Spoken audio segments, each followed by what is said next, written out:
Hello and welcome to the stream, Today we come back to some more pensive gaming. We are playing actually the originator of pensive of all gaming in life eternal, and that is Sherlock Holmes. In this case, the Lost Files of Sherlock Holmes, the case of the Serrated Scalpel, which is a mouthful, but is true to how these games sounded back then.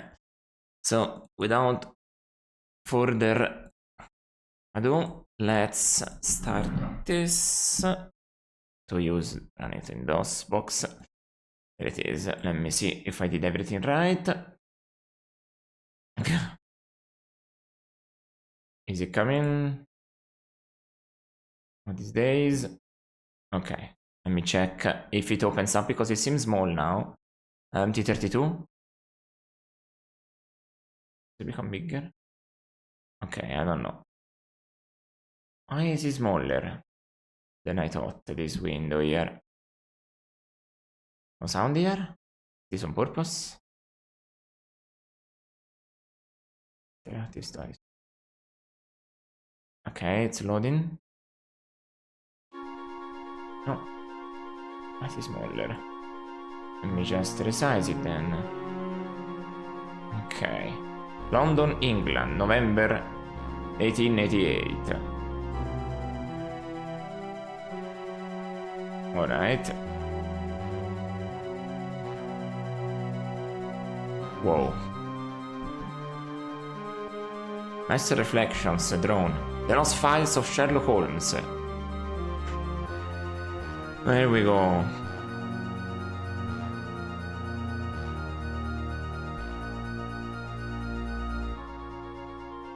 In the alley behind the Regency Theatre. Okay.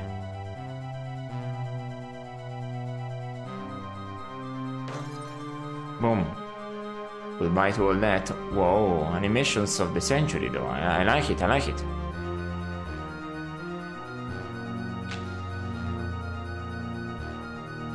Nice details. A stakeout.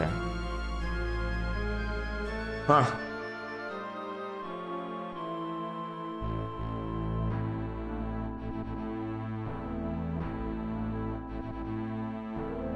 Oh shit.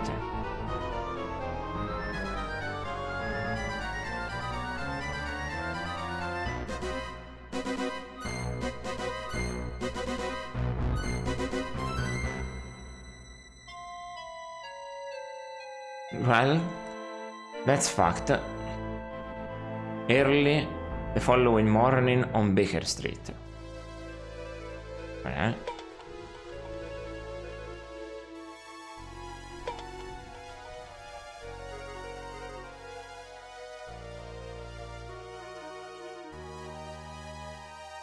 They're mixing up a bit of Jack the Ripper in this game with Sherlock Holmes. Yeah? Oh. Begging your pardon, man. This is a note from Mr. Holmes from Inspector Lestrade of Scotland Yard. It rhymes. Oh, very well. I'll see that he gets it. Thank you, Constable.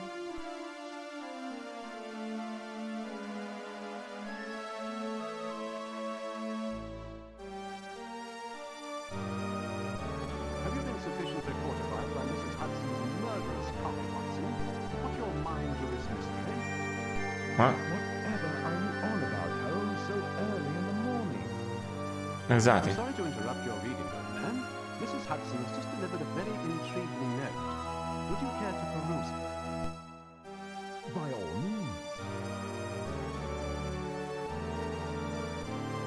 Mr. Holmes, a young woman has been brutally murdered outside the Regency Theatre in Oxford. Okay, there is some voice acting, but it's so low compared to the music. Jack the Ripper has emerged from under the floor. Ripper's work is without moving and therefore not suited for your methods. I believe you will find this case of interest, and the Yard will be most grateful to hear your opinions.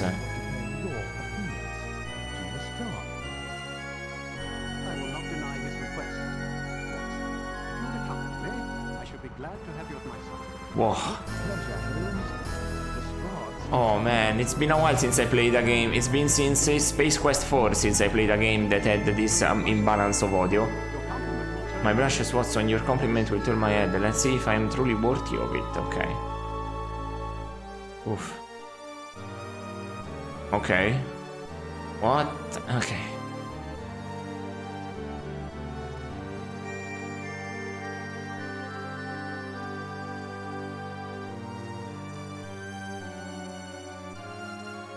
Yes.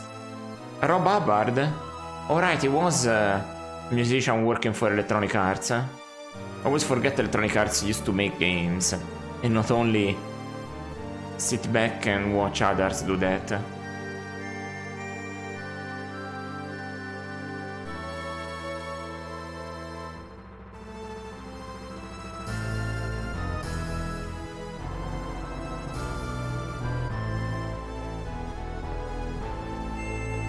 Okay.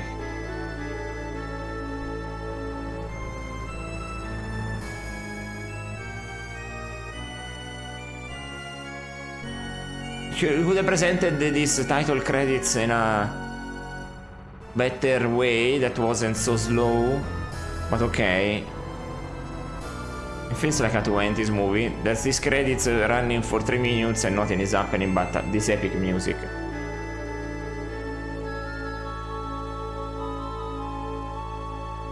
Alright.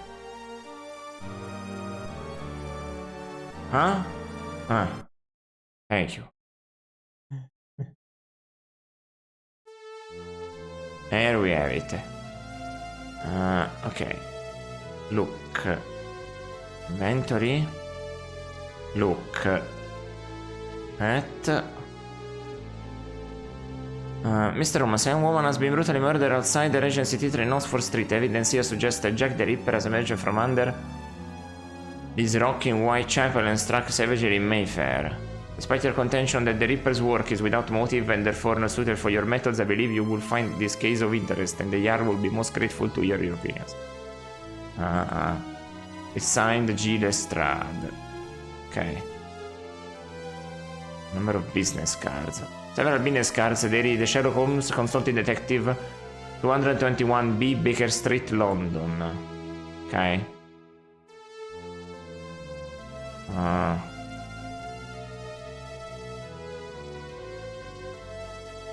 Bullet holes. Over 70 bullet holes compose a script rendition of the sovereign initials, VR for Victoria Regina. This decoration on the south wall was recently performed with a pistol as a singular demonstration of patriotism for the beloved Queen Golden Jubilee on 21 June 1887. Okay, Dr. Watson. Watson appears to await instruction. Okay. Sideboard. Sheet music. Initial composition through one scarcely worthy of note. It was only put to paper at Watson's insistence. Pick it up. Pick up. City. Nothing of interest here. No. Pick up. Sheet music. Can I... inventory. Can I look at it better? No. That's it, huh? Okay. A violin.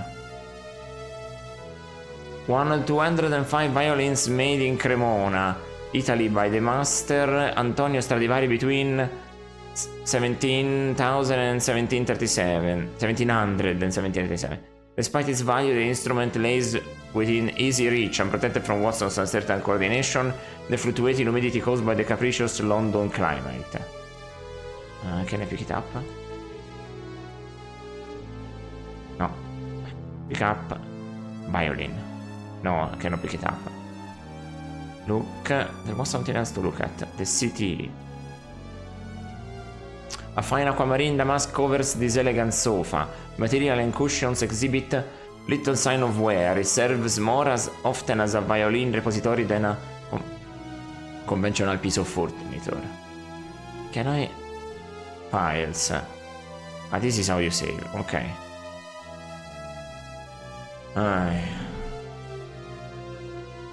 Bullet holes in my house.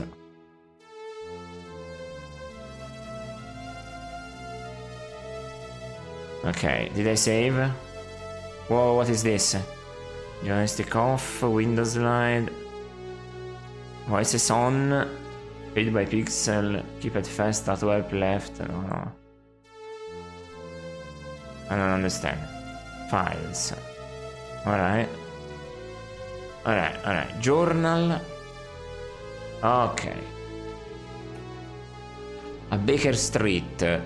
What's on journal page 1? Baker Street. Though he was loath to show it, I do believe Holmes was truly gratified by Inspector Lestrade's note and the request for his assistance which it contained. I'm sure I can't recall seeing him more excited as the outset of an investigation. He knows that Scotland Yard only calls him on its most challenging cases. What is this search? I can search if I do this, for example, Yard. Text not found. What do you mean? Do I have to put it like that?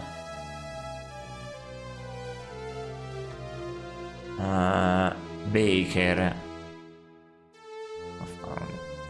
I don't get it. One. Back 10, page up, page down. Okay, page 1.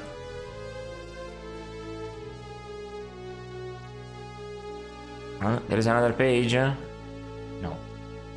Okay, so talk to Watson. Sudden. Have I pressed 2? I pressed 2. Have you already begun your journal entries, Doctor? Of course, Holmes. Any case in which you take an interest will certainly interest the world. Okay. Do I press? Okay, yes, I have to press. Talk to him again. Have you decided to wear your bowler hat for this investigation, Watson? Have you decided to wear your bowler hat for this investigation, Watson? As always, Holmes, I feel positively undressed without it. Okay. Look at the desk, look at the desk. A handsome roll-top desk littered with insignificant devices of paper and dust. A key set in a single drawer is turned to the open position. Oh, can I check it? Open the desk then.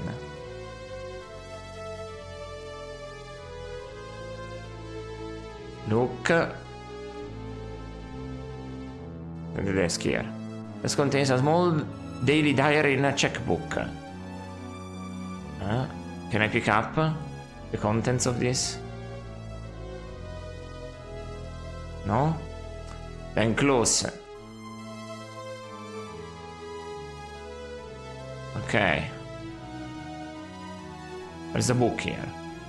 JPVD's Ralston's Classes Griffin Rampant, an exhaustive survey of the subtle influence which Anglo-Saxon coats of arms exerted on moribund Norman heraldic traditions in the reign of William Rufus. Okay. Can I pick it up? Can I pick it up? No. Okay, look.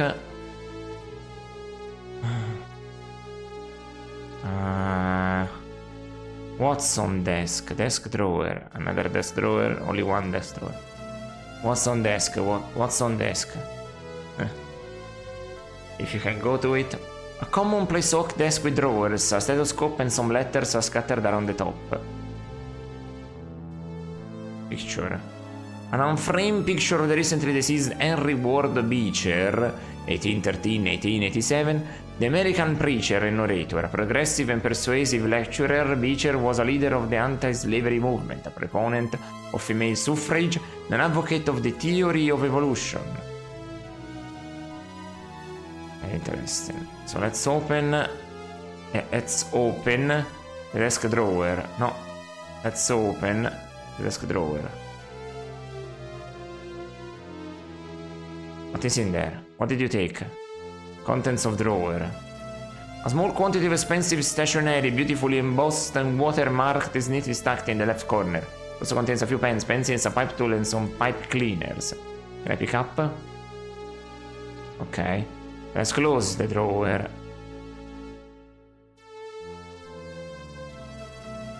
What? You put it back? Wait, inventory. Ah. Give, huh? That's... okay. Open.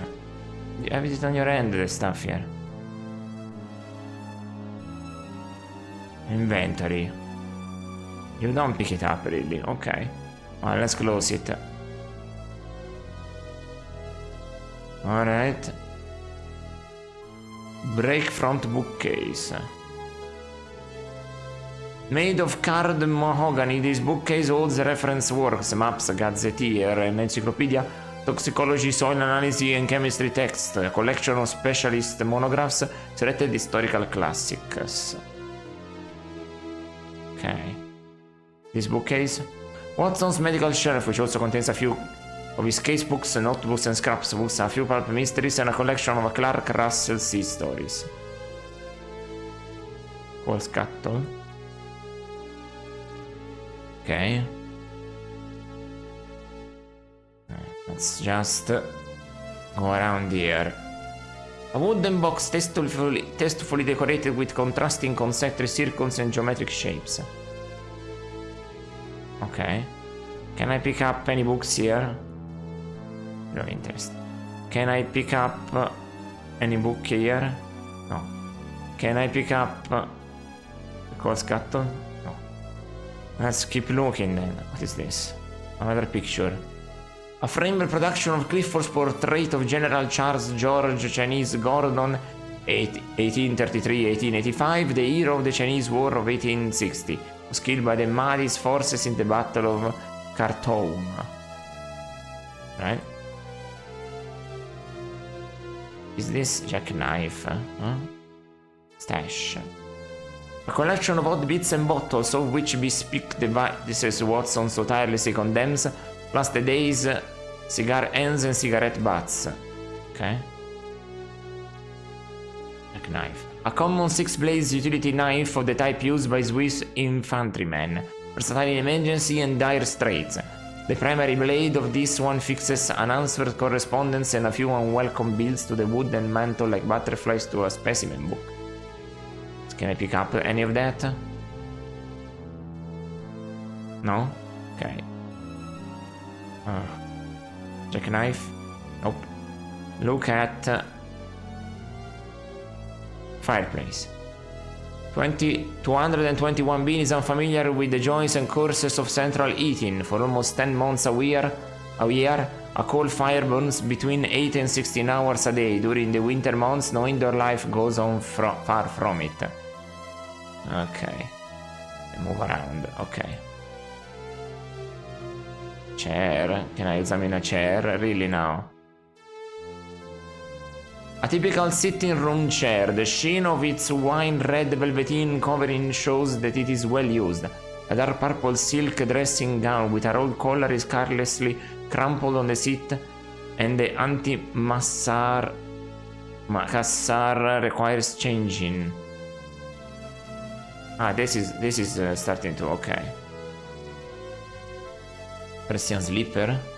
A single soft leather slipper suitable for either foot hangs attached to a leather tongue. It has no heel and the pointed toe curves slightly upward. A quantity of rough-cut shark tobacco is stuffed far into the toe of this unlikely humidor. I see. No. This is a humidor. Interesting. Okay. Chemicals. Lab table. The spine-topped acid-stained table holds a variety of laboratory apparatus ready to perform chemical analysis and experiments. A vast collection of chemicals, test tubes, pipettes, retorts, litmus paper, and glass stopper bottles are scattered around in an oil wick burner and an high-power microscope. A more than slightly noxious odor pervades the whole area. Numerous jars and bottles filled with common commercial chemicals like bichromate of potash, hydrochloric and nitric acid, powdered lime, oil of vitriol, zinc, sulfate of soda, and silver nitrate. A well-tended regulator clock which keeps perfect time. The chimes have been apparently disengaged, so the clock will not sound a quarter hour. table, chart. The periodic table of the Elements edition 1886 is affixed to the wall with brass carpet tacks. Immediately below it are hung measuring paraphernalia and a small ball pin hammer. I see. Hurling sticks. A set of 3 hurling sticks used in a mysterious Afghan game in which large groups of men ride donkeys over a great distance for the purpose of capturing the stuffed head of an albino goat. Okay, pick up. Not good. Pick up the chart. No. Pick up the Persian slipper. No. Well. This seems the door out. This oak wood door leads out into the hallway and down 17 stairs to Baker Street. Okay. Sideboard, gasoline, sideboard. A rosewood sideboard to the top of which is turned with cigar boxes, assorted bottles of alcoholic spirits, the odd plate or two, a common gasoline and sundry ornamental Victoriana. Okay. Can I open it? Not immediately. Hello, El Papa Paola, welcome! Boom! It exploded. Welcome. I hope you're doing well. I'm starting an MS-DOS game today. I said the thing. Go to jail. Yes, we haven't found anything yet. We cannot send anybody to jail yet. Yeah, Sherlock Holmes cannot send anybody to jail yet. An apparatus commonly used for manufacturing soda water on a small scale. A siphon is attached to the double beaker, so water can be drawn off into an occasional whiskey and soda. Because these devices have a tendency to explode unexpectedly, it is always kept away from the sitting room lounging area near the fire. What bit is this? It's Bit City here. Everything is a bit. We have decided, we have changed our mind, we have made it so everything is a bit. So Kazojin, can I keep it? No. Can I open the sideboard? This cannot be opened. Well, we have everything we need. Can I click this and save? Save like this. I think. Deer skin near. Oh, I didn't notice this one. What is this? Supplied unwillingly by an enormous European brown bear, its close proximity to an almost constant burning coal fire has rendered its once lustrous coat to be dingy and fire scared. Can I move this? This cannot be moved. Okay. Well, I don't see anything else.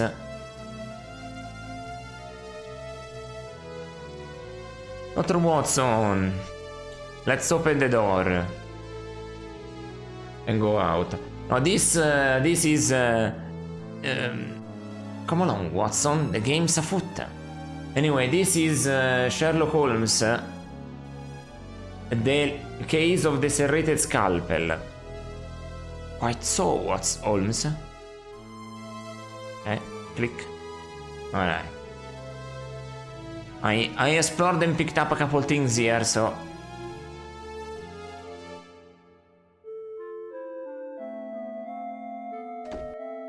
There we are. So let's talk to Watson from here. Let's see. Which one do I want to choose? So, this hideous Reaper crimes have exhausted the resources and imagination of Scotland Yard, Watson. Can we do better with our case? With you in the lead, Holmes, I'm sure we shall. Okay. Do you want to say anything else? Here we go. Challenging case, is it not, Watson? Quite enough to tangle my senses, Holmes. I hardly know which way to turn. Okay. To talk to you again. You don't want to say anything else? Nah. So, journal. So, let's go down. Up. Holmes asked me, have you already begun Your journal entries, doctor, replied, of course, Holmes. Any case in which you take an interest will certainly interest the world. Holmes asked me, have you decided to wear it? Okay, this is as always. Oh, what's on the games of food? Quite so. Okay, so all the questions that I asked are here. Very cool. Very cool. Everything that I have asked is here. Hopefully I don't miss Watson. Okay. Well, let's look around here. The secure door leads into a small entryway and up 17 steps to one of the most comforting and unusual sitting rooms in all of London. He stands at the ready, glancing left and right, curious as to which direction his colleague will lead. Wiggins. Okay. The leader of the Baker Street Irregulars is a mere boy, but he is cunning and perspicacious. He and his crew of street urchins are justly renowned for speedily and discreetly locating anything in London. Gyroscope? Ah, something in his hand. An exact though inexpensive replica of Maxwell's dynamic spinning top. Its condition states clearly that it is a well-loved and much-used toy. Okay. Newspaper operator, newsstand. The better London papers served several illustrated weeklies, a handful of the most scurrilous scandal sheets and magazines, and a small selection of chocolate and confections are available at this stall. Unique among city newsstands, the proprietor keeps unsold daily papers for a week or so before sending them back to Fleet Street. Interesting. He keeps them for me. For 30 years, Jonas Rigby has operated this newsstand. Though legally blind since being wounded in the Crimea, he recognizes all his regular customers by the sound of their voices or the size of their tips. Proximity to the lodgings of a certain consulting detective has probably contributed to his never having been shortchanged. So let's talk to people. There's nothing else to look at here after all. Can I move here?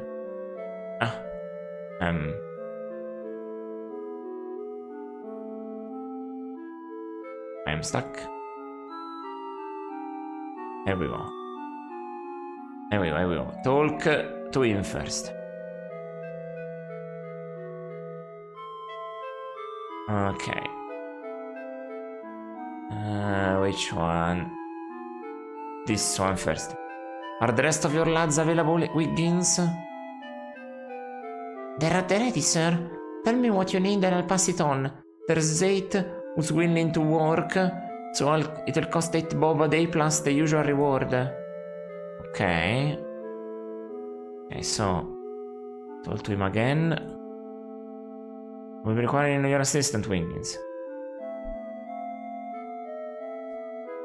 At your service, Mr. Holmes. You got a job for the irregulars? Well, no, Wiggins, not just at the moment. Okay. Very good, sir. Let me know when there's anything we can do for you. You all use the brass. Okay. Talk to you. Anything else to say at the moment? No. Exit then. So, Jonas, the newsstand operator. My company, Mr. Rigby. The day finds you well, I trust? Yeah. I don't know why I read it since he's gonna read it too. Indeed, Mr. Holmes. Business has been brisk. The great British public devours anything to do with the Ripper. While Jack's at work, my family is eating steak and kidney pad. Nothing else to say to you? Hello again, Mr. Rigby. Still well, I trust? Yeah. I complain, Mr. Holmes, and if I did, who would listen? Too true. There's so little kindness in the world. Good day to you. Okay. What do you say? Okay. Can I... Cannot pick up anything here, eh? These exits. These exits. There is the alley. They want me there. Nice map. Let me go here a sec. Okay, that's how it is. Perfect, let's go to the alley then.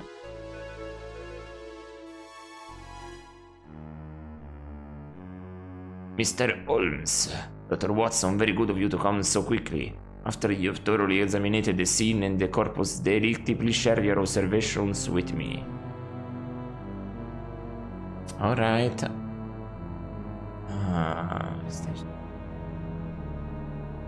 Act. Okay. Watson is examining stuff, so I'll do the same, I guess. Let's look around. Okay, we got the crime scene. The crime scene. Okay, so let's look around. What is this? Cigarette butts. Behind one corner of the crate are half a dozen cigarette ends recently crushed into the dirt. The brand is common and smoked by thousands of Londoners. The smoker was a man wearing heavy shoes or work boots. Given the length of the butts, his fingers are most certainly stained by nicotine. Interesting. A battered piece of paper. Appears to be a common theater playbill. Can I pick it up? Let's look at the inventory. Look at this. The playbill is dated for 2 nights ago. On the back is a message which appears to have been hastily scrawled. S. Meet me outside the stage door after the show. I have important news. B. That seems interesting. Pick up a cigarette butt.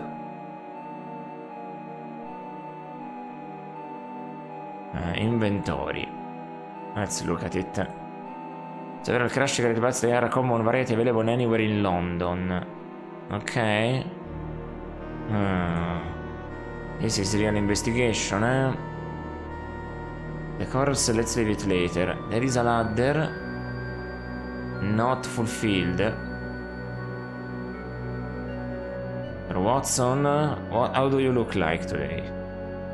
So Watson will still progress in investigation. He seems to have confidence in his colleague, Detective Prowers.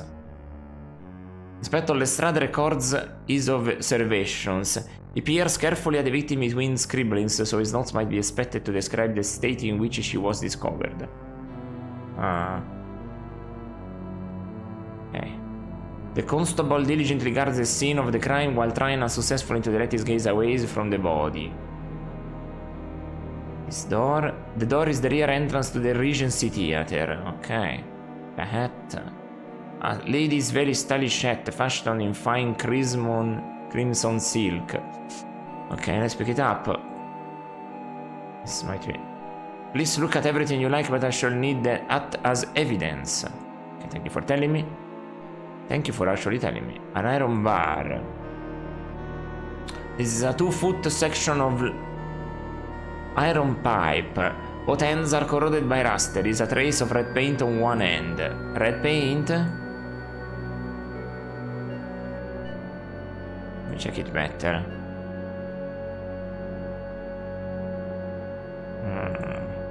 Okay, nothing extra.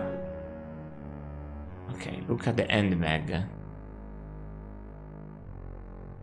It is a simple silk-lined handbag, sometimes called a reticule. The contents: a pocket mirror, a tin of facial powder, a large metal key, a kerchief, and some caucus had been dumped out and apparently subjected to a hasty search. Huh. Pick up the handbag. Examining like but I shall need the contents as evidence. Okay. I'll have to come back to that, the contents of that later then.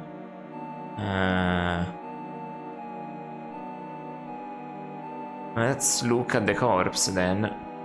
A woman approximately 25 years old has had her jugular vein viciously slashed. This was certainly the cause of death. There are several non-fatal gashes on her abdomen, abrasions on the back of her neck, scratches on her left ring finger. The distinct odor of a particularly cloying and inexpensive brand of perfume pervades the body. So let's look around in the barrels. This is a storage area for damaged and discarded stage props from this season's plays. These items are waiting for the dustman. This entire appears undisturbed.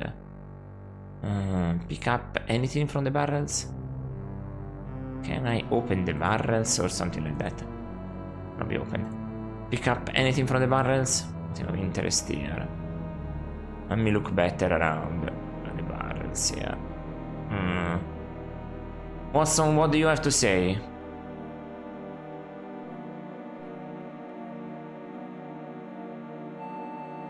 This one. It is your professional opinion that these wounds match those described in the official reports of the Whitechapel murders? Let's see soon. Respond, please. I'm sure you are much more intimate with the gory details of those cases than I, Holmes. Seem to have the stomach for it. The only thing that is clear to me is that this unfortunate woman is the victim of something more ghoul than human. Don't be so certain, my friend. The mysterious and the monstrous are rarely the same thing.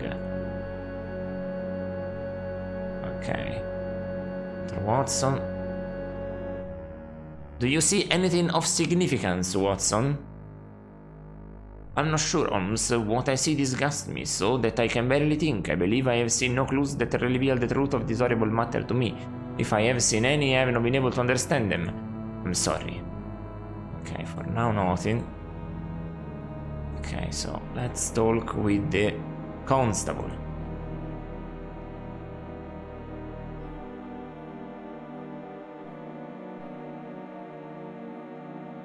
Is everything here exactly as you found it?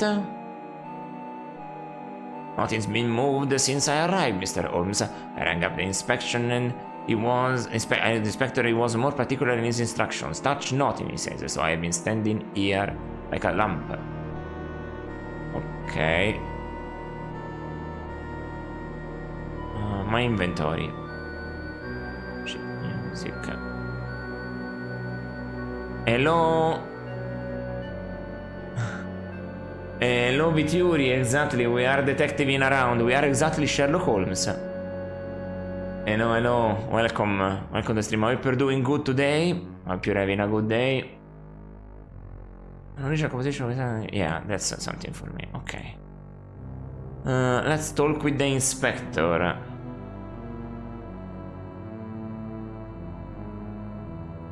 What can you tell me that isn't obvious from the scene, Inspector?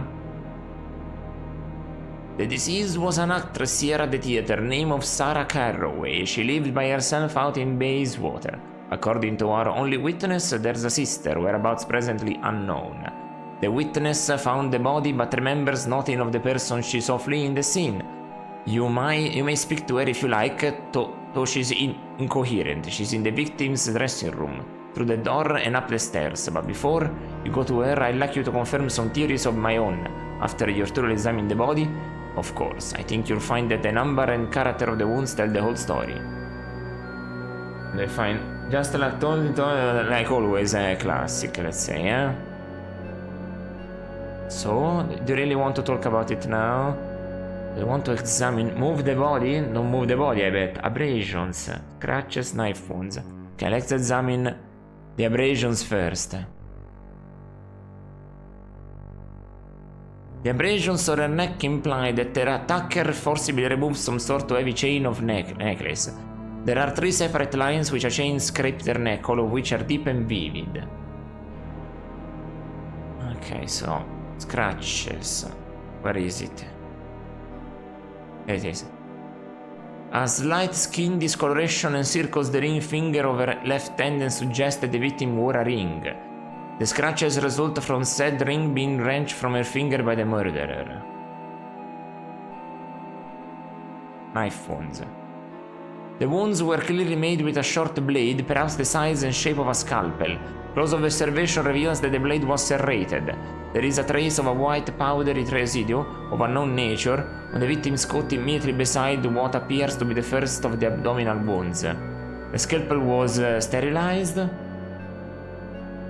for use.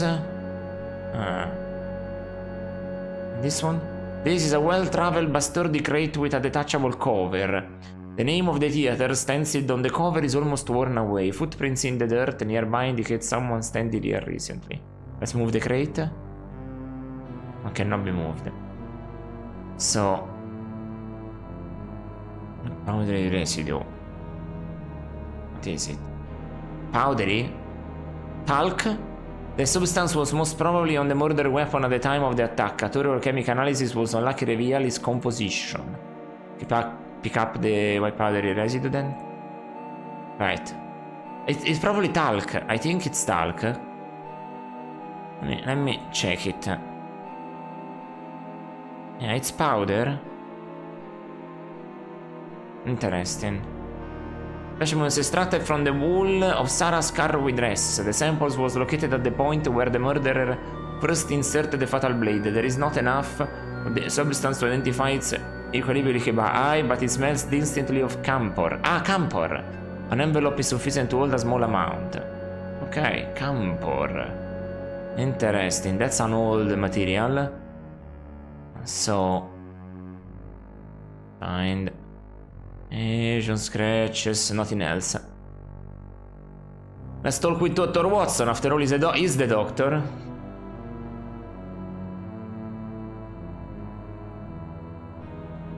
Ah, here we go. The rugged edges of the shallow wounds suggest a knife shaped like a surgeon's scalpel, but with a serrated blade. Are you familiar with such an instrument, Watson? Here we go.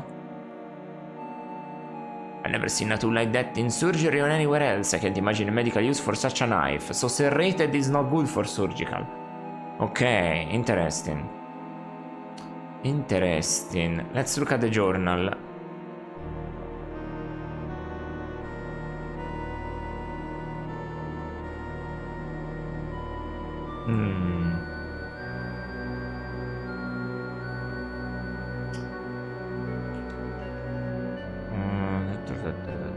So, no, eh?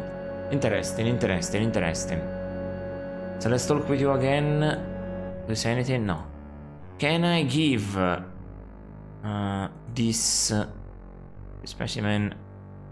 Give to Watson? No, thank you. Okay. We will not examine it, so... business cards, sheet music, theater playbill, cigarette butts. Give a number of business cards. No, thank you. He doesn't want it. Okay, the constable doesn't need that. Talk to you again, then. Inspector Lestrade. Decided... Have you decided on an explanation for the crime, Inspector? Let's see.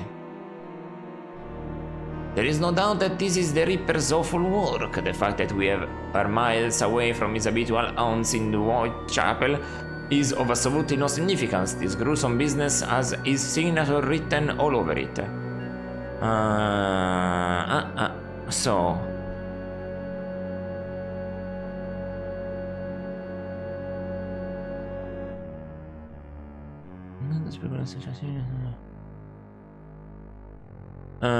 afraid I cannot give myself the pleasure of agreeing with you, Inspector. Seem very sure of your facts, Lestrade, but I believe that there is evidence that it contradicts your interpretation. Okay.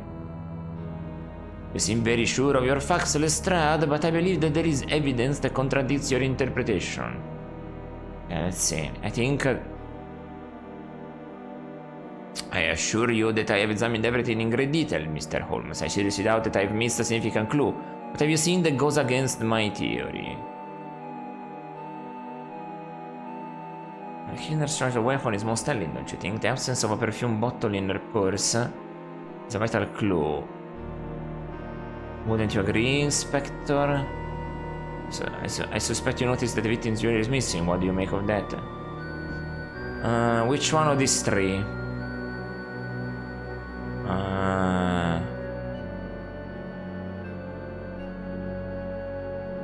Yes. The absence of a perfume bottle in her purse is a vital clue, wouldn't you agree, Inspector?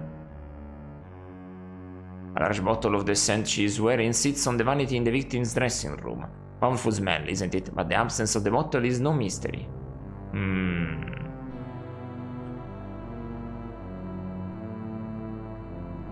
I suspect you noticed that the victim's jewelry is missing. What do you make of that? I presume you're referring to the abrasions on her neck and hand. As you well know, the Ripper takes selected items of jewelry from his victims. This further support my case, Holmes. I believe that if my theory were flawed, you will be the man to set me straight, but it looks like you have nothing material to add. Okay. The killer choice of weapon is most telling, don't you think? Indeed, my professional eye tells me that this woman was killed by a surgeon with a surgeon's scalpel. And we know that the Rippers use a scalpel with the skill of medical men. Isn't that so, Dr. Watson? I think not, Inspector. Holmes' examination of the wounds revealed that the fatal blade was serrated, and I know of no medical man who uses such an instrument. That is unusual, but I suspect it is unimportant. I never said the Ripper was a doctor. Perhaps his other scalpel lost its razor's edge, and he has done enough work with it, heaven knows. Let's not confuse investigation with trivialities, gentlemen. Perhaps this murderer was imitating the style of Jack the Ripper.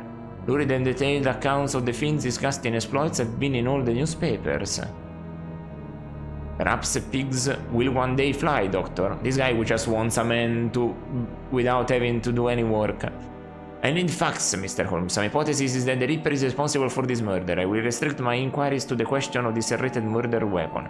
You are welcome to look further into the entire matter, if you wish. You may speak to the witness in the victim's dressing room. You may want to examine the victim's flat at 21 Pride Street. Is there anything more you can tell me, Inspector? Let's see. This guy really wants to get rid of us, eh?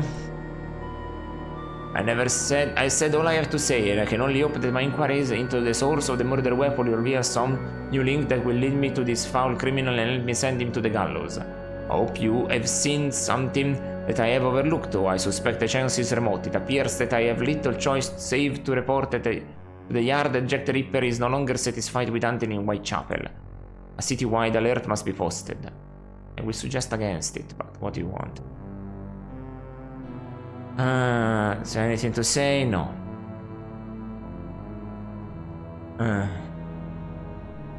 Nothing.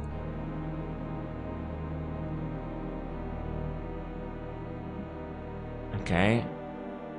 Do you have any information that would assist our investigation, Constable? Sì.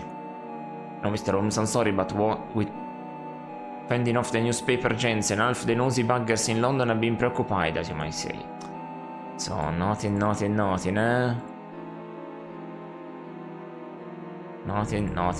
Nothing.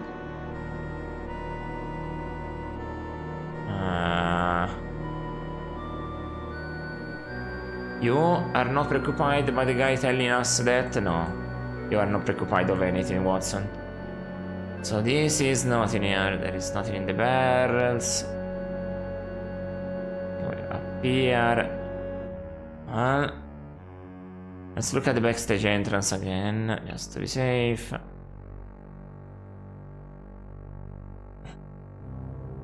Okay, the Regency Theater. So let's save in here.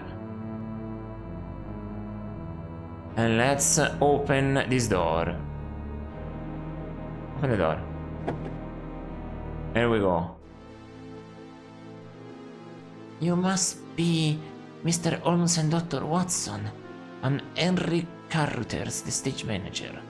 Inspector Lestrade have told me you might want to look about the place. Feel free.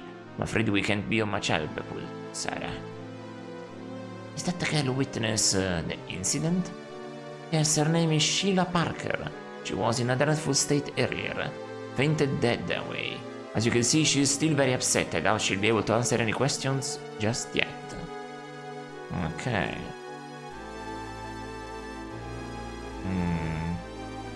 The door exits into the alleyway that leads down the stairs and into the alley. Above the door, on the gem, is a noteworthy stain. What is this? The stain has the look and smell of Macassar hair oil. There is a spattering around the stain indicative of a mild impact. Single black hair 2 inches long is caught in the oil. Can I pick it up? Let's look at that. This is a... oh. Let's pick that up. No? Interesting. Thought I could do something with that. So, this is one. A spittoon. Classic. Perfume bottle. The perfume is called Eau de Seine. The label lists the address in the Perfumerie as Bell's Perfumerie in Westminster. There is a ribbon around the bottle as if it were a gift. Interesting. Let's pick it up. This might be very important. Look around at that. Okay, nothing more to see.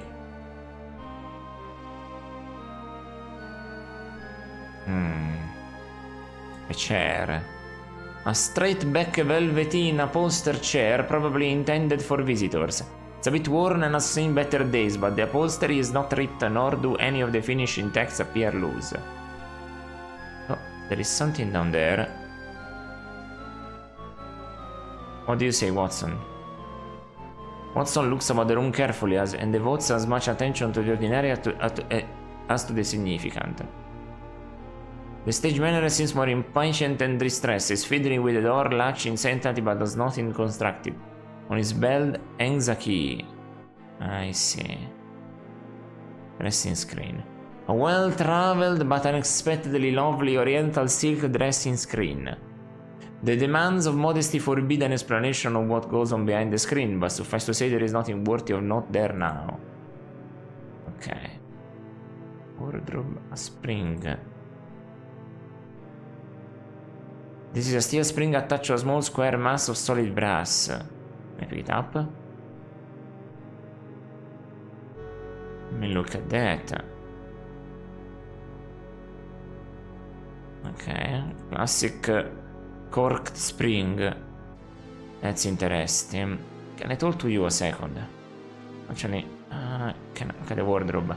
A formerly elegant mahogany chiffonier, now more than significant, slightly dilapidated. The two out-swinging grille doors are precariously hinged. Can I open it then?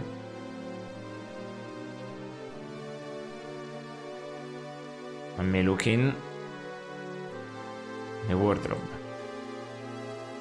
The shelves have been ripped out and it contains costumes used by the theater company.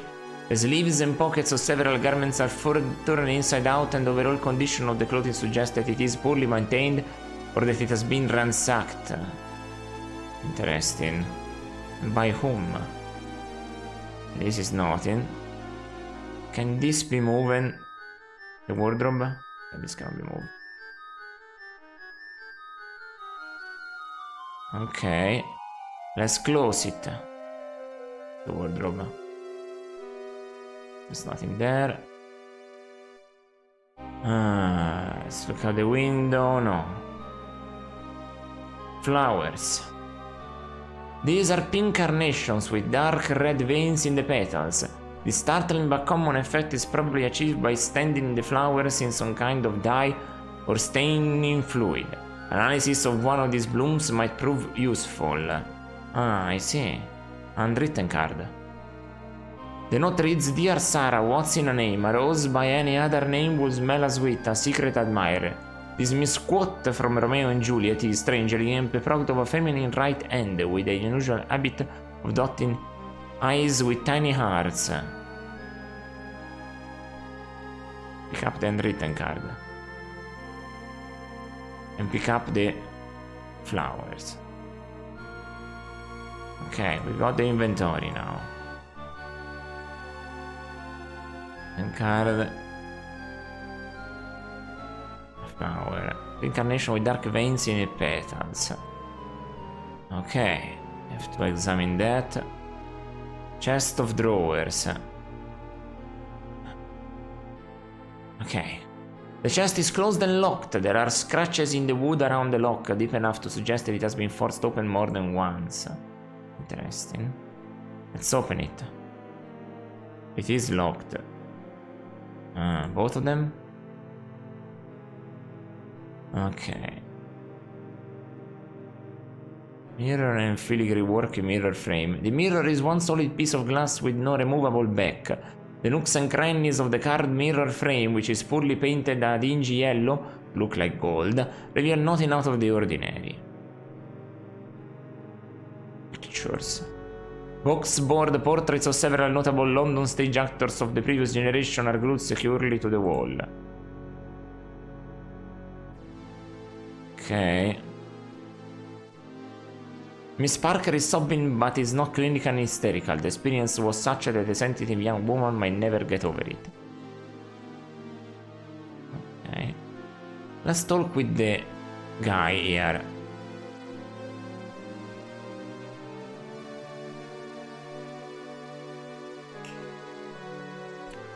What is the problem with that door, Mr. Carruthers? Which is to say, what are you doing? The plate is broken. I'm attempting to repair it, but I'm afraid it is quite beyond me. I'll probably have to hire a locksmith to do the work. Yeah. What happened to this door? Reinforced, Mr. Holmes. Inspector Lestrade thinks it was the Ripper. He says the Ripper broke in here and dragged Sarah out into the alley to murder her. You think that's what happened, Mr. Holmes?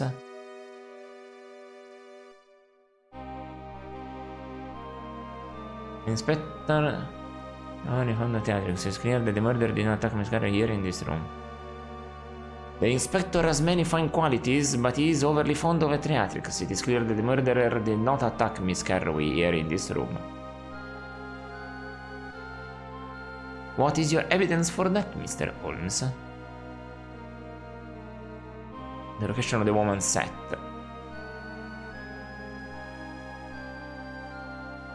For example. Exactly what I thought, Mr. Holmes. She wouldn't have had her hat unless she was going out the back door. It means the Ripper must have broken in during the performance and then went back outside to wait for her. I can see that anything is missing, though. Do you know of anyone who might have harbored a grudge towards Miss Carroway or Avalo? Or jilted lover, or perhaps an obsessive admirer? That one is a good question. Certainly not. I can't imagine why anyone would want to harm her. She wasn't the greatest actress, but she was popular in a way and sweet. Though now that you mention it, there was a young fellow who was asking about her a short time back. He seemed rather suspicious. What was suspicious about him? I found him hanging about in the alley. He asked if Sarah worked here. I offered to take a message, but he refused to leave his name or his reason for calling. He was just a lad, no more than 17, but bright-eyed, okay, and very single-minded. He didn't want to see Sarah so much as he wanted her address. Oof, bad. Did you give it to him? What do you take me for, sir? I don't go handing away my girls over to any dimwit who just happens by, thank you. My refusal didn't seem to bother him at all, though. He just smiled and thanked me for my time. Pretty as you please. Then he said if I changed my mind, it'd make it worth my while, and that I could leave a message for him at the Moongate, whatever that means. Moongate? What is that? Have you recalled any details that might assist my investigation?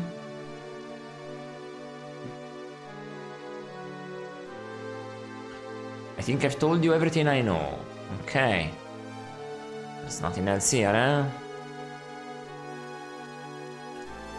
So, let's talk to him again for the key to the drawers. Okay. Do you have the key to the chest of drawers? No, my master key only opens the doors. Sarah is the only one who had the key in the chest. I think she had a spare, but I don't know where she kept it. She had a spare, eh? Maybe under the flowers? Move the flowers. Move the flowers. This cannot be moved. Move the dressing screen. No. Look into the spittoon. No, because I cannot even examine it. Move the mirror. No. Talk to Watson. I'm done with you, right? Nah, nothing for now. Dr. Watson. This woman distress appears to be genuine, Watson. As a professional observer, would you say her behavior is that of a person who has suffered a terrible shock? Let's see. She is certainly within what I would call the credible emotional range of such a person. I believe the response to be authentic, though the woman is an actress. And you yourself, Holmes, have fooled me countless times with your own sham performances. Oh. So, that's that to consider. Does this... okay. What does this room tell you of the victim? The portraits of actors from the past suggest that she was comfortable and happy in her profession. Judging by the flowers and perfume, I say she was more liked than despised. Okay, interesting.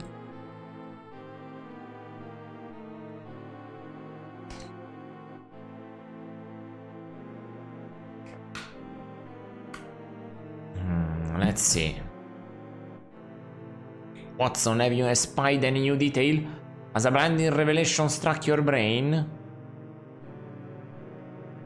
I regret to admit, Holmes, that I am more confused now than when we arrived. Okay, and why is that? Care to explain? Nope. Thank you very much.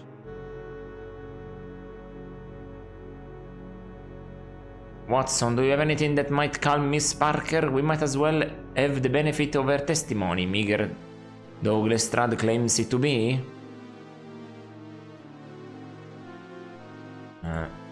Yes, Holmes, I'm carrying a potent sedative. A small dose should do the trick. Try giving her this. There we go. What is it? Thank you, sir. I feel better. Much I can swim in underwater. I can answer your question now if my tongue will obey my brain. Okay. Miss Parker, do you think you might tell us what you saw of this terrible murder?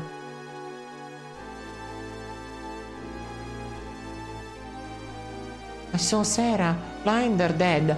Blood was everywhere, but especially by her head. I could see her insides. A man in a cloak was running off into the street, but I didn't get no good look at him. I didn't see no more than that, sir. Honest, I just ran in here and fainted, I guess. Think I know Mr. Carruthers is waving his coat in my face. Okay, let's see. Do you know any of her friends or relatives? No, sir, not personally. Didn't even know Sarah very well. But about a week ago, Sarah got this pendant. Big, ugly thing it was, too. She said it was from her sister. I believe her name is Anna or Hannah, but I don't know where she lives. Do you know this secret admirer, the person who gave her these flowers? No, and neither did Sarah. She never was one to appreciate gifts from strangers, but she so liked this that she decided to keep them. Just tonight she told me I could throw them out if I had a mind to. Now the inspector has told me to touch nothing until he completes his investigation. Am I supposed to get dressed? Okay. Talk to you again.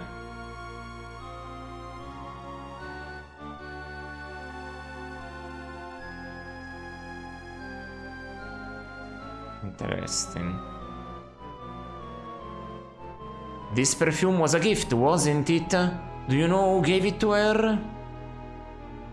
Said it was from her special friend, but I know nothing about him. He called for her here from time to time. She was very secretive, always making sure everyone was away before she brought him up. As far as I know, he's the only man to see the inside of this room other than Mr. Carruthers. I have no idea why she didn't want to show him off. Okay. This is interesting. On display in the alleyway, does this note written on the back mean anything to you? Yeah, let's see that. Let me see it. I wonder where that had got to. My fiancé came in all the way from Golders Green that night. He couldn't wait to tell me he had found a flat for us. We're to be married early in the new year. I believe in the theater, and not too soon by the looks of it. Interesting. Interesting.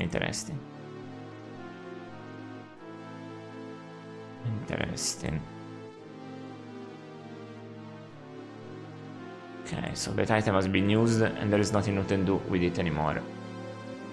Let's look at this door latch. Door latch has been scratched and bent by what appears to have been a jammy or poor quality. The scratches are shiny, so it's likely that the door has been forced open within the past 24 hours. Okay. Do you know anyone who could be responsible for this brutal attack? I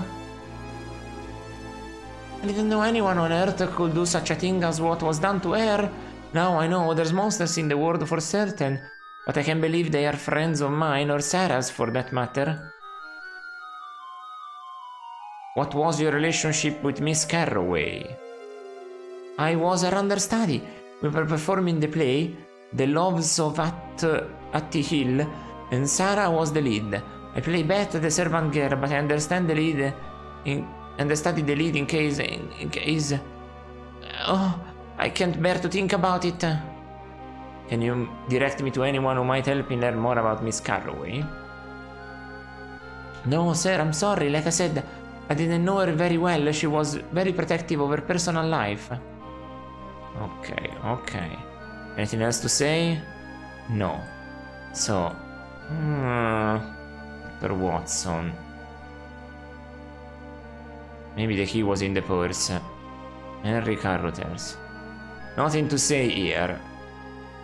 Crime scene. Let's save this. Nothing else to say but an inventory of stuff.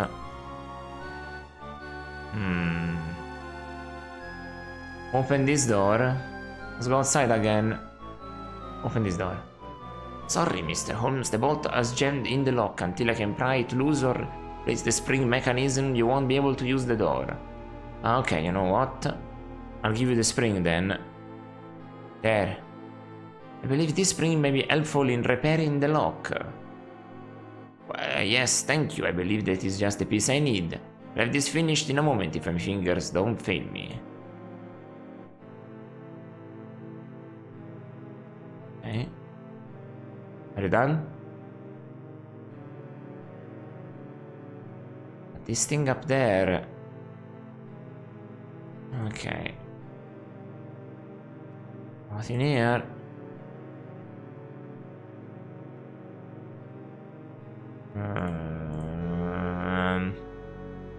Can you talk again? Can I open this lock now? It stays there doing that forever. Okay. Can I talk to you here? Nothing. Hello, Lestrade. I wished...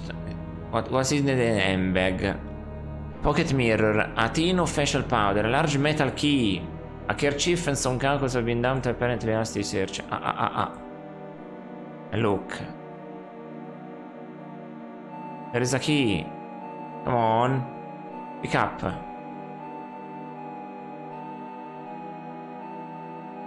The manager should need the numerous contents and evidence. Shit. Oh, well, okay. Well, okay.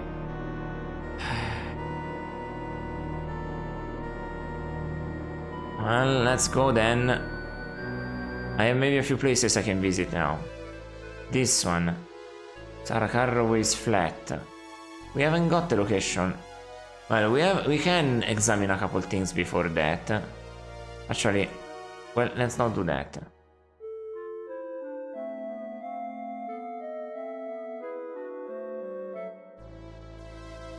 Wait, I can use the boy to search for something. But first let's go to Sarah Carroway's flat.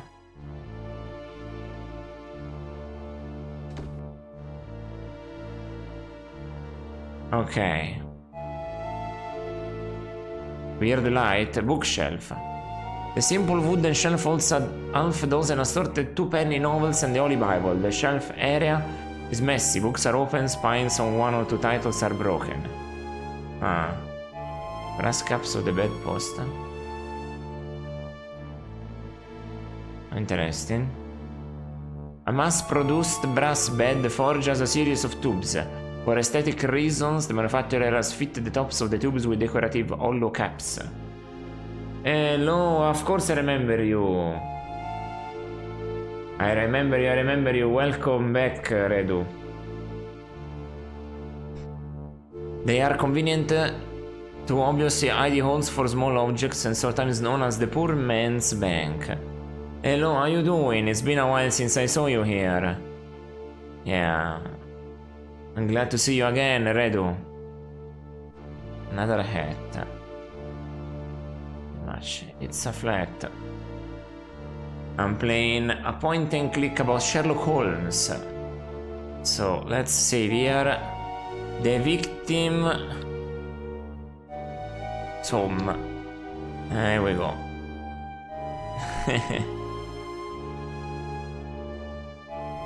I hope you've been doing well. Not true, Spyro. Ah, the kappa. Not true, Spyro, not true. You were here just this Friday watching me play a couple of Mortal Kombat games.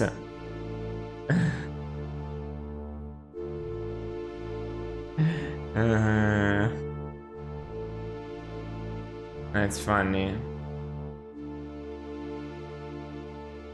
A capacious wicker basket of the type manufactured in Singapore and sold in nearly every street market in the metropolis. This one contains a conventional assortment of dirty laundry. Among the sheets, towels, and female undergarments is a man's orange color rugby sweater. Interesting. Can I... a sweater, exactly.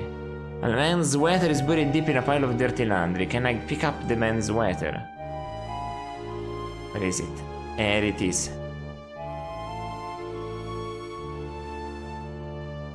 Let's look it up.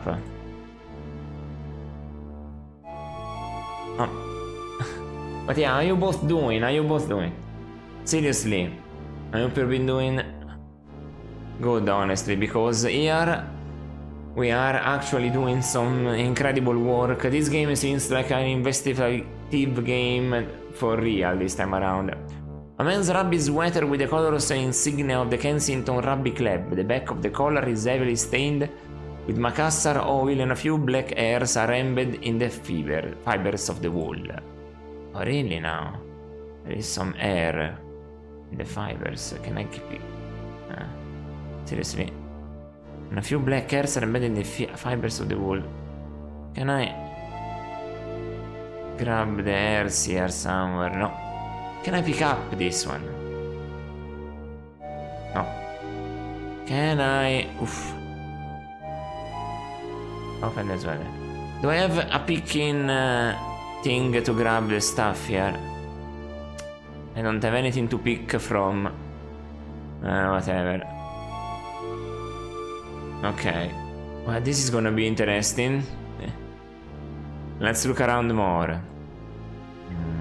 A dresser. A standard 2-drawer dresser fitted with cheap cotton underclothes, stockings, and jumpers. I see. Can I open it? Open. Teapot. Let's see. A serviceable typical China teapot. 100 just like it are sold every day in Wapping. Can I open the teapot? Look in there. The color and smell of the contents suggests a Darjeeling family of teas brewed in the last 24 hours. Interesting. What? Do you find anything inside of it? No.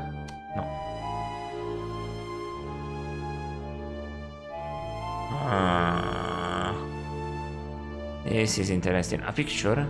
A cheap reproduction of the Gainsborough stunning portrait of the Duchess of Devonshire, nicknamed the Stolen Duchess since the daring theft of the original from a Bond Saint Gallery in 1876. Interesting. Wait, brass cap of bed pots, huh? Let's open the brass cap. They suggested earlier, I didn't notice. Let's look inside the open brass cap. A few coppers and a half crown are wedged into the left cap at the head of the bed. It's not possible to say with certainty whether these caps ever held anything else. Let's open the right one then. Can I? No. Move. Okay.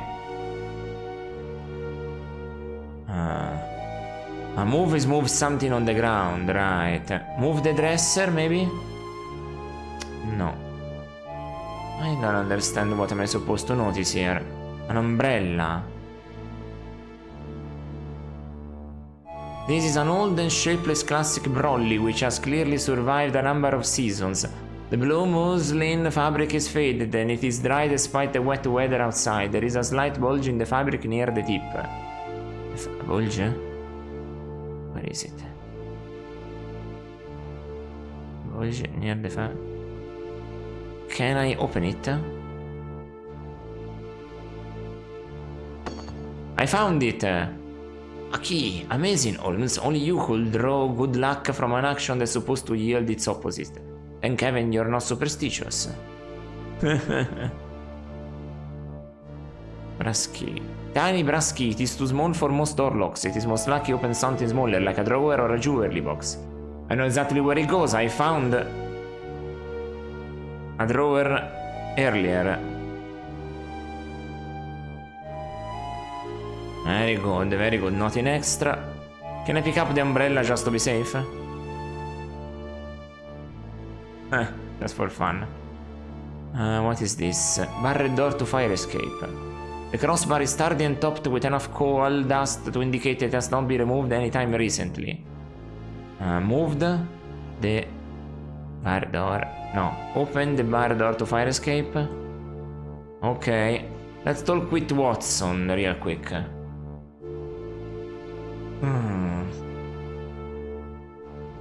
A rather humble room, Watson. What does it suggest to you? It suggests that acting is not a lucrative profession, Holmes. If you wanted to conceal something of value or importance in this room, Watson, where would you put it? If there is anything of import in this room, it is beyond my feeble powers to detect. Do you believe Miss Carraway to have been an indifferent housekeeper? It appears the house's cleaning was not one of her strengths, still, it appears to be more than casual messiness. Excellent, Watson. What do you conclude from the condition of this room? That the police made a dog's breakfast of searching through her effects? Not necessarily, your friend. It is indeed clear that the room has been rather hastily searched. However, there is no indication by whom the search was done. Just remember that there may be someone else investigating Miss Carraway's affairs. Watson, has anything new occurred to you? This room has much in it but little significance. Yet you often see where I am blind. Okay. Let's close this thing. And let's close this for the tea. Alright. The piping up here. I can always come back to this. Oh, anything on the ground? Some rugby sweater with air. I cannot see the basket. It says that there is air, but I cannot see it. And I have nothing to pick it up. The back of the corner is heavily stained with macaron. A few black hairs are embedded in the fibers of the wall. Wish I could grab them. The back collar. Oof. If there is anything that is gonna put a difficulty spot on me is... no. A sense of... how do you say it? A sense of pixel hunting. The door leads back out onto the street. There are signs that this door has been recently forced open in a most unsubtle manner. There is nothing here for now, but we'll open it up. Go and examine what I can for now. Then we'll go back to open the door, but let's go examine what we have. Also, let me see if anything can be done here. Wiggins. I require your assistant, Wiggins. Okay, yeah. Yes, Wiggins, I have a certain flower I'd like you to trace for me. Here we go. Very good, sir. Let's have a look at it then. The flower. Give flower to Wiggins. A blooming flower? What do you want me to do with it, Mr. Holmes? I need you to find a vendor who sells flowers like this one. A special flower, is it? Well, it looks common enough bud to me. Flowers like this and sold just about every street in the city. If you please, Mr. Rose, give me more, more to go on.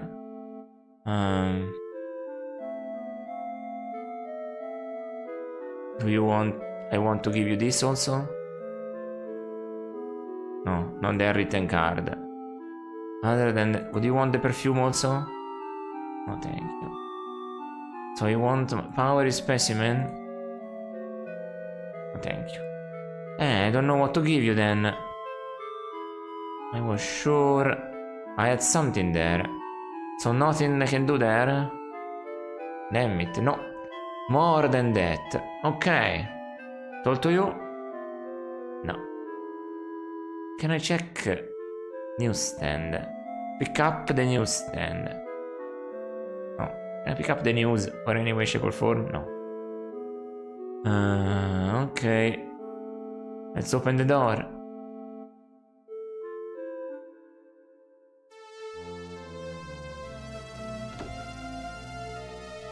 We are in here. Did your study of this morning's newspaper provide anything that might be helpful to us, Watson? This is interesting to say.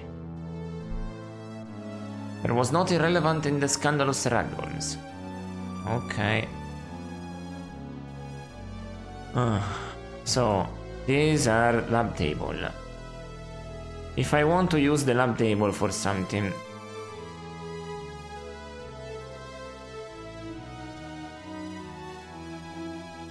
Okay.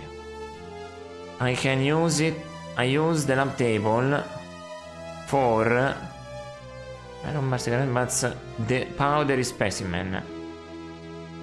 Use residue on lab table. Here we go. Let's see if I have anything I need here. Oh shit. Look around. Nitric acid, sulfuric acid, hydrochloric acid, sulfuric acid, camone. Sulfur. Look at sulfur. Cannot look at sulfur. Okay. Nitric acid, silver nitrate, zinc, nitric acid, sulfuric acid. Carbon carbonate, okay. Oil wick burner. A simple but effective source of immediate heat for laboratory work. It is fueled by whale oil which has been highly refined so that it burns at a high heat and does not smell fishy. Test tube. Okay. Matches. A pack of Swan Vest as a safety match of choice to HM the Queen. Yeah, I don't know what to do here with this. I don't know what to do here with this for real. This is quite confusing to me at the moment. Ay. This is quite confusing to me at the moment, but I wanna see if I have any PDF. Maybe this is a copy protection stuff. I don't know. Let me check. English extras. Alternate manual. Why alternate manual? There is a different manual that they produced. Clue book, Disnoffergard, lithography, Prodigy advert flyer, reference card, registration card. I don't know. Lithography. What's this?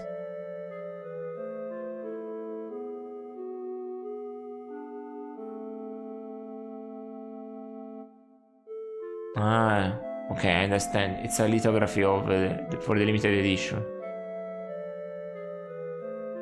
Huh?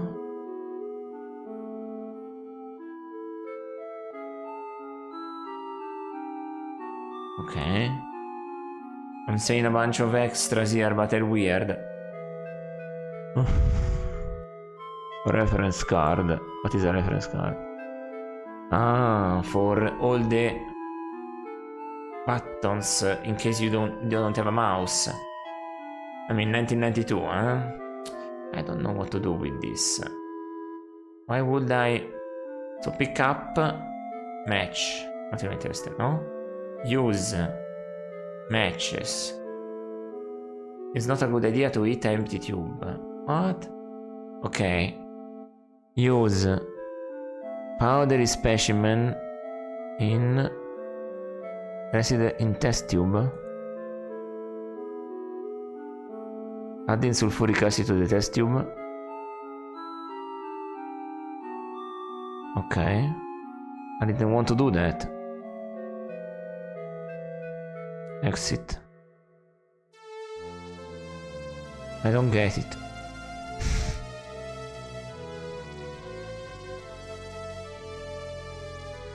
Yeah, I don't. Use lab table. Use lab table. Use powdery specimen on lab table. There we go again. I don't get it. I really don't get it. No, I really don't.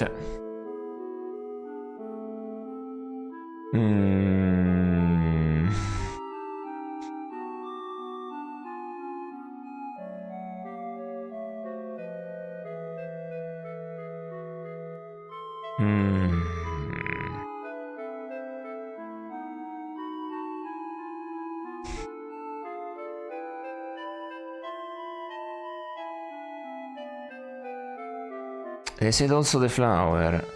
Use... Can I use the flower on the... right, lab table. There we go. This is a different view. Okay, different view. Okay, let's look around because this is... microscope.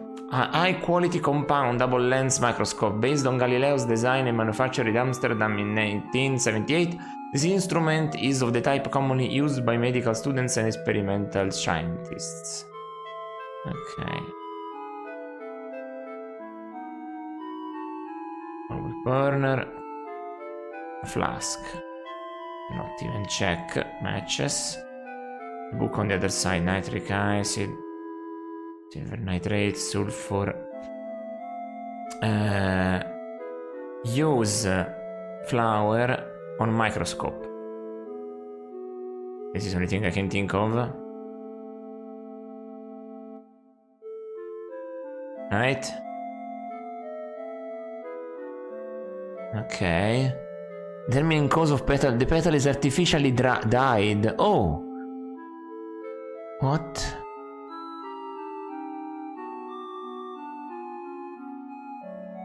No. Use microscope, sorry. Use microscope. Oh, the petal is artificially dyed, not dried, dyed, okay. Interesting, interesting. So, inventory. Look at this. Artificially dyed. Okay, and what do I do for that? How do I decolor it?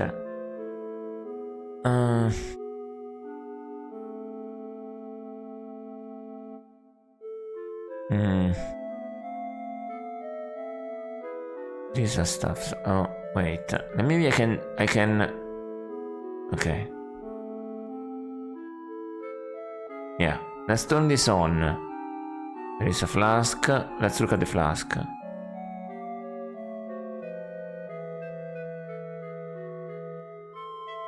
No, I'm missing something. Can I... how do I... Oh boy.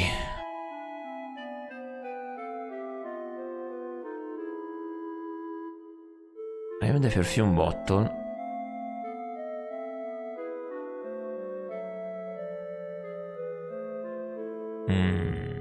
There is a ribbon. Use the perfume bottle. No. I am confused by this. I still have part of the flower.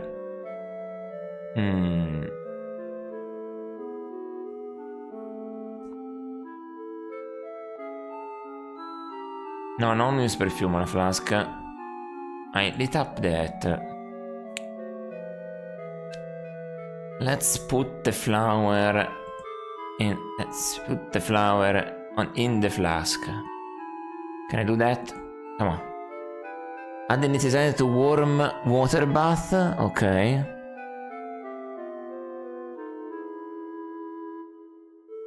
Adding silver nitrate. Ok. Adding ground flower petal to solution. Ok. What will be going on here? The dye used must have been an iodine based. So... Can I have no information on this? Analysis of the flower petal has determined that the substance used to color the petals is an industrial cleaning agent with an iodine base. So, industry cleaning agent. So this is not the natural coloration of the flower.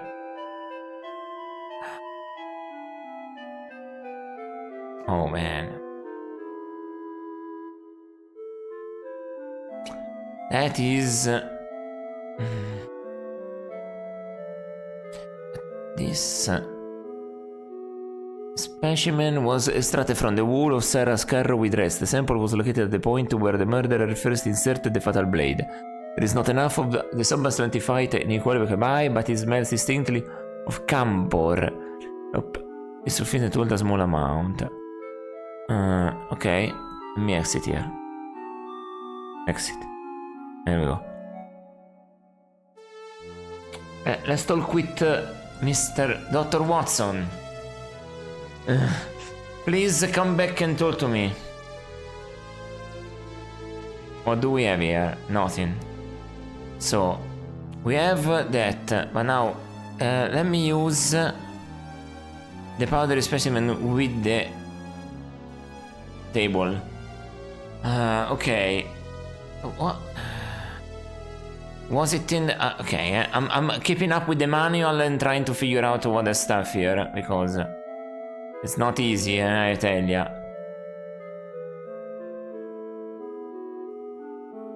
It's not easy. So. Got a journal, yes. The map of the place. Appendix of things, so that examine stuff and try stuff and it will go automatically. Yeah, okay, that I figured out. So you don't have to select everything manually here, fortunately. Just try to apply stuff. So this oil wick burner. So inventory. Use powdery specimen on test tube. Adesso fuori casi to test tube. Okay, now it can be turned. No, not this. Use matches. Now it can be turned on. Okay. Now let me use the powdery specimen again. On test tube. Zinc. Okay. That's what I missed. I need to do it 2 times. Other grounding powder found on victim. What's gonna happen, eh? A black mirrored surface forms. It is a what? Let me check. Look. Smoke residue. The chemical reaction has caused a dark mirror film to form on the cooler upper portion of the tube. This reaction is indicative of arsenic. Arsenic. There is not enough. Okay. Arsenic. Can I take this? Pick up arsenic. Smoke residue. How do I do that? How do I test this?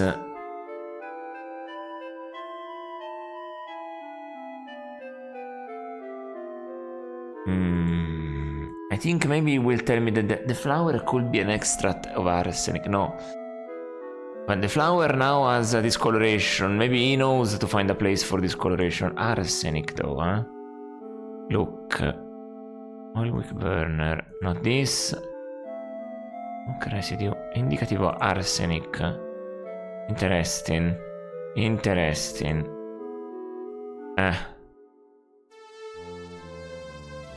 But you don't tell me anything about this yet.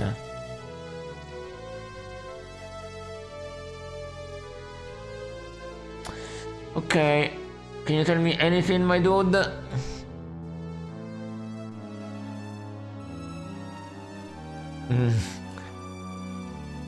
Okay. Nothing. Well, let's open the door and let's exit. Okay. Take a while to figure out. It's time we made a move, Watson. You lead. Okay, yeah, so sure.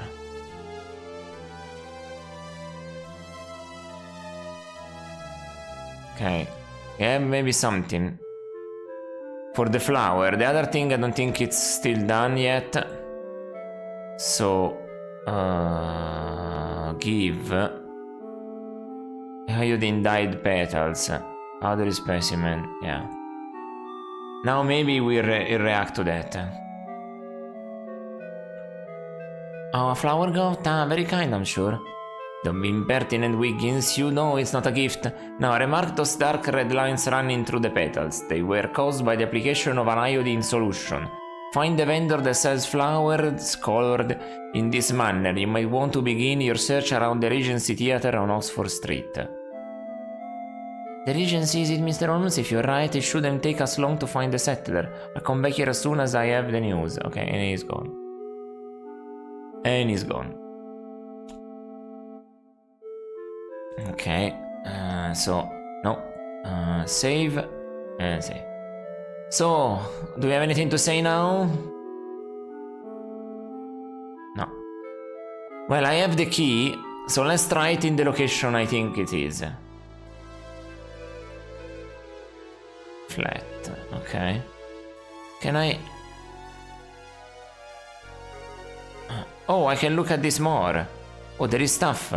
South... Kensington Field. Bell's Perfumery. Ah, shit. This map can be scrolled. Whoa. Yeah, alright. That is pretty big, huh? Alright, let's go here, then we have places to go. Oh, Scotland Yard has been uncharacteristically efficient, Holmes. It appears that they've already moved the body to the morgue. Okay, so what do you want to say about that? Okay, so look, check outline. A rough outline of the murder victim drawn in chalk by Scotland Yard for reference in his investigation of the murder site. The body itself and any personal effects have presumably been sent to the morgue. So, let's open this door here. So we have places to go. Apparently. The door is locked. Oh shit. No.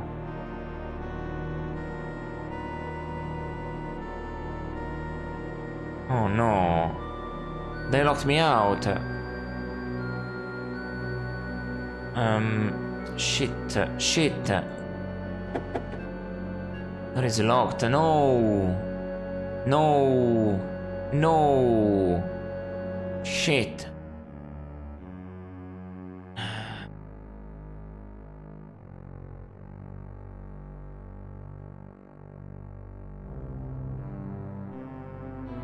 Fuck. Fuck, fuck, fuck.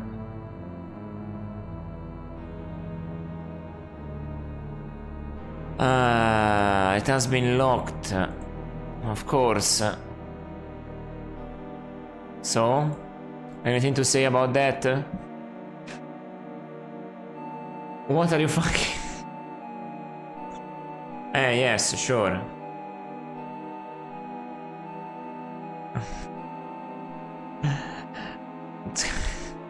Spyro, that's wild to hear. So, nothing.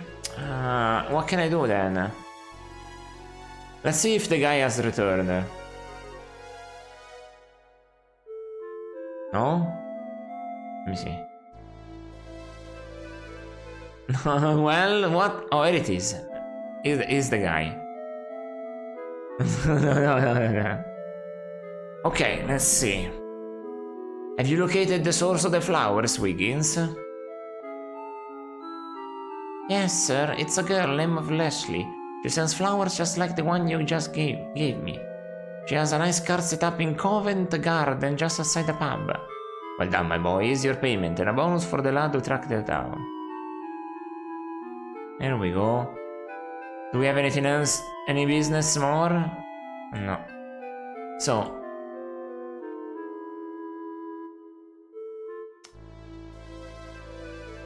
where she is here. But before going there, I want to go to a couple other places first. South Kensington Field.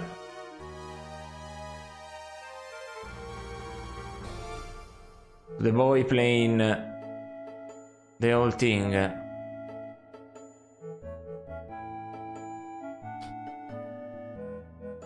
Sports!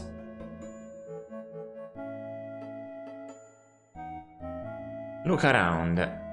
Waterboy. Jenkins, watch what you're about, man. The tackling technique betrays no knowledge of the sport. It's been years since I stepped into a rugby pitch. Holmes, that group looks a sorry lot to me. Waterboy. In addition to ladling water for parched players, the lad is probably the team's dog's boy, possibly even a mascot of sorts. He often glances admiringly at the ruggers and seems a happy boy. Player here. A hulking backfield player covered with dirt and grass and stains bleeds profusely from his nose and mouth. He appears to have been recently separated from his two front teeth, and his nose is grotesquely situated in one side of his face. What a description, honestly.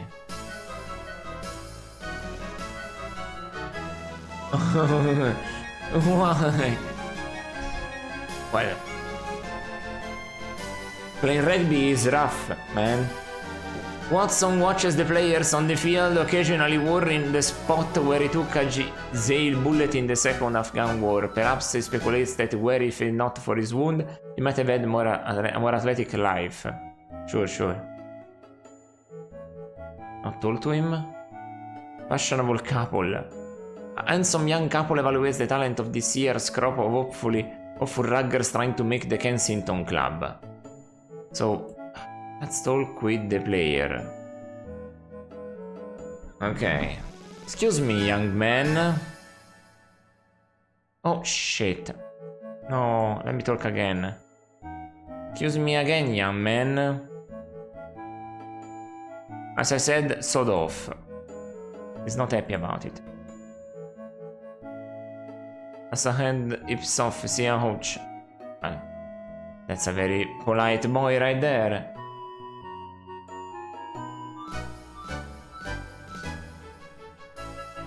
Here, boy, have you seen a young woman named Sarah Carraway watching the practices?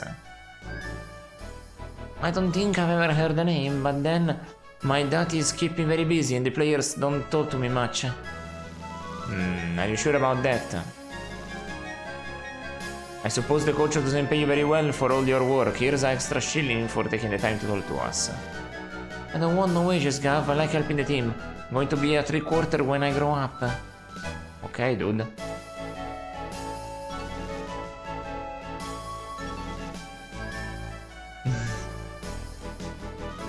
Don't talk to your lovely couple? Talk to the coach? No. Dr. Watson, being nostalgic here? Do you know anything about this sport, Watson? In my younger days, I had modest success and a wonderful time playing with the Blackheath Football Club. It's difficult to tell whether or not these lads are enjoying themselves. Oh, yeah, it's so true. Do you see anything of import, Watson? Not a thing, to my powers of detection are pathetically meager when compared to yours. That what are you fucking comment Spyro reminds me of that mistranslation of, I don't know if you saw the YouTube video, that passing the script of Revenge of the Sith through Google Translate. R2, do you is fucking? It's hilarious, I tell ya.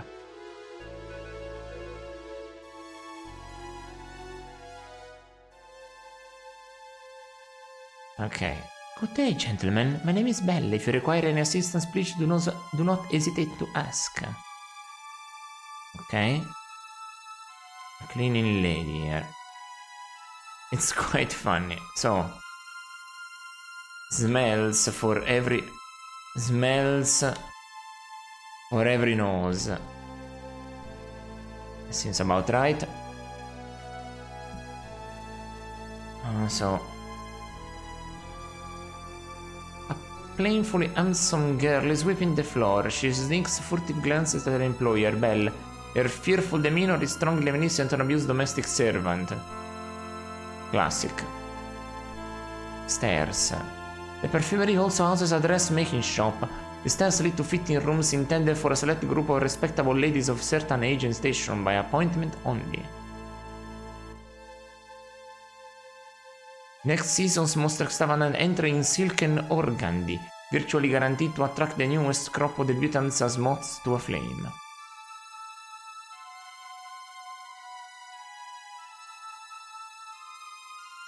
Two of the season's wool and winter coats are on display. The fashion conscious may notice that this season's garments are not particularly distinguishable from last season's. So true. Watson gazes idly at the perfumes, wearing a placid expression that normally signifies that he's thinking about his fiancée. Variety of cologne. A wide variety of scents designed to confound the senses in the pursuit of love. A backstage. The proprietor is a stern-looking woman, cordial through effort more than personality. She frequently glares at the cleaning lady who tidies the floor to make sure she is still hard at work. Snow White and the stepmother? It's more likely than you think. Placard. Interesting. Placard reads Ude Sein. This is it. Inventory, look. Ude Sein. Yes, it seems like this is right. Otherwise, what do we have? The placard reads Fleur de l'Est.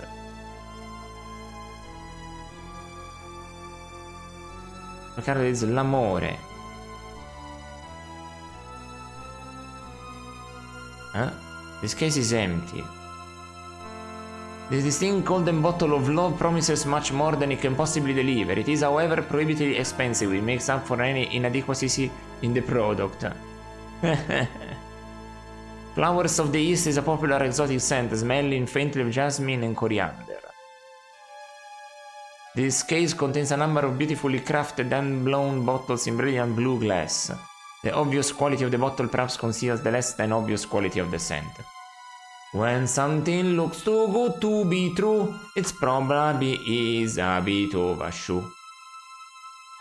The pea green bottles contain an earthy, muscat-scented scent, much flavored by ladies of uncertain virtue in East London. All the best perfume don't look too peculiar in the bottles. The placard reads La Côte d'Azur, and it seems to be the up and up. It's even empty. There is Pois de Vie. Okay. Well, a chair. A comfortable and elegant straight-back chair intended for the languishing companion of the client currently being served by the dressmaker. This is a funny detail that every place we go we comment the chairs, because that is in the Sherlock Holmes books too.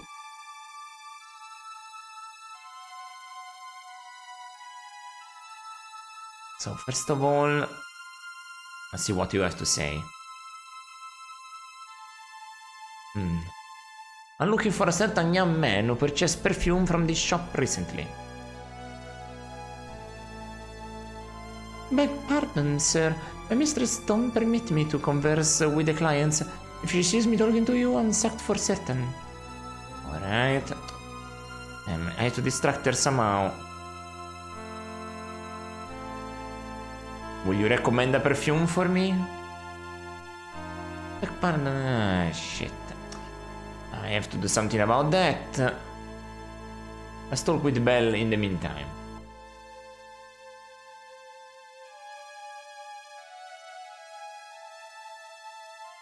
I'm looking for a young man who purchased some perfume from you recently.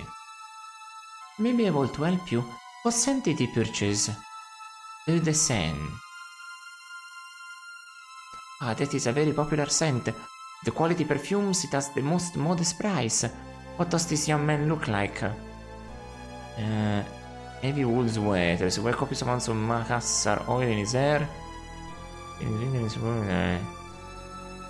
This is this one. He wears copious amounts of macassar oil in his hair. Is it tall or short?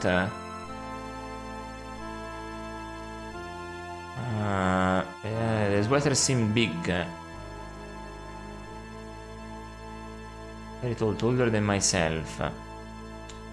He's very tall, taller than myself. Is it thin or stout?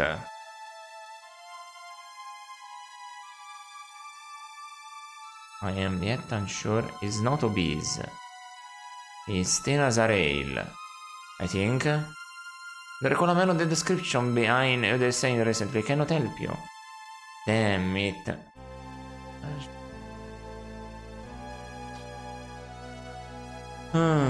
Maybe. This is difficult, so... Belle. I purchased some perfume from him recently.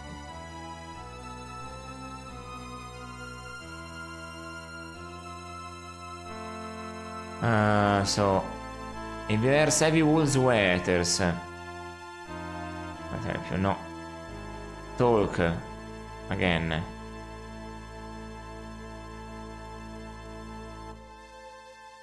Places. In any case. Okay, nothing going. What do you say? You perceive any detail in this room that might lead us in a new direction? I don't have anything to do there. I regret that I have no views that deserve consideration, Holmes. I cannot talk with you at all.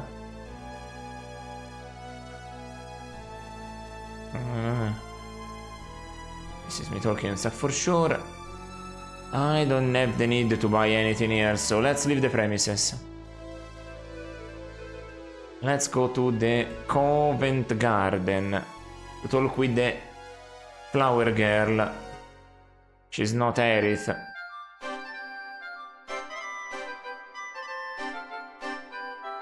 Okay, let's go down here.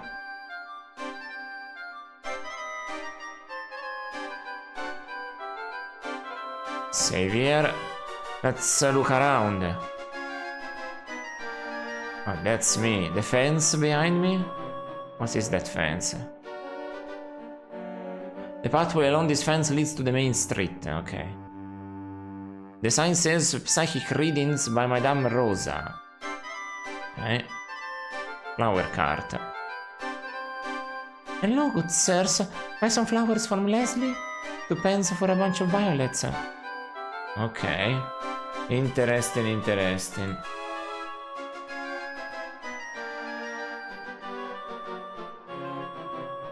So, I wanted to just look at this. The cart is filled with an assorted bouquet.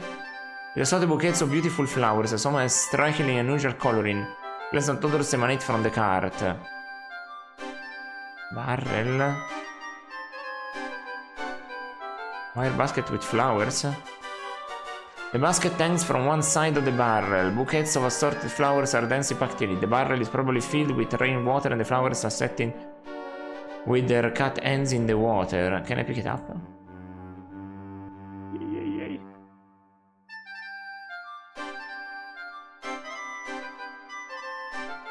Right. Okay.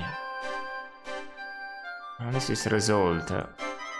In addition to common soap, salt of tartar, and camphor, analysis reveals trace amounts of powder highly toxic arsenic. So just Becovera arsenical soap, a common preservative compound. Ah, it's a preservative. Okay.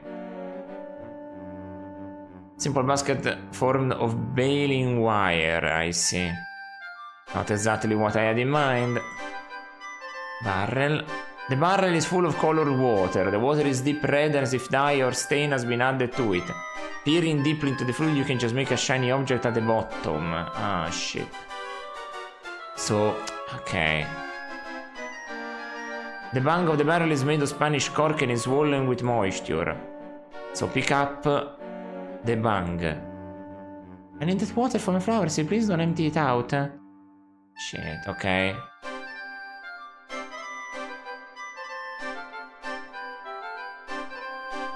And the flowers you find in the corner of this crate. Pick them up. Nothing of interest. A crate. A stored in oblong pine box. The sign reads the Moongate Pub. The door. Let's examine this and everything. Door leads into the notorious Moongate Pub. Passage. The passage presumably leads to the palmist referred onto the sign above the passage. This friendly child is busy marketing her wares, occasionally calling out with an or violets, daisies, and poppies. So, let's talk to her. Maybe she has something to say. Okay, this one. Do you know a woman named Sarah Carraway? No, sir, I don't. Would you like to buy some daisies for her? Or maybe your friend here would? I'm looking for a man who bought some pink carnations from you in the past 2 or 3 days. I'd like to help you, sir, but I need to sell these daisies more than anything. Would there be a supplier for me? If you want to buy daisies, then I'm your girl.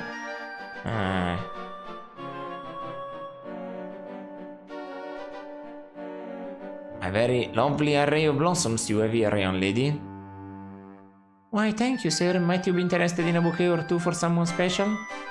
Watson, isn't Mrs. Hudson rather fond of violets? Well, yes, she is, Holmes. Young lady, here is a half a crown for a dozen of those lovely violets.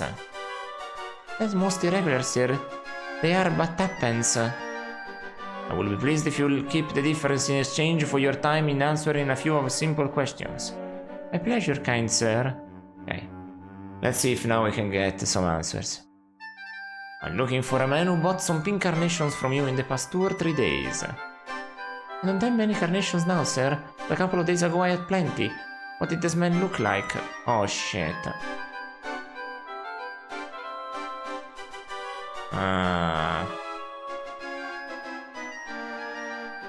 I'm seeking a more complete description of the man myself. Is it possible he had you inscribe a card for him to go with his flowers?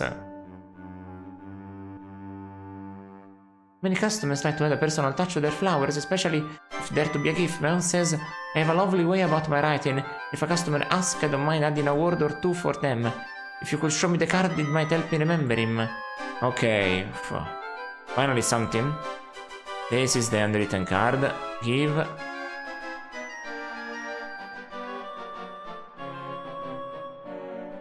Is this the card you wrote for a man who brought flowers here recently? Let's see. Why, yes, here it is. I remember the man now. He seemed nice enough, so when he asked me to write a special note to this lady friend, I was glad to help. When I saw I'd finished and handed it back to him, then he started in asking me to come have a drink with him in the pub there. I told him no at least a dozen times, and he finally gave up. He told me to come around and see him when I changed my mind. Like I ever would. Where did he say you could find him? You know, there's a funny thing. It seemed like he was about to, and then he thought better of it. He just looked disgusted and turned to leave. Then, to make things worse, he tossed his cigarette into my barrel, the one I use for my flowers. Did he say anything else? Not a respectable girl wore a pizza.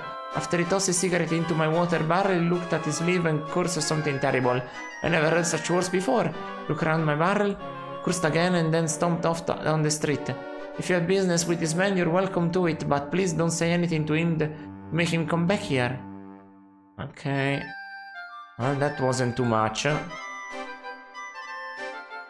Hello, Leslie, how is business? Well enough, sir. Please come back if you ever want flowers. What do you have to say for yourself instead, Dr. Watson? Is there anything that might lead us in this affair? Still amazed that you have come so far as this, Holmes. Lead on and I'll follow. Can I open this cork here? Come on. The bang here. Please don't empty it out. If I can use maybe a basket on the barrel. Here we go, I don't have to remove the bang. What have I found in the bottom?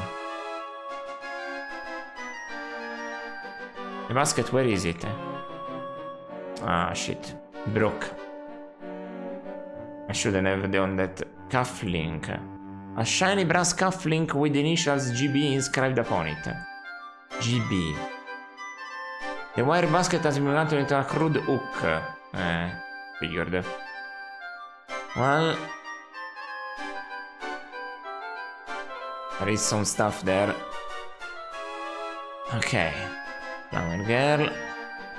Game. Making progress for now.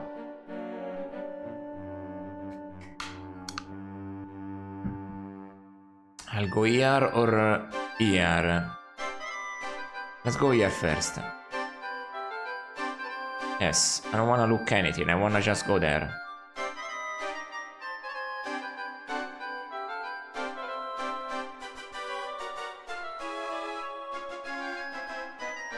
Yeah, I'm going in. There we go. Good day, gentlemen. Or is it night? How may Madame Rosa be of service? Okay. Look around. That's through staircase. The staircase appears to lead to a loft or bedroom. The rickety condition of the steps, however, and the thick layer of dust on them suggest that no one has visited upstairs in some time. Large wooden case. Let me check this out. Excuse me? May I have your service? Ah, shit. You're not gonna make me look at the bookcase, huh? Okay, first let's solve the problems here. There's a wicker chair. The well-used chair appears to serve the palmist's clients. So seated, they seek fortune, good news, a loved one or fame. Despite the palmist's administration, there is little doubt that most of them stand up disappointed.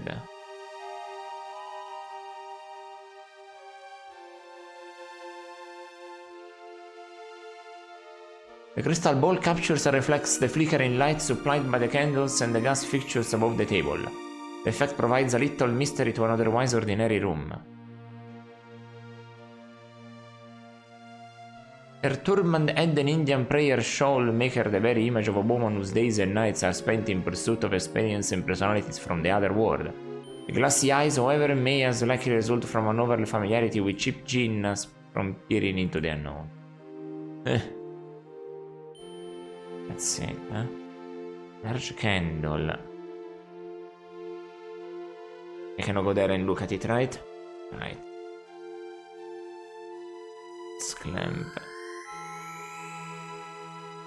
Desk lamp. Nothing I can see. Writing desk. You're not allowing me to see anything, eh? No writing desk. Well, let's talk to her. Hello?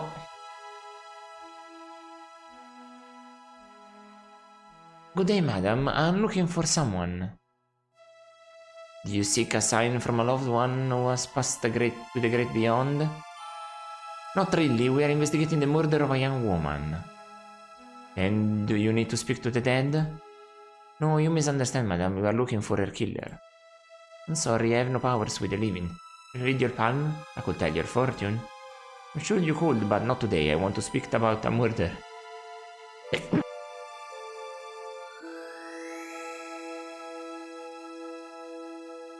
Some sneezes. Even if I could talk about it, which I can't, the spirits will not be pleased. Mercury is in retrograde today. You see, perhaps you would like me to determine your marriage prospects? No, thank you. I'm afraid you find that my marriage line is very short.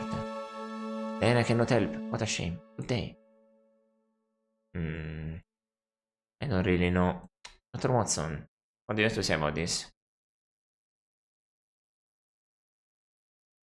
If you'll excuse the expression, Watson, I can see a bloody thing in here. The pupils will soon adjust, Holmes. Be patient. Okay.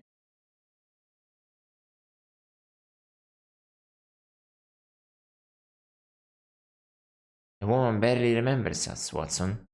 Perhaps she has many clients who are seeking information about murder victims. Suppose Lestrade has been here? I don't think so. So let's go out.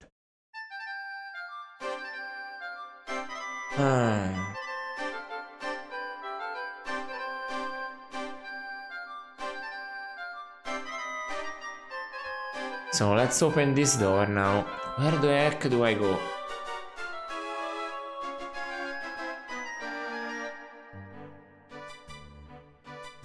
Okay, look around. This is a bar.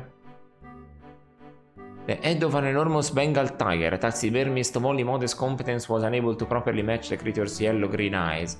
The moth-eaten condition of the head has not contributed to the bearing of the once noble beast. I can tell, eh? Dartboard. Feather darts attest to the amateur status of the patrons. More punctures adorn the wall of the beam support beam than the board. Perhaps this is a testament to the stoutness of the ale rather than the abilities of the players.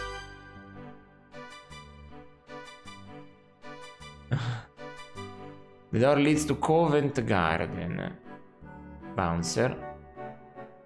A large muscular man with a wooden expression that bespeaks terminal boredom or abysmally low intelligence. He holds a truncheon to enforce order among the clientele.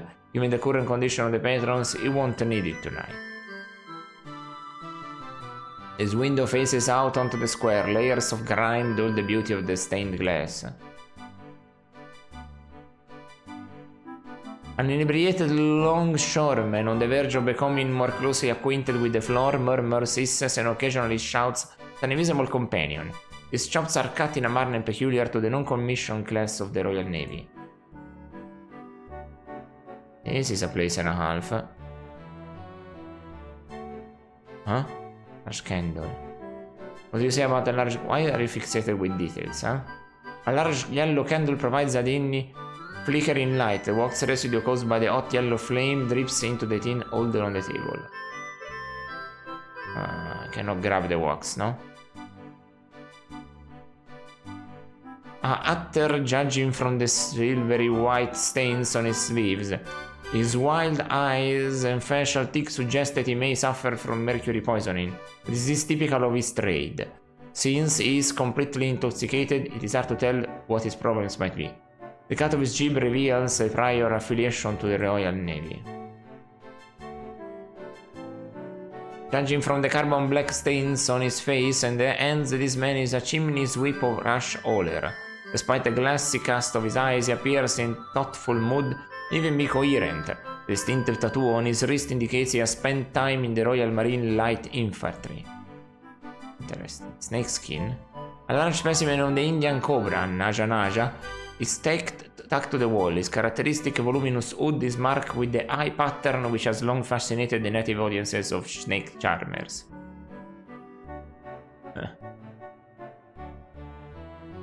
His ravaged appearance is contradicted by a well-kept mustache of a type characteristic of a sergeant major of the army.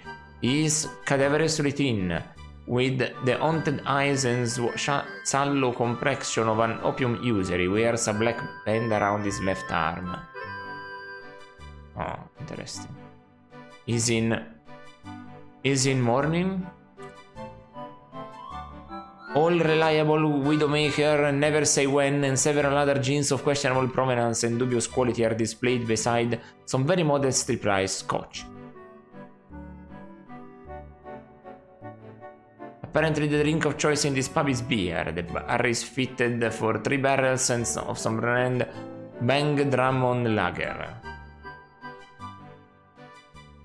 The soldier in the picture is a youthful version of the landlord himself, wearing a ribbon indicating he is in the first year of service in India. In the picture dated 9 March 1865, the soldier wears the uniform and regimental insignia of the 1st Bangalore's Fusiliers. They were known for their exceptionally long tours abroad, never less than 5 years, unless death or disgrace brought them back sooner. Wow, that's wild. Same description. Which will Bunting. The landlord as a younger man stand next to the sweet-faced woman of advancing years in the midst of Queen Victoria's 30th anniversary celebration in 1867. She is dressed in a simple black dress, and he in the grandiose and now obsolete garb of a ticker-taker on the London Underground Transit System. There's a feather? Distinctive curved head of a feather of a white cockatoo. What the fuck is this place? A feather?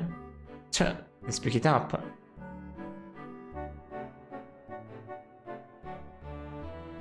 A white cockatoo in this place. What the hell? Okay. How do you like the place, Watson? Is this to your liking? From his position in the bar, he glances left and right, curious about the pathetic characters in the dimly lit room. No, I don't think he likes it. Let's talk with a bit of everybody.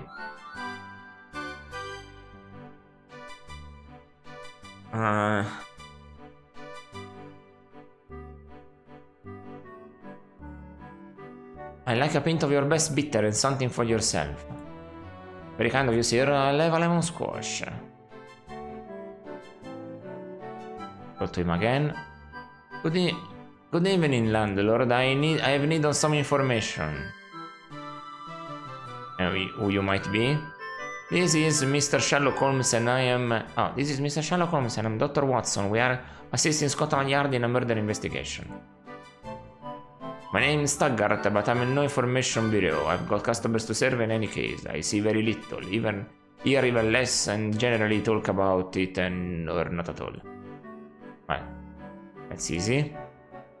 Problem solved, I say then. Hello again, landlord. I really think that this is in your best interest to cooperate with us. Rats will only get you a broken jaw. You'll be very well advised to clear off, and you'll be worse for it.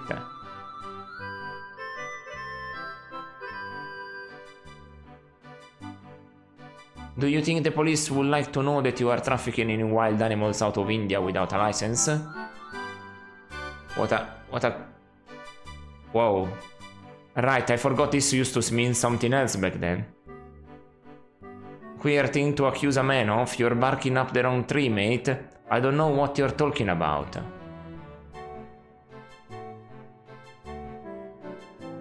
Except the tiger's head on the wall is a damning bit of evidence. Evidence of my being an expert marksman, more like. Now you be off with you both before I lose big Tom of you. Shit, this guy doesn't budge for shit. Down here, come on. Look at this feather, it's from the crest of a cockatoo, a bird native to Australia. How did you end up beneath the foot trail of your pub? Sure, I don't know. One of my customers has a shop what deals with exotic animals. He might have brought it up here. Seriously, tell me this customer. Come on, dude. Come on, dude. Let me just... No, you didn't even give me the drink. You motherfucker.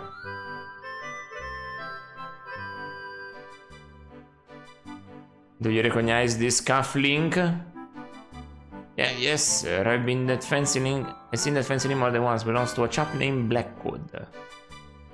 And just who is Mr. Blackwood? He's a big blower, that's who. He's almost as stuffed as those specimens of his. See that tiger over the door there? I brought that one down myself during my tour in India. Blackwood can spend 5 minutes in here without telling me about the ratty job that was done mounting it. He claims it to be the best taxidermist in London. Hey, Slimy, welcome, thank you. Congratulations on being first. Do you know where we might find this fellow? Well, now that I do not. But if you must see some of his work, you can. There's a specimen at Bradley's tobacco shop just west of here. The proprietor is a friend of mine. He had Blackwood stuff famous. Bagged on his holiday. I've seen it myself and I don't know what is better than Blackwood goes on about. My tiger's easily better. Okay, we got something out of it. Hello, Slimy. I hope you're doing good. And since you redeemed the first, this is what it gets ya.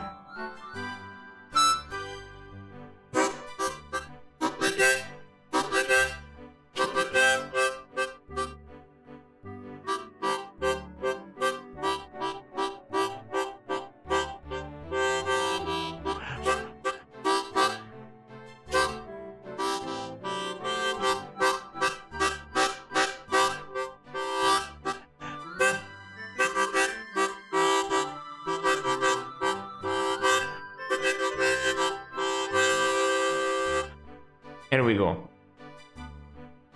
Yeah. Thank you for the follow the other day and thank you for being here. If you like all games, you'll see plenty of them, including RPGs. More than often, but I play lots of genres. Yeah, no problem. I want to just... Can you give me something else here? If you're doing good... yeah, this guy... If you're a sporting man, I might just get it yet. Ah, you want to play with this, huh? Okay, well... We'll save before that. Maybe I'll play all day darts. A bit of music is always good, right? Bouncer.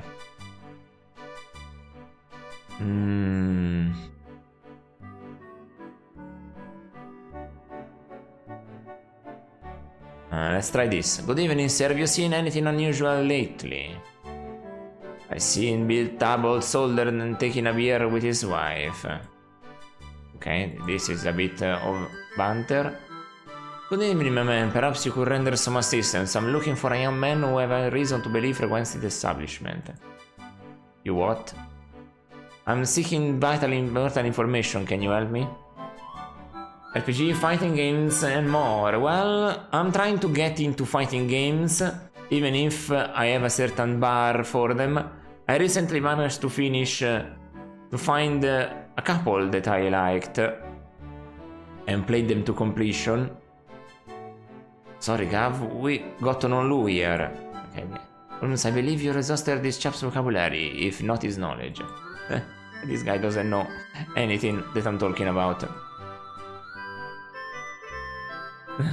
But yes, I'm playing this point and click that is not available anywhere, I think. So I'm using Exodus to run it. But Sherlock Holmes is a licensed property. So... But yes, many games might be licensed that I had to play in one way or another. Yeah, I don't think Sherlock Holmes is available on GOG, right? I see some of the new ones, but not this one. Holmes, Serrated, Lost Files of Sherlock Holmes, Lost Files of Sherlock. No. No, only the most new ones from 2008, 9. There is also one from 2004, Secret of the Silver Earring, interesting. Yeah, the one from Frogwares, but not anything here. So, what do you say? Can you help me? I'm looking for someone. Lord helps those who helps themselves. Who's there? What? Yes, my man, bless her heart, always said I shouldn't have gone to sea. Blast with the price. What? The man drunk beyond all sense, Holmes. Okay. So, not that guy.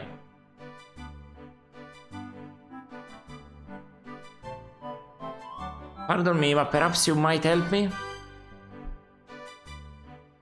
Me looking for me, is that it? Was my name? They don't come any madder than that, I'm afraid, poor wretch.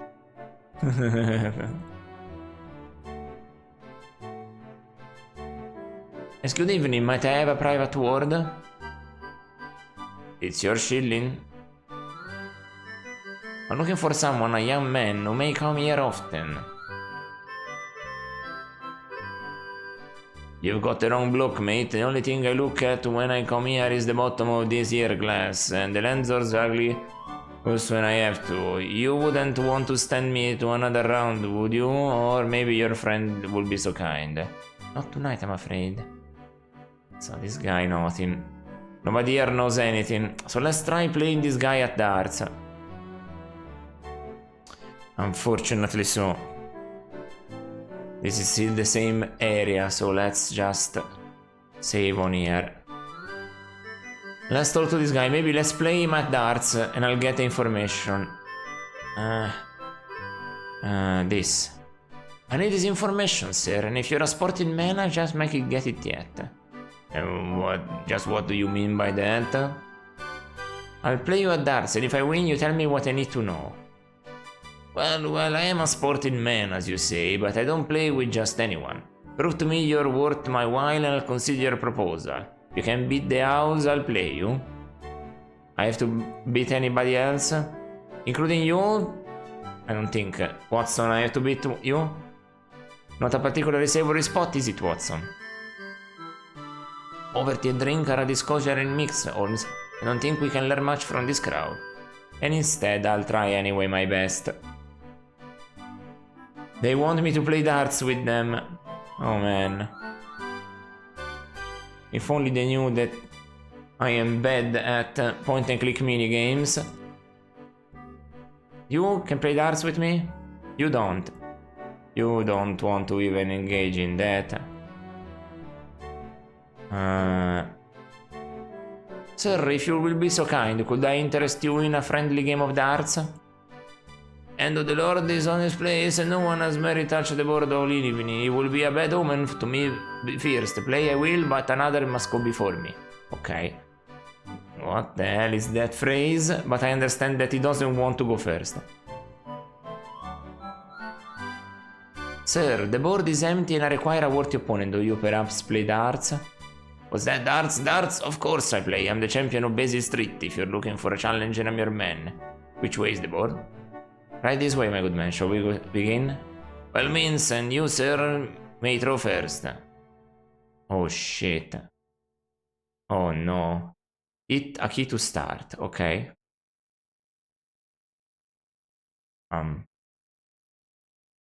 Start one, scored 0 points. Press a key. Oh, no. Okay. I have to press. Okay, in the middle. Scored 50 points. Alright, I'm playing darts. These people are so superstitious about darts, right? What the hell is that even? Let's go for darts. 18 points, okay. It's the keeper's turn. Let's see. 20 points, holy shit. The guy might... I need to play better than that. 25, oh no. These guys are strong. Okay. 223, 226, okay. Ooh, that's pretty good. That is pretty good. 25 points, right. Okay, this is pretty easy with the spacebar. And this is pretty decent, right? 25 points again. Okay, come on, skipper. Show me what you're made of. Okay, that's a bad throw. That's a bad throw. 1 point. Oh. 2 points. Ooh. Oh, I scored 1 point. That's not good. Oh no. Oh, if he gave me the middle there, I could have gotten 60. Shit. Another 1 point. Oh, that was bad. That was quite bad. He got 2. Nice. This is pretty precise, eh? This is not a bad minigame, I have to say. It's well made. For a point and click game, it is well made. Strangely enough. Oh, almost 50. 25 again. It's equal to 17 again. 25, almost in the 50 there, wow, wow. Now I have to play carefully. Because I think you can get a null score if you go over, right? You have to go exactly at 0, right? Okay. Well, there is, if I go there, it's left and right, and strong is up and down. This is easy to figure out. Let's go for the middle first. Oh, this is bad. 4 points, okay. So I can go in the middle now. 25. Oh, busted. Shit. I made the 50 right where I didn't need it. I made the center right where I didn't need it. Oh no, no, no. That is bad. That is bad. Oh boy. Let me see, where does this go? 25. Okay. 1 point. 18 points. Okay. Now it's his turn. All the minigames. Like Final Fantasy 7. And this is just one minigame for now. 0 points, okay? What are you trying to do, dude? Holy shit, he's getting precise, the guy. The guy is getting precise. Okay, go up there. No, I busted already. No, my turn is gone. I went into the triple of the 20, what the hell? And without even trying. This is bad. Oh man, oh no, oh man. Skipper wins, what? What the hell? I have to ask him again. Hey dude, we played for an hour. We can... Will you care for another game of darts? By all means, sir. I have to redo it. It's useless that I save unless I win, you know? What the fuck? Go there. 50, nice. Let's start with a good lead this time around. Oh, 1 point. Come on, there. 25. I lost. Oh, man.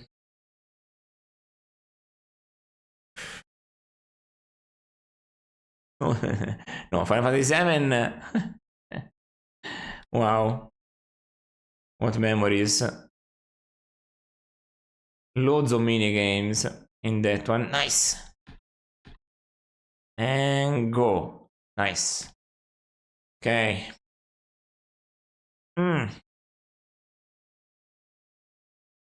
You cannot beat me this time. No, what the hell? What do you give me? 25. That's a 20 at best. Give me that. 25. Nothing. Okay. If I can manage to snag a 50, that will be good now. Come on in. Shit. The CPU is so good. It's embarrassing, honestly. 55. Come on, 50. 25. Shit, now I cannot risk it anymore. Go there. 1 point. That's a pity. Now. Bita bova, bita. Yes! Exactly 25. Yes, Holmes wins. Holmes wins. Alright. So what does he say, this guy now, if I talk to him? I won, so no more yellow text. Nice. So, save again. I have to play all of them, right? So, you now, you want to go? You superstitious fuck? Okay. I was to transfer that other chap, but these fingers have been blessed by Simon and all the saints, and I will not be so easily defeated. Oh shit. Oh shit. Okay. Okay. Ooh, I did a bad one. 2 points. 25. Better. And that's a 20 at best. 1 instead. It went into that. That's not a good start. Ooh. Ooh. Okay. I pity there's no music during this minigame. A pity indeed. Okay, this guy's already ahead of me. Try to recover. 25. Come on, go there. 20, that's good at least. Oh shit, too high.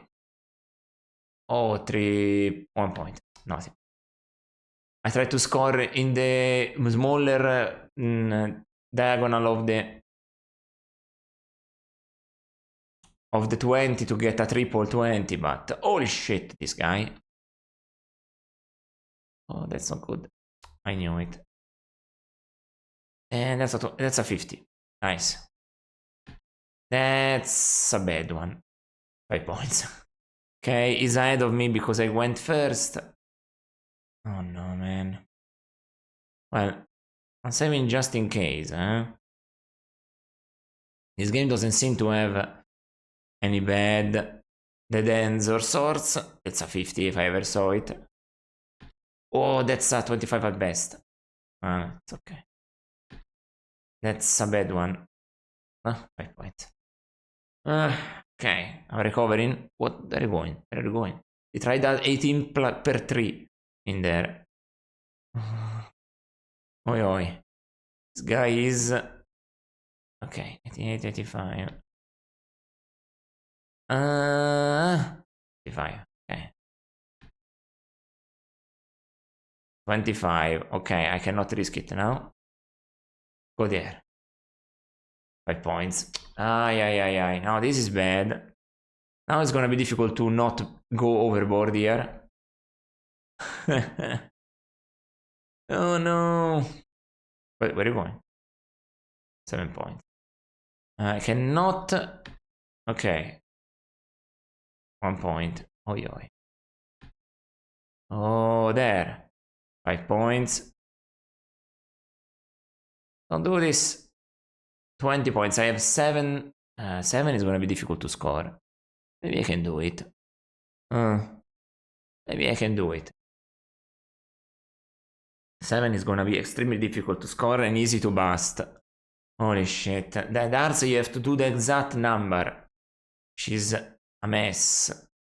18. Okay, the smaller the number is, the messier this is. No, where are you going? 8 points busted. So I see this turn. I took the 8. Oh no. 19. Okay. Whoa.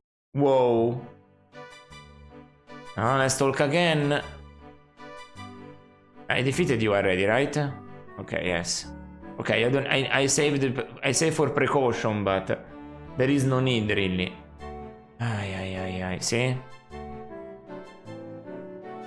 Okay, let's go for it. Come on.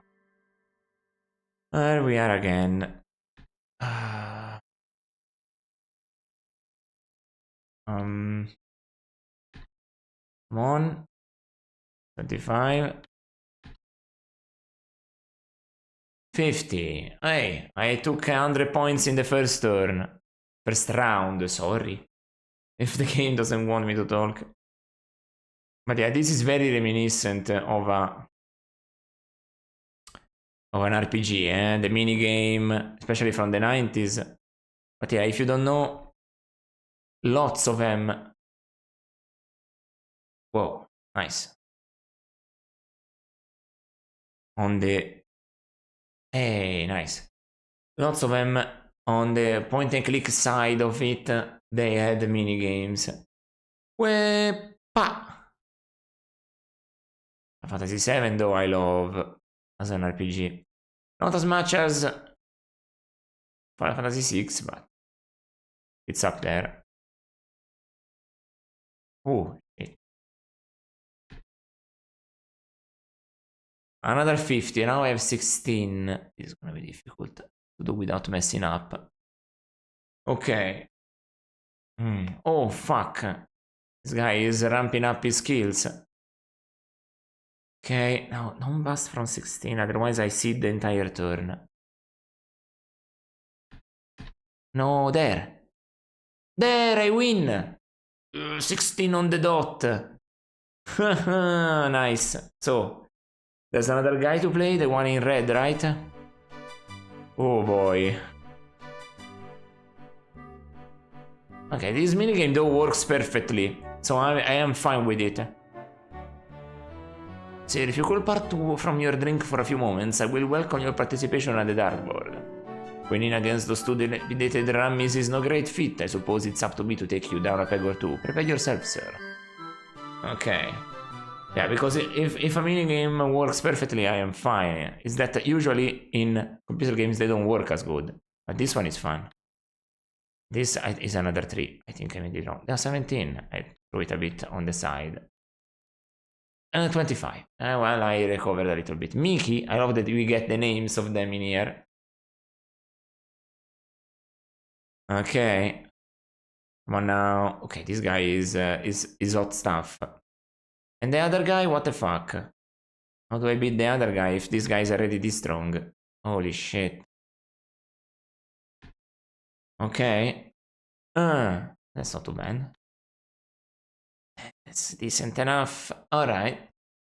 I'm running low. Oh shit, this is a perfect. Wow. Oh, he's made a mistake. Okay, thank fuck they can still make them. And this is another 50. Oh no, this is bad. This is a 1-4. Can I recover? 50. That's better. A 25. Oh man, Mickey's gonna beat me. I have to play him again and again and again. This guy seems on another level compared to the others. Can you do a 74? Yes, if you go there. Oh, you missed. He tried. He tried go to 11. No, but he went to 33 at most. 35 he can get if he gets double 17. Sounds ridiculous, but 25.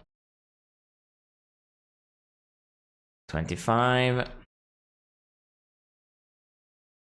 25. 27 is gonna be a problem now. Oh boy. Come on, bust. If you bust 1 point, don't do it. He won. He busted. Alright, but he doesn't win. You have to get 0 anyway. He busted though. So the CPU can make mistakes. Okay, 25 that it is. Nice. Now getting a 2 implicates throwing it there. I made a mistake. Oh, I didn't throw it. I didn't count. It didn't count. It didn't count. Shit. Oh man. Hitting that 2 there is gonna be a problem. Oh, he tried the 17 tactic. Oh no, he's managing. Oh, he's getting close. Oh, he made a mistake. Scored 4 points. Okay. Shit. No. Okay. Oh, fuck, I busted. Okay, this is gonna be a battle at the last point. 30, no! It's easy to get a 1. Exactly. Mickey defeated me. Oh, man. Let's talk to Mickey again. I need to defeat you. Oh no, shit. Mickey! Oh shit, what am I doing? Oh no, this is bad. Okay, I'm recovering on that. This is another 50, please. 25. Well, not a great start for me. Oh fuck, here it is. Already paired me. And here we go. Look at that guy. So that's perfect. Nice. Oh, that's 25. No, it's 50. Counts. A triple 50. A triple 50. Not enough though. I have a 76 now. Let's see how much it does. 25. There you go, a 50. Come on, do a massive mistake. Boo, wee, woo, wee. Ah, 7 points. I distracted him. It worked. Oh, this is a 25 at best. Okay, I can take that. And this. Now to get the 1. This and this. No! 54 busted, so he resets everything. Shit, I got the 18 per 3. How did I do that? Oh shit, he's doing it. No, he didn't manage, okay. Oh, he's doing it. Fuck. He did it. 10 per 3. Because in the smaller circle is per 3. In the outer circle is per 2. He won again. Okay. This game has taken a turn. Number 3. I need to turn on the lights. It's getting dark here. Oh, this could be a mini game in Dragon Quest. I don't know if it is in one of them. I haven't played all of them. I played on stream only 1 to 5, and in my own time also 9. Yes, I have it on DS. Also 7. Yeah, 7. Of course. Of course, I played 7. I forget about the 3DS remake of 7. I tried also playing the PlayStation 1 version of Dragon Quest 7, but that one is long in the tooth. Holy shit if it is. So, come on now. And do something. Oh, 25. Do a mistake. Maybe did. 2 points. Nice. Nice and nice. Oh, this is 25 at best. I knew it. Oh. Oh. Over it precisely. What the hell? Right, I remain with 1 point. This is a pretty good moment to remain in. If I can... Okay. Between the red and the white dot on the right. I think this is a better spot. No, busted already. He goes again. Shit. It's real. A wins. 14 per 3. Fuck. 42. Whoa. Oh man, this is some brutal stuff, I tell ya. Alright. It works fine, I'm just not very good at it. It's just me. Yeah, it's not a problem of the game at all. I'm the problem of the game. Ay.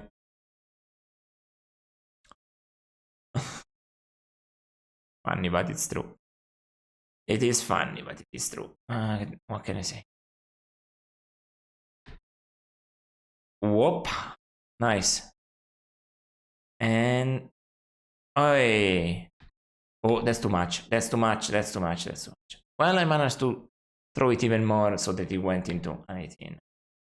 So I have to throw it further than that. Okay? So if I need to get a 1. It's not easy, eh? 7. This is a bit too high. 25. Oh, this is a 50. Now, if I want to get an 8... Yep. Oh, I win! I did it! Nice. Because now it doesn't say again... Yeah, everything that has been exhausted... Actually, can I ask him about what he's drinking? Excuse me, my good man, what is it you're drinking? I'm drinking whatever is in my cup at the moment, girl. Well, that was simple. As an answer as you can ever get. I defeated everybody, now it's up to you. Alright. I'm ready for the game now, if you please. And so you are. Shall we begin? Here we go. Again, the Tom is the name. Nice. Alright. Oh, this is a 25 at best. No, it's a 5. For so little. Come on, a 50 to recover. Nice. This is a bit at 25. Okay. Tom, you're a sharpshooter, so this is gonna be a problem. Oh. Yeah. Oh, fuck. Alright. This is a decent 25. Alright. This is not a 50. It is like, look at that on the dot. This is terrible. 12. Okay, you went out a little bit too. 25, if you went even under it was a 3. Would have been good for me. 6, okay, okay. That's bad, that's bad, that's bad, that's bad, that's bad. 6 points. Wow. This is better? 25. Come on, give me that 50 once. 50! Alright. What are you gonna do, If you can go and do triple 20, you're gonna bust. Oh shit. It's gonna try for something very difficult. Whoa! He did it. 14 per 2, 28. He did it. Whoa.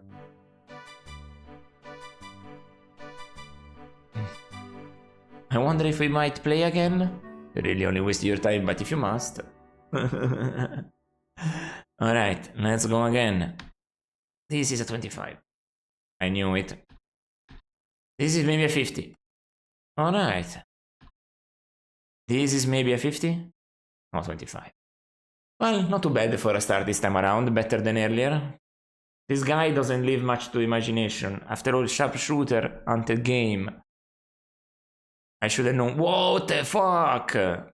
One over the other. Holy shit. Okay, then. That's too much. 5, I knew it. No, 25. Okay, I'm not managing well. Under pressure here. Come on, give me the infos. No. This guy's impossible, man. He has 1 to do. 1 is one of the easiest to do, though. That's such a pity. 50, okay. I cannot do 50 again, but 46 is from 12 on the 3. So, if I can manage something like this. No, almost. 12 on the inner circle. I missed it though. He's gonna do 1 easily.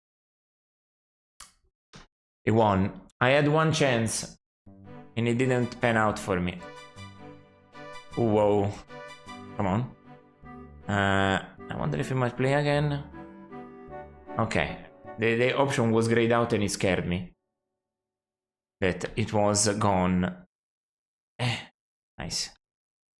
Shit, too high. 20. At least I saved it somewhat. But this is another 20 at best. Okay. Well, I could try to get a 20 per 3 there, but it's 60 points. It's more than the center, but... Oh! No, he doesn't get scared by anything. Oh shit, this is bad. 13. Okay. 25. Oh, I tried to get that 20 up there. Shit, why did I do that? That 20 per 3.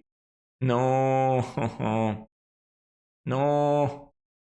It's so far away. Wait. 9 points. Okay. Let me try my best. Come on now. 5. Ah. Oh, I saved it. No, this is too much. I knew it. He's so ahead this time around. Oh my goodness. Look at that. I was gonna go for 42, which is right there. And he did it. 14 per 3.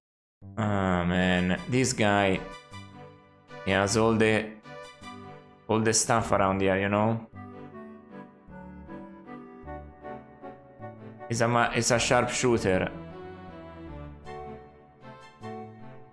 Ah, come on now. I wanted information. No, this is very bad. Oof.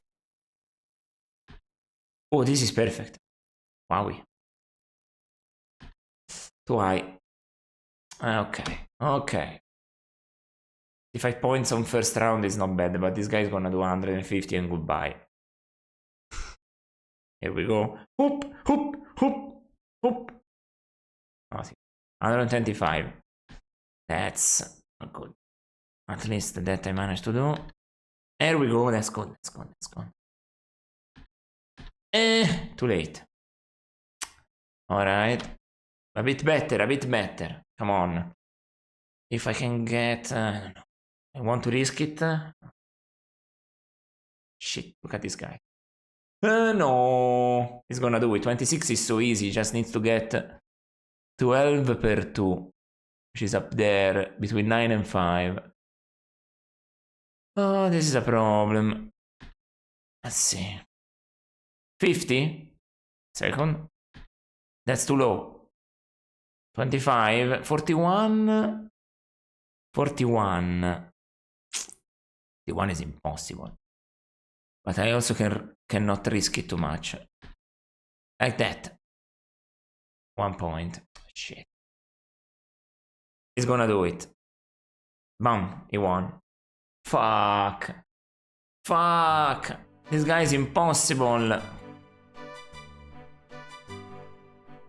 I wonder if I might play again. Come on. Wait. Can I make him drink to make him lose a bit? There. And there.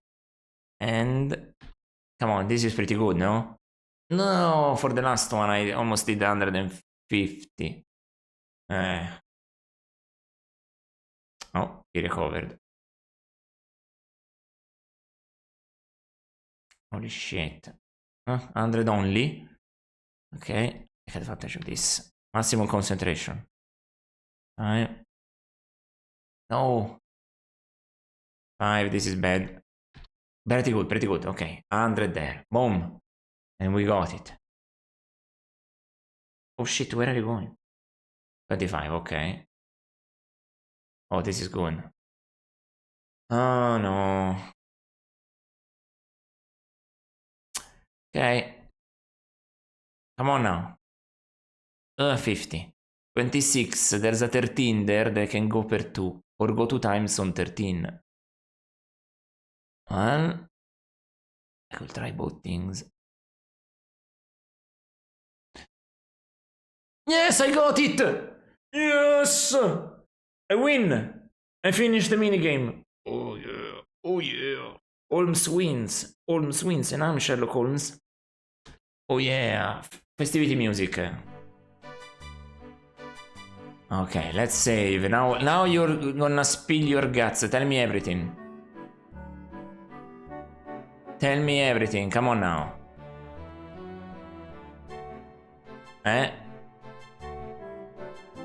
And now, Mr. Taggart, as you promised, I'm looking for a young man, about 17, well-built and quick-witted. I'm told he has frequented this establishment. You play a fine game, sir, and as promised, I believe the fellow you're looking for works for a chemist in Attington Street. You do well to direct a few questions his way. Thank you, sir, for the information and the game. And it's 1. Yes. Okay, I leave the place.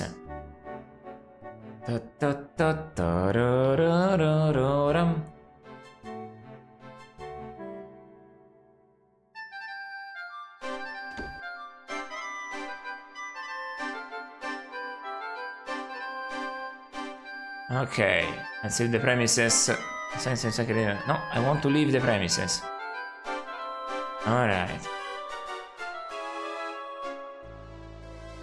So, where is that location? Bradley Tobacco Shop. Attington Street Chemist. So I got a couple of places to go. Okay. Tobacco Shop. Street Chemist. Southwark Morgue. Alright. So there is a bunch of stuff to do in the meantime,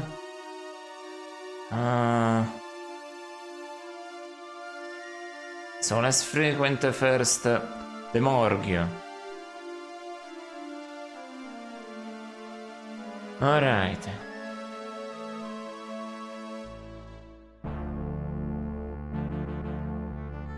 Good day, Mr. Holmes, Dr. Watson. You'd like to look at the body, I expect. I'll be with you in a moment. Please look around if you wish. Alright, we have everything we need. So...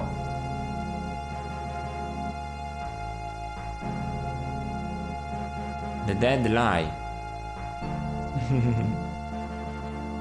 That's funny, no? Let's look around, we got a new location. And body 1. Oh. This unfortunate young woman bled to death from deep stab wounds inflicted in her throat and upper chest. But her blade may have resembled the one reputed to be wielded by Jack the Ripper. Body 2.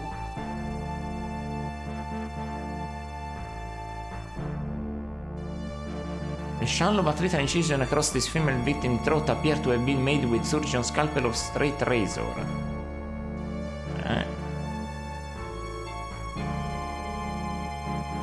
There's nobody else here. Nothing to look at. Watson, are you looking intently still? Steadfast doctor started the investigation with undisguised admiration. Gregson, Body of Sarah Carroway. Even concealed by a sheet, poor Sarah's body is a shambles. Okay, Inspector Gregson. Inspector, one of Scotland Yard's most experienced and dedicated officers, seems preoccupied with a case of his own. The coroner. A large, open-faced man is in his late 40s, though his work seemed macabre and perhaps disgusting to the layman. To him it is a passion. He exudes an aura of competence and discipline.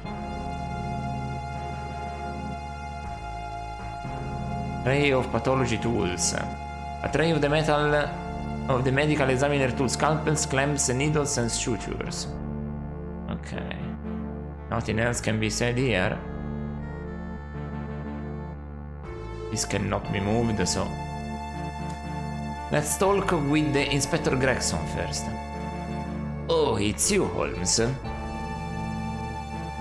Hello, Inspector. Yes, Holmes, what can I do for you? Nothing? Wait. Nothing. Okay. Hey, you first of all.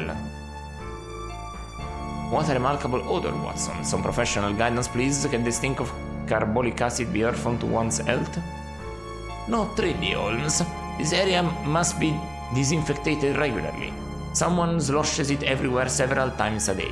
You'll become accustomed to the smell in a moment or two. Okay, can you tell me anything else? No.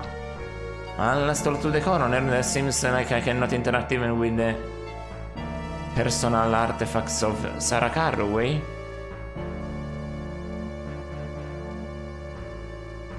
Has Miss Sarah Carroway's body arrived here yet? Yes, I was just filling out some of the paperwork. May I see the personal items that Inspector Lestrade sent with the body? That's not standard procedure, Mr. Holmes, but I suppose there's no harm in showing them to you. Wait a moment, won't you? I retrieved them from my office. Okay. I'll wait around.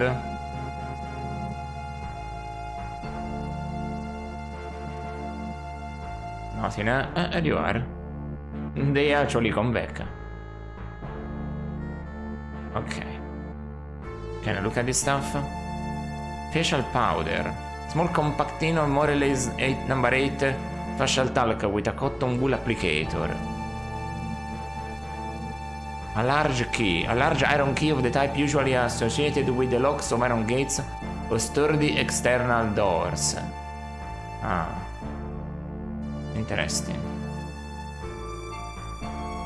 A delicate gold chain to which is attached a semi-precious violet stone. It appears to be an amethyst and perhaps indicates that the victim was born between January 20 and February 18th. Ah, it's a birthstone. Interesting. An handsome charisma handkerchief made of Japanese silk. Interesting. Can I open the handkerchief? Cannot be open. Can I pick up the key? Sorry, Mr. Holmes, I cannot allow you to take anything without proper authorization. That's a pity. So... I need to run a few tests of these items while I have them here, Mr. Holmes. You are welcome to view them again whenever you like. Okay, let's talk with you more specifically. Have you learned anything more of the circumstances surrounding Miss Carroway's death? Not really, Mr. Holmes. I did discover a trace quantity of a curious powder, the substance of an coat. It doesn't look like cosmetic powder. My laboratory assistant won't be in until tomorrow, so it hasn't been analyzed. Would you like to see a sample of it? Indeed, I would. Okay. Ah yes, this looks to be just like the specimen I removed from the body at the murder scene. Analysis showed some sort of arsenic compound mixed with soap. That's a peculiar combination. I can tell you that arsenic had nothing to do with the cause of death. Thank you, doctor. So...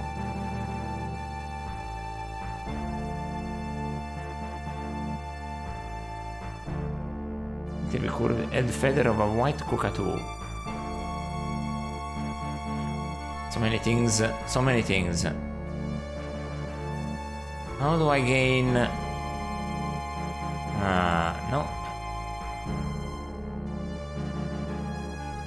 Options. Okay, oh, here we go, this is interesting. Inspector, could you authorize the release of some of the items from Sarah Carraway's case? Carraway case was investigating that one, Holmes. Inspector Lestrade was doing some of the preliminary work. Oh, you mean the new Ripper case? Lestrade always gets the glamour assignments. And yet what falls off his plate? I'm here on a simple suicide. We witnesses saw this woman leap off London Bridge a week ago. Clearly a suicide, I'm just tying up loose ends. Excuse me, Inspector, concerning those Carraway items? Oh yes, sorry, I'm afraid I won't be able to help you, Mr. Holmes. Only Lestrade can release the evidence. I left him an hour ago at the yard, you might still find him there. I must warn you though, that security procedures have tightened up some. Tell them I sent you and you should have no trouble. Okay, so we have something. Also, I have this journal here, which I will reuse. Inspector. So...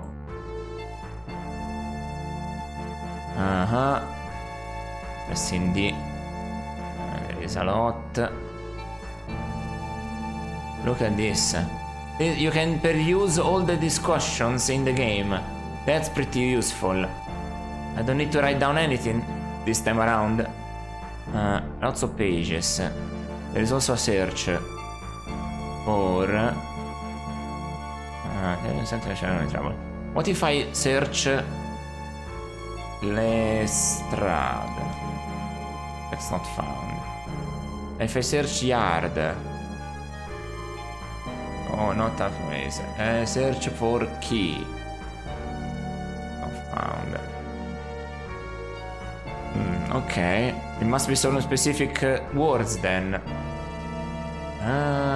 You have anything to say? Nothing.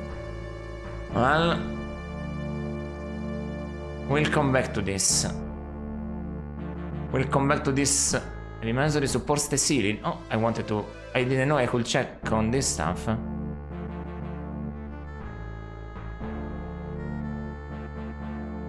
What the hell? Oi, oi, oi. What?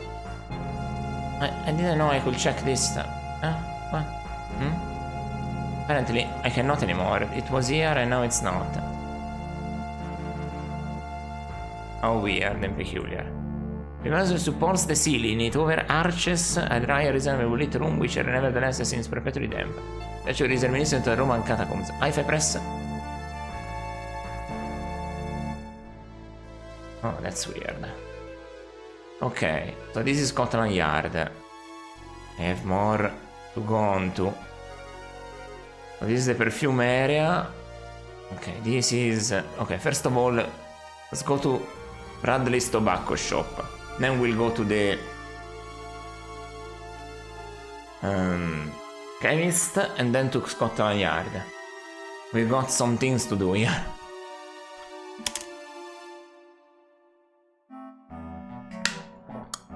Whoa.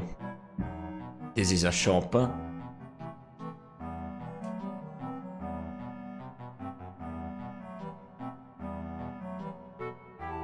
Tobacco, blowbacco. There we go. Seriously. No, look and look.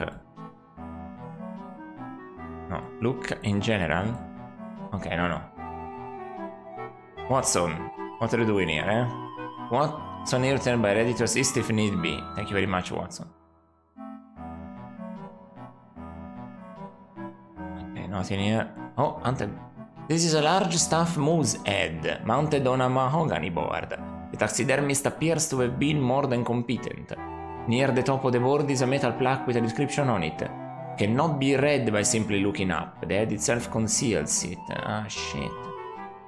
Ah, interesting. Head itself conceals it, huh? That will be useful, that plaque, so... Cigar crate. A large crate. It is made of fiberboard and wood and has rough finish. Labels and customs declaration are pasted on the lid. They indicate that the crate contained tobacco leaves and finished cigar from Cuba. Interesting. A lad minding the shop. Let's see. This young man is reading an old tattered novel. He looks up occasionally to see if his customer need anything. He seemed rather indifferent to his job here. As he should.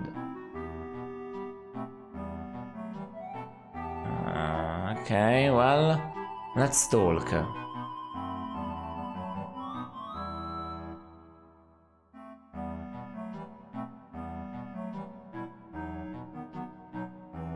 May we speak with the proprietor, please? I'm sorry, sir. He's in Scotland shooting grouse. He won't be back for several days, I'm afraid. I'm told that he's rarely in with what all his hunting trips. He's even been to East Africa. Damn. The proprietor is not here. So... Perhaps you can tell us where that moose head comes from? From somewhere in North America, I believe. No, my boy, it means do you know where the proprietor had the moose head preserved? Indeed, Watson, I should have been more precise. I don't know anything about that. I've heard him boasting about that moose though. Very proud of it, he says.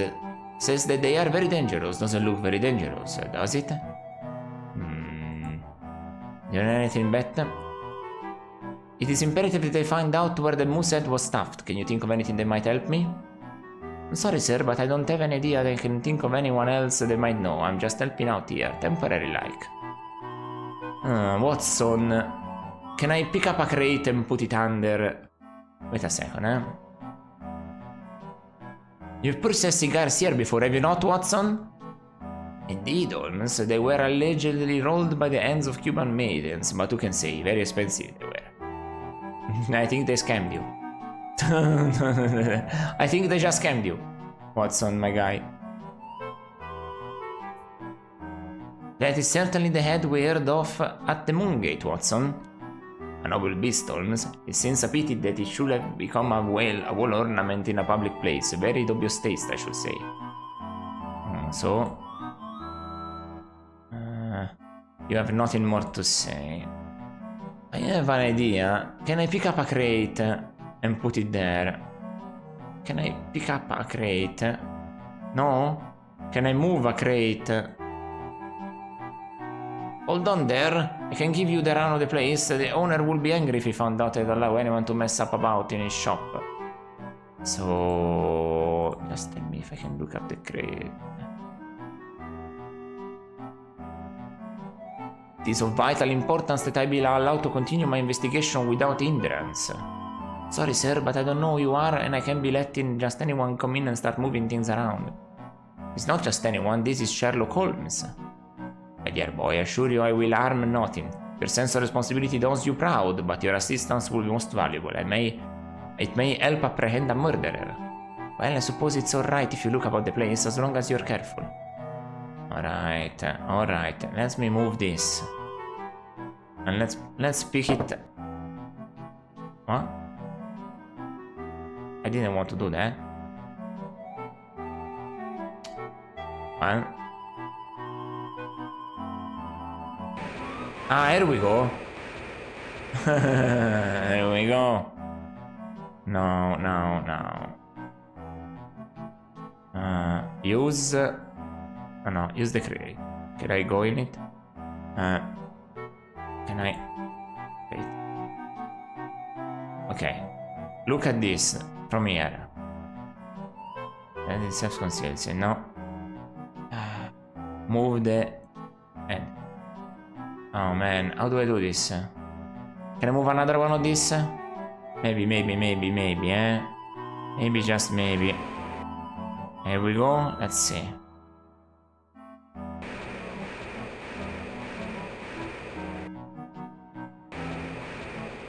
Ah, perfect. And now this one.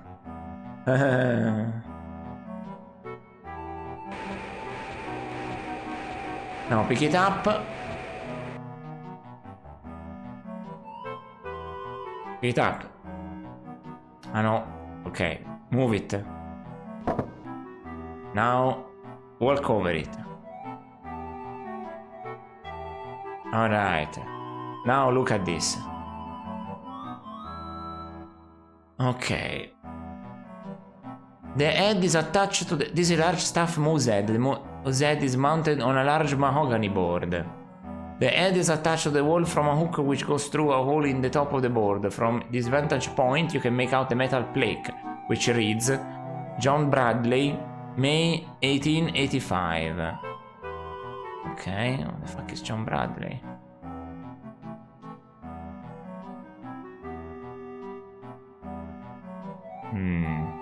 Do you know where John Bradley could be? No. Okay. I have to ask somebody to find John Bradley. I know to ask, but... Can I put it back, this stuff? Oops. Oh. Drop down. Okay, well... Goodbye!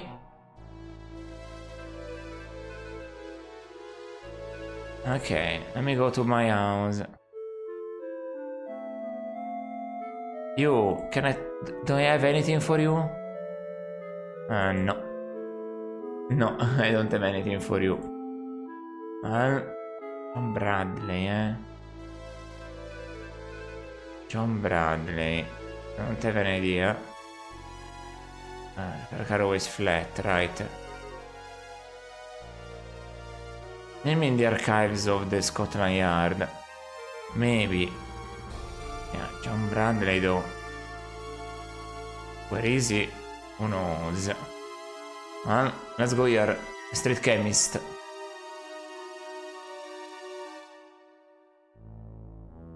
Oh. Alright. Down. Chemist,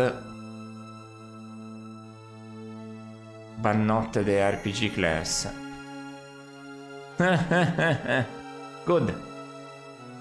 Look around. Let's look at Dr. Watson for sure every time. Let's talk to him actually. Do you see anything of significance, Watson? It's a lovely old shop, Holmes. The camphor aroma reminds me of the mentholate flannel cloth my mother put on my chest when I had a chill. I see. Do you suppose that's the lad we're looking for?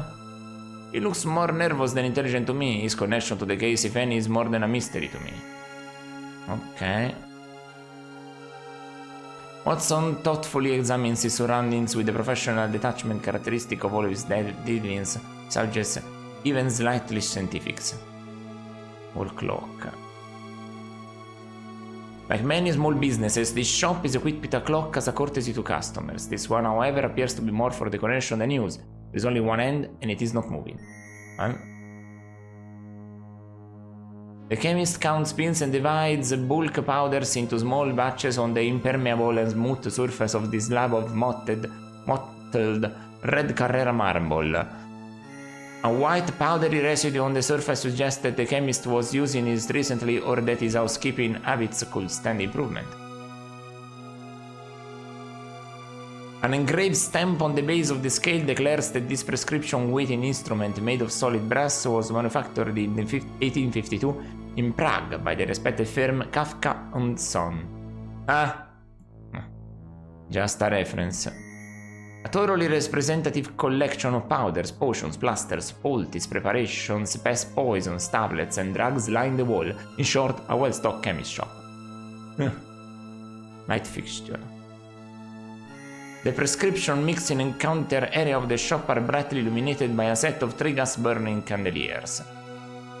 The glass bulbs that enclose the flame are hand-blown and of an unusually delicate design for a business establishment. It's true.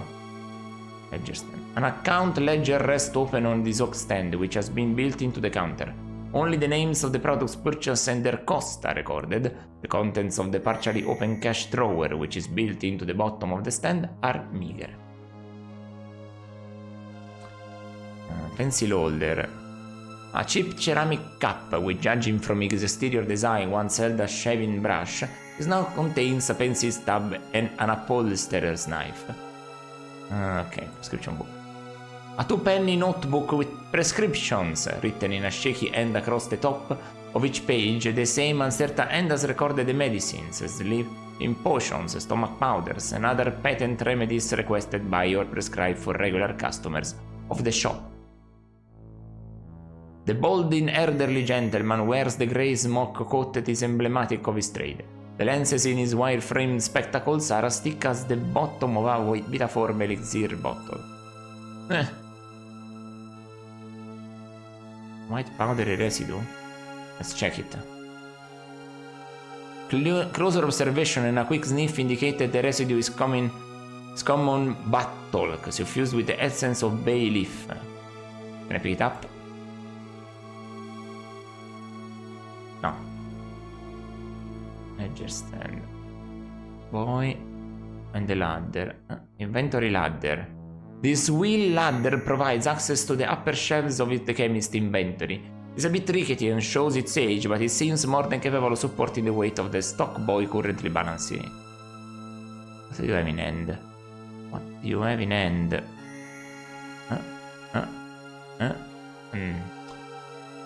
Let me see.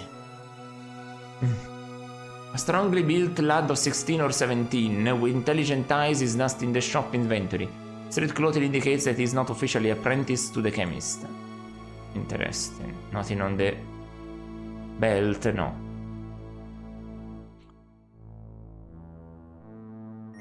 My compliments, sir. What a quaint shop you have here. Everything is in traditional style with your wares impressively displayed.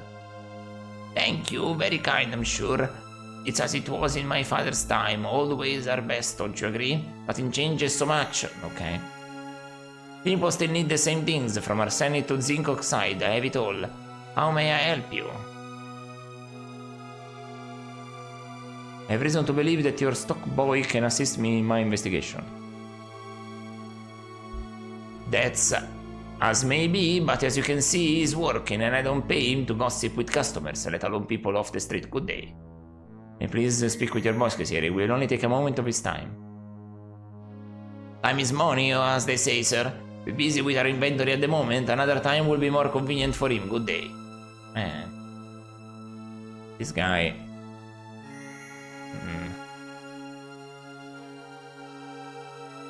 May I have a small bottle, Professor Whitcomb's catarrh preparation, please? Of course, I happen to have some right here under the counter. Is there anything else I can do for you?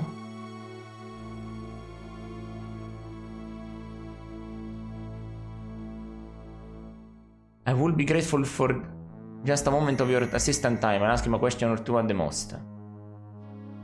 Speak to him by all means if you must, but I'm sure I can't imagine how he can help you. I had to buy stuff. He's reliable and trustworthy, unlike most young people these days. Richard, come down for a moment and speak to this gentleman, will you? Okay, that's how you... Time is money, that was an hint, you know? That was the hint of the century.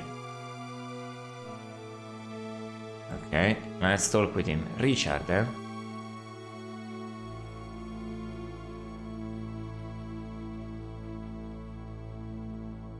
Okay. Let's start light. Do you know a publication by the name of Taggart? Eh? What's a publication?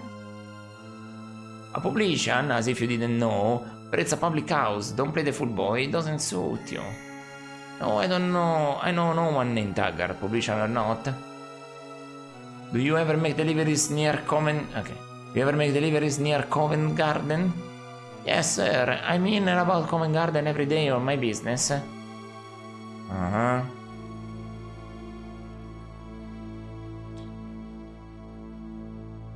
Then you know a pub called the Moongate?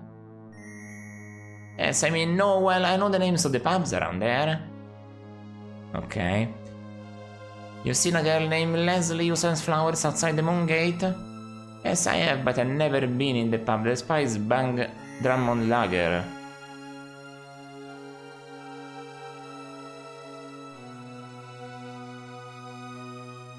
Richard, could you tell us of your interest in the actress Sarah Carraway? Sorry, sir, but I don't know what you're talking about. You're a fool, Richard, or you think I am. Tell me the truth and I may clear you of involvement in a mysterious crime. I'm telling you the truth, I really don't know anything important about Miss Carraway. What do we do here? What do we do here? I picked up an item here. Seriously, that's something I picked up? A bottle of Professor's Best. Come on, let's talk with him so I can get also the other thing. May I also have some Lansdowne famous liver elixir? I could suggest it into pep up a tired liver. Anything else? My stomach's a bit unsettled. May I also have a draught of Vernet's best paregoric mixture? A small sound chose for calming a nervous stomach. Okay, is there anything else? This weather has brought on a touch of ugg and the vapors. Do you carry Bickman tablets? Certainly, sir. I sell them by the cartload during the rainy season. Okay, I got some stuff. May I have yet another word or two with your assistant? Between by all means if you must, but I can imagine I can help you. Okay. Okay, Dr. Watson, what do we do here? No. I don't know how to approach this guy. Okay. Don't mince words, Richard. Miss Carraway has been brutally murdered, and you were recently asking about her. Tell us about your involvement with her. Honestly, honesty will serve you well. Murder? She can't have been. I never even got to speak with her. I wanted to marry her ever since I saw Love's Labor Lost. I was that smitten with her. I wanted to find out where she lived and everything about her. Now she's dead. I never love another.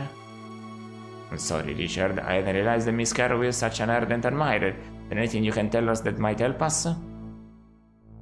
No, just leave me alone if you would. Of course, come Watson. I don't know about that.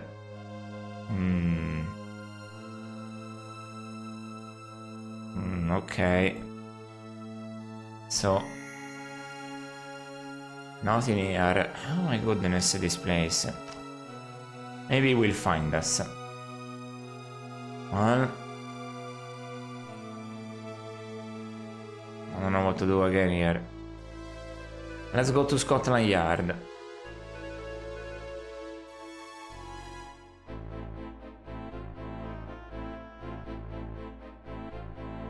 There's a bookseller also here. Interesting. Let's go.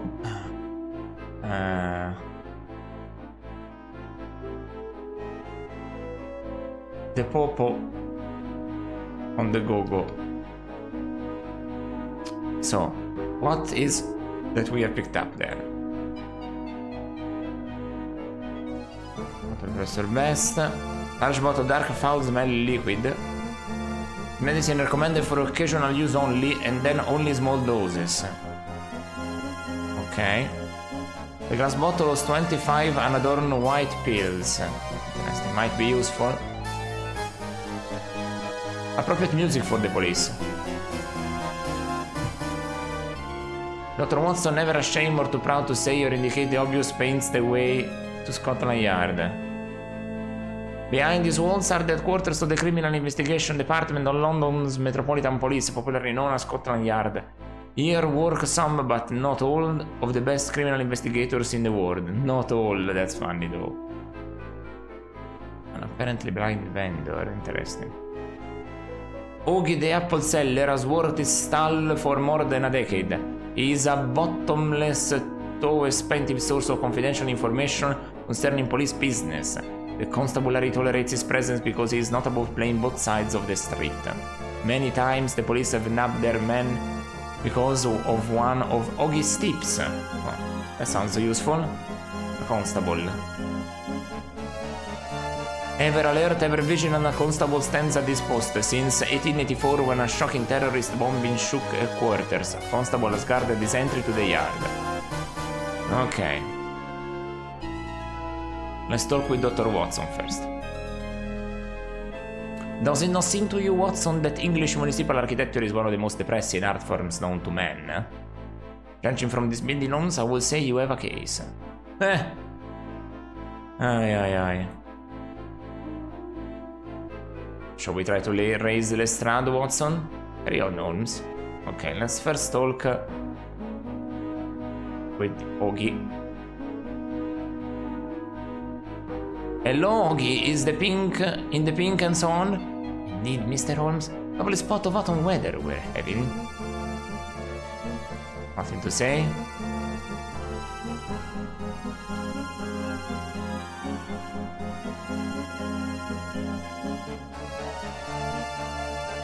Good day, Constable. I must speak with Inspector Lestrade. Sorry, sir. With all the recent troubles, we have had to restrict access to the building to us personnel only, I'm afraid. But this is Detective Sherlock Holmes, the famous consulting detective. That's nothing to me, sir. No exceptions. Please move on. Oh, yes, Inspector Gregson informed us of the recent changes in security procedures, but I assure you, Constable, he has given us permission to enter. That's as may be, sir, but I take my order from Chief Inspector Polver himself, and they are that no one is to pass without proper authorization, you understand, sir? Ah, shit. The entry to the quarters of the Criminal Investigation Department of London Metropolitan Police probably not Scotland Yard, bene? Ah, I thought it was gonna be different, the door from something else. The entry, and instead here says, this behind these walls. There is some difference with that. We have to leave the premises, my friend. I don't know where else we could go. I'll return to the morgue and ask for better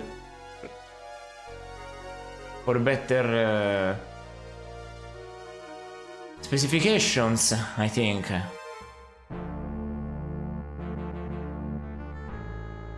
Okay. Hey, I was outside. Oh, it's you, Holmes. I regret to inform you, Inspector, that your name alone is insufficient for purposes of circumventing the yard's security procedures. What? Well, of all the incompetent, come along, Holmes. We'll get this sorted immediately. Huh? Okay, he's going. Well, come along, Mr. Holmes, you too, Dr. Watson. I need some papers from the yard anyway. We'll get you into see Lestrade and then I will return here. Okay, well, here we go. You sure need to take a moment, Holmes? What seems to be the problem here, Constable? Problem, sir, truth is, he's been pretty quiet. Quiet, eh? If you like to keep it that way, well, I suggest you allow Mr. Sherlock Holmes and Dr. Watson to enter immediately. But, sir, my orders are... I'm well aware of your orders, Constable. Allow the entrance of my authority. I will assure responsibility for Mr. Holmes and Dr. Watson.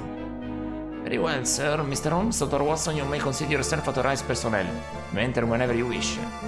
Much obliged, Constable, and thank you, Inspector. Think nothing of it, Holmes. We live to serve. Now, if you'll excuse me, I have some matters to attend to.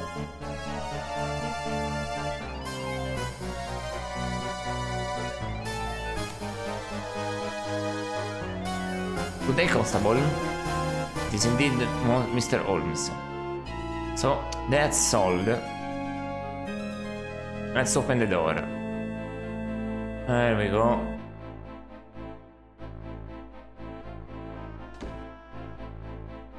There we are. That was simpler than expected, I'll say. Oi oi oi.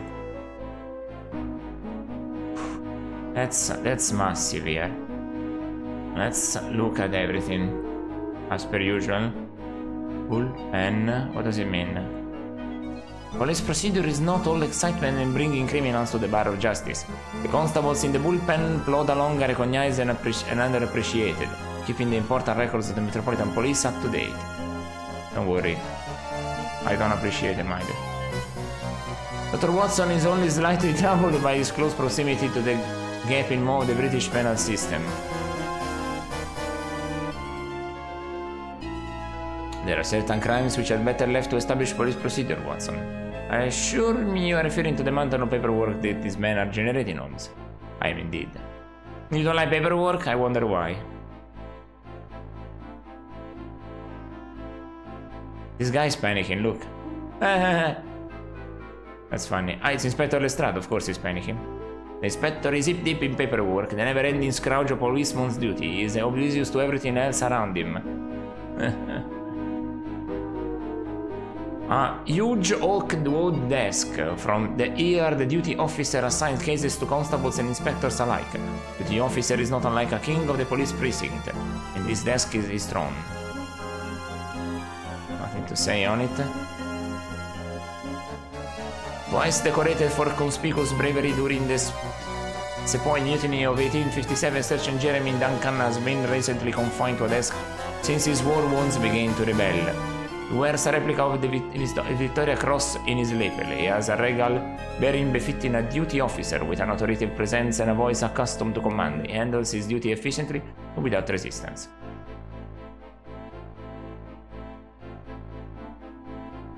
Good day, Sergeant Duncan. I wish to speak to Inspector Lestrade. So would have the lads in Dartmoor prison. Mr. Holmes is terribly busy at the moment. With what all his Ripper business, he left word not to be disturbed. Perhaps I can take a message? I need to speak with him myself. I dare not disturb him, Mr. Holmes. He left orders special like. So? Hey, fucking Duncan up there. Come on now.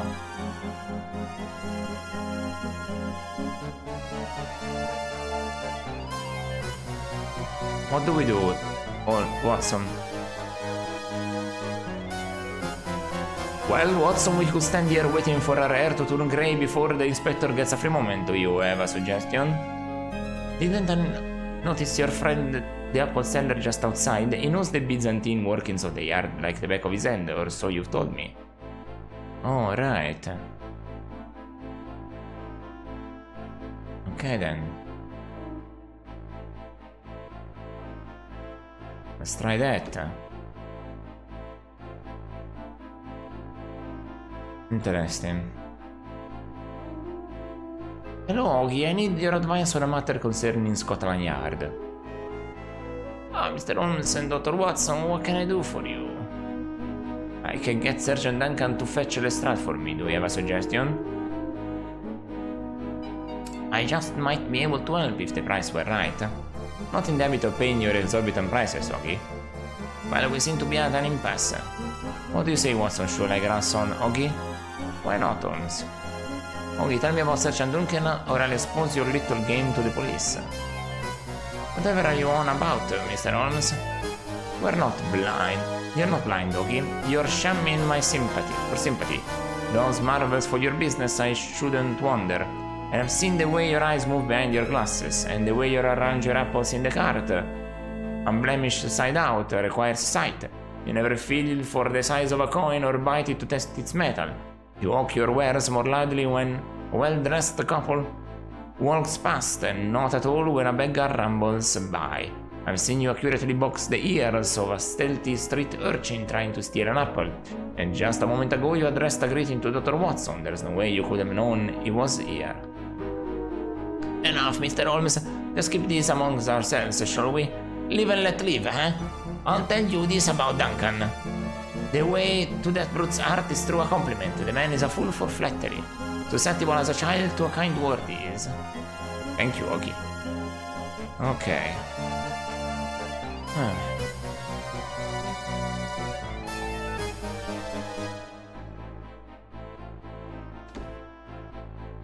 Okay. I would have never guessed that. The fuck for Watson, eh?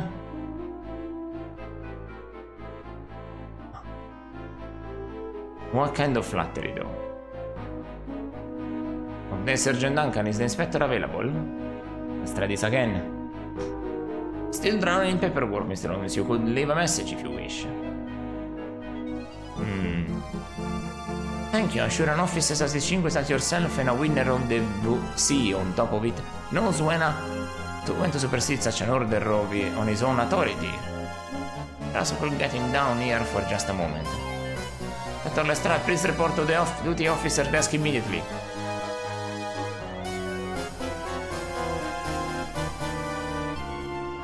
What is it, Duncan? This had better be important.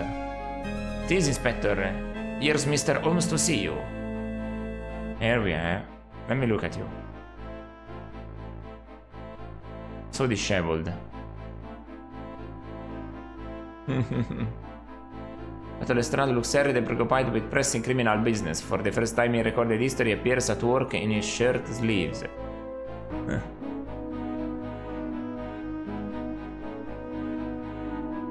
Hello, Inspector. I'm glad we found you in. I would like you to release some items from the Carraway murder investigation. What do you mean by some items? I would like to examine some of Sarah Carraway's personal effects which you sent to the morgue. If you don't mind, I'll take some of them to further my own investigation.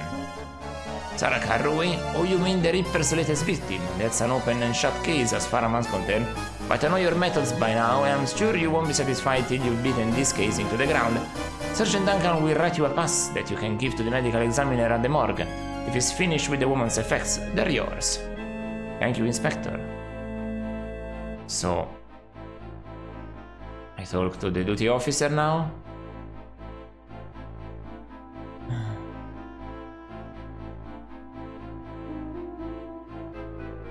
Inspector Lestrade has authorized my request to examine the Carraway woman's effects at the morgue. May I have a pass, please? I heard it, Mr. Holmes. I have it right here. Okay. Do you want to talk about anything else?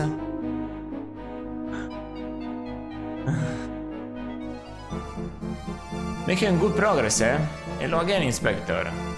Hello, Holmes. Goodbye. Hello, duty officer. I'm saying hello to everybody before leaving, just because I can. And also because this game records dialogue. Good day, Sergeant. Good day, Mr. Holmes. That's funny to have it, though. Let me see. Down here, down here, down here, down here. I wanna see it. Okay. Okay. Look at this. There's everything that I said to everybody, see? I can just check it. Or maybe I can check by page. I see. Search. Page 100. Text not found. 100. Okay. Holmes said. No. Let me just check something real quick. Yeah. Inside Scotland Yard. Let's go. Last page. Let's search. Inside.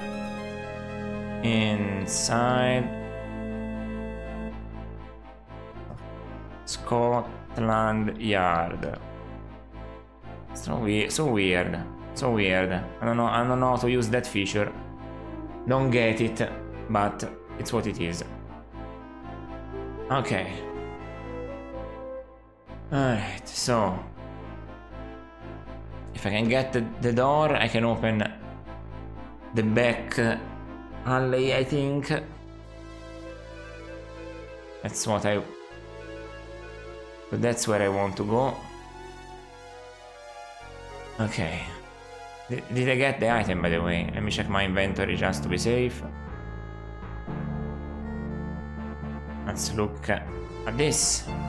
This authorizes the bearer, one Sherlock Holmes, to utilize the personal effect of a Miss Sarah Carraway. Signed, Sergeant Jeremy Duncan, Officer of the Day, Scotland Yard. Interesting.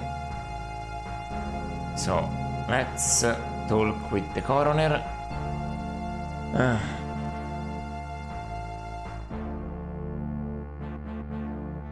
I have acquired permission from Inspector Lestrade to remove some of the Miss Carraway's personal effects for my investigation. May I please view them again? Of course, Mr. Holmes. May I see the authorization? Naturally. Here it is. Very good, Mr. Holmes. So I can pick them up now, all of them? So let's look first. This is facial powder. Pick it up. Need to keep the item for the retention, Mr. Holmes. You're welcome to it when I finished. Okay, that's not it. Large key. Have you finished with the large key? Nice. This one, charm bracelet. Pick it up. No, this one no. So we can't do handkerchief. Pick it up. No. Okay. Okay. That's good enough. I need only that after all. So now let's click out. Not quite finished with some of these items. Yes. Inventory. Key. A large iron key of the type usually associated with the locks of iron gates or sturdy external doors. There's an iron gate and there's a door in this game. So let's see. So, the dead lie. Perfect. Save. And that's it. Massive stone archway, yeah, okay. So, the place is the alleyway. And it is. Okay. Is it coming? I wonder. There it is. You don't need to follow it that way. Funny. Alright, so we are back here. Now, use a large key on the backstage door on the theater, right? Right. What? Who's there? Oh, it's you, Mr. Holmes. What can I do for you? Huh? The manager catches 40 wings. It's not clear if he sleeps in a chair because of exhaustion, excitement, or by habit. Well, let's talk to him. Okay, nothing. So let's use the small key. Right? Here it is. Let's look at it first. Tiny brass key. It's too small for most door locks. It more likely opens something smaller, like a drawer or a jewelry box. Okay. Use brass key on the drawers. Alright, seems to be working.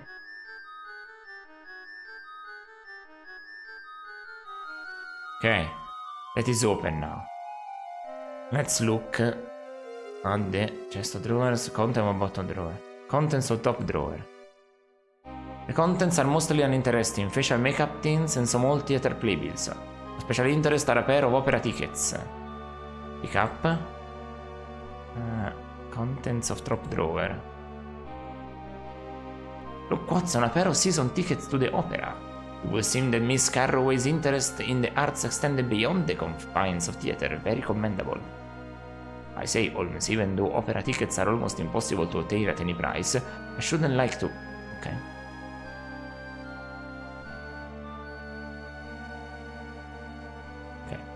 I understand your recruitants, Watson, but these tickets might very well provide the lead we need to further our investigation. Right.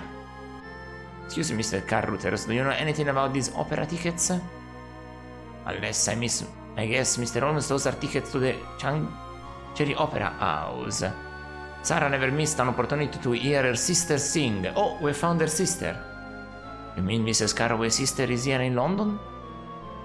Just so, Doctor. She sings all the leading female roles. Very good, I'm told. Who would have thought that you knew about her? It's sufficient that we know now. Thank you, Mr. Carruthers. May we take these tickets? Of course, Mr. Holmes. I shouldn't think Inspector Lestrade has any use for them. He's never even asked me about them. Okay. I don't know why all of a sudden the text is going so fast, but okay. Let's look at bottom drawer. There is a little of interest here, some writing, paraphernalia, and some yellowy miscellaneous pages from long mercifully forgotten scripts. Okay, no. Pick up contents of bottom drawer. No. Close the chest of drawers, all of them. So, let me look. Last item. I will look at the opera tickets. These 2 tickets are for season 6 at the Chancery Opera House. All the season, the entire they are like let's see, like season pass. What season pass used to mean before it got turned upside down. No. Well, I'm gonna save in the alleyway. The crime scene. Save. Okay, just to be safe. Well, we have a place to go.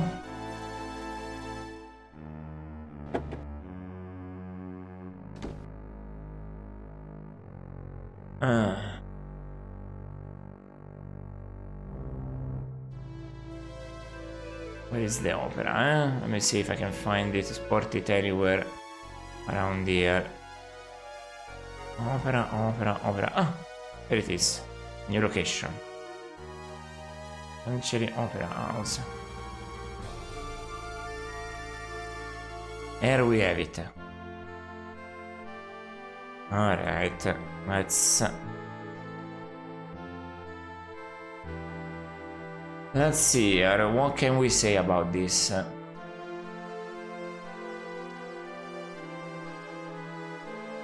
Opera House is not a real house.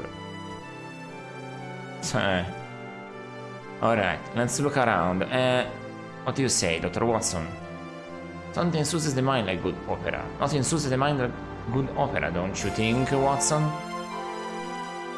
Under normal circumstances, I couldn't agree with you more, but tonight I will have difficulty concentrating on the performance. It's an usher. An usher? The head usher stands behind the podium. He occasionally glances idly around while chatting with the manager. The opera manager looks about him with undisguised annoyance, perhaps wondering why the patrons don't take their seats. There's patrons. Stairs that go up. Another usher. Interesting. Tickets, please. Can I talk with this one? Okay. Can I talk with you, manager?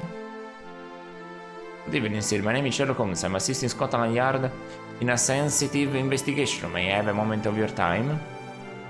Certainly, Mr. Holmes. I'm Frederick Epstein, General Manager of the Chancery Opera House. Whoa. He looks somehow old and not too old at the same time. Whoa. Have you ever met Miss Sarah Carroway? She is the sister of Anna Carroway. Yes, I met her once about a year ago, and I've seen her here a few times since then. We are not well acquainted. I believe Anna gave her a season pass to one of her best box seats, but I haven't seen her today. Where might I find Anna Carroway? Regrettably, she's bedridden with a sore throat this evening. Her understudy will perform competently enough, but I'll be happier when the divine Anna returns. Do you know where Miss Anna lives? Actually, I don't yet. She has recently moved, and I have not given myself the pleasure of leaving my card at her new home. She informed me of her illness by telegram.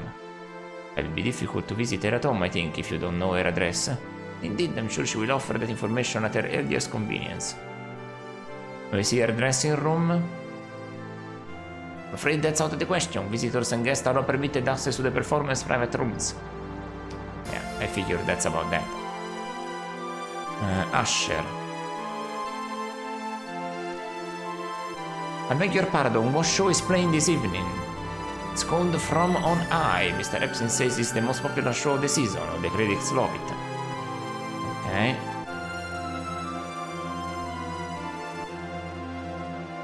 No, show... use Use tickets. Where are they? Opera tickets on Usher. And give opera tickets to Usher. Box seats, very good, sirs. Please show them to the balcony usher and will direct you to your places. Okay. Okay, okay. Let's look at this usher from close. Usher seems rather relaxed, not to say bored. Talk.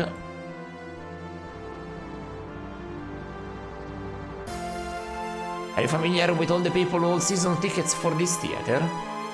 Many of our patrons have seats for the entire season. I couldn't begin to list them, sir. Okay. Oh, chill. Chill, chill. Have you missed much of the show? Just about to start now. If you are, you'll see the opening flourish. Alright. Where are these seats? Can you see your ticket, sir? It's the second blue. Okay, what the fuck did he say? Shit. Can I go up? Dr. Watson? He didn't say shit. Well, let's go up, Dr. Watson. We are completely lost. Okay. Excuse me, gentlemen, but you must have the wrong box. The seats are occupied. The usher downstairs can direct you to your places. Huh? Okay. Oh. Elderly woman. Oh yeah, a wealthy woman reserved in her manner but quite showy in her apparel and jewelry sits alone in a reserved box. Please see the balcony usher for directions to your seats, gentlemen. The show will be starting soon.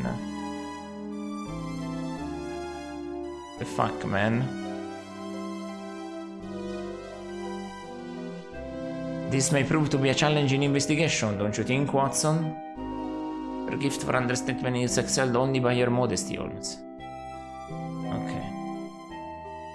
Do you see anything interesting, Watson? Nothing worth special attention, but the show has not yet started. Shh. So, wait a second, dude. We are a little lost, if you allow us. Okay, we'll give us these tickets to you. So, where are we?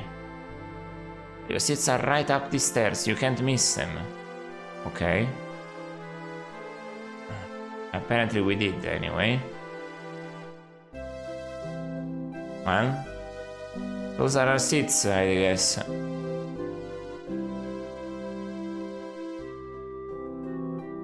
You see the balcony usher for the national station. How the fuck? What do I do here?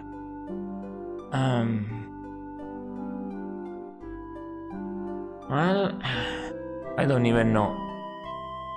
Oh, this is difficult to parse even.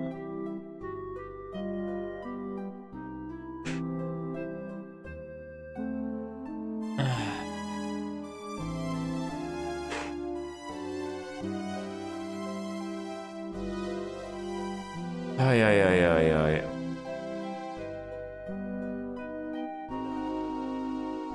This is wild here. I don't understand what to do.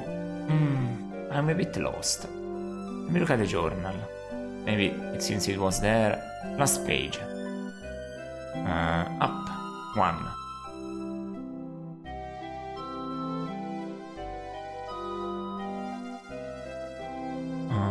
It's Worthington.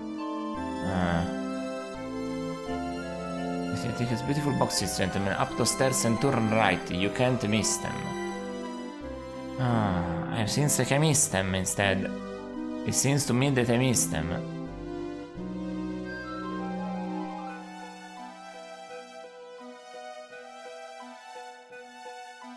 Has it started yet? Look.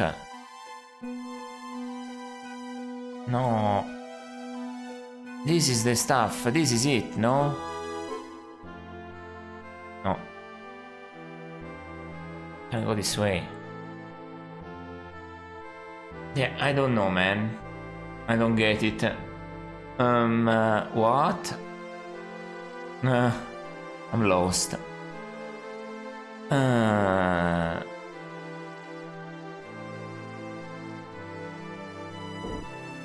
don't even understand what I'm supposed to do or where to go. I am quite lost here.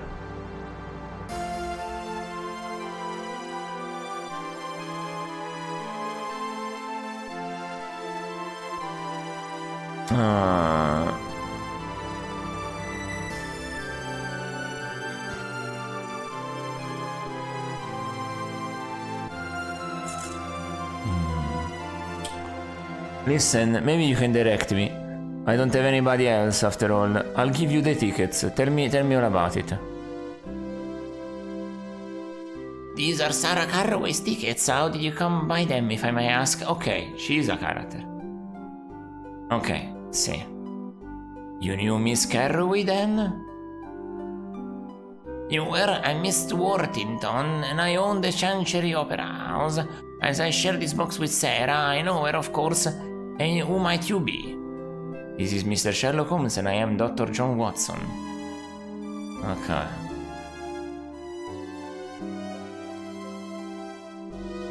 Do I want to tell her the truth? I might need to tell her the truth.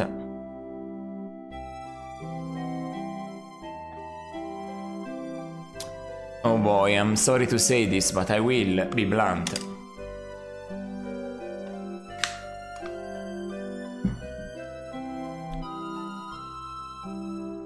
Mrs. Worthington, I'm sorry to inform you that Sarah Carraway is dead. We're assisting the police in an official investigation.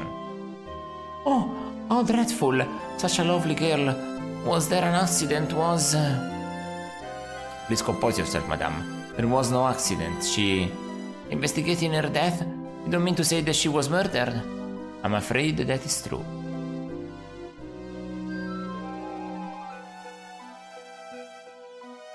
Let's see. Is there anything you can tell me about Sarah? She was a pleasant young woman, though we only shared small talk. She said how little any of us know about those around us, and now she's gone. She liked nothing better than to see her sister sing. They were very close. In fact, Anna recently gave her a pendant, and Sarah cherished it so. She told me that she never took it off.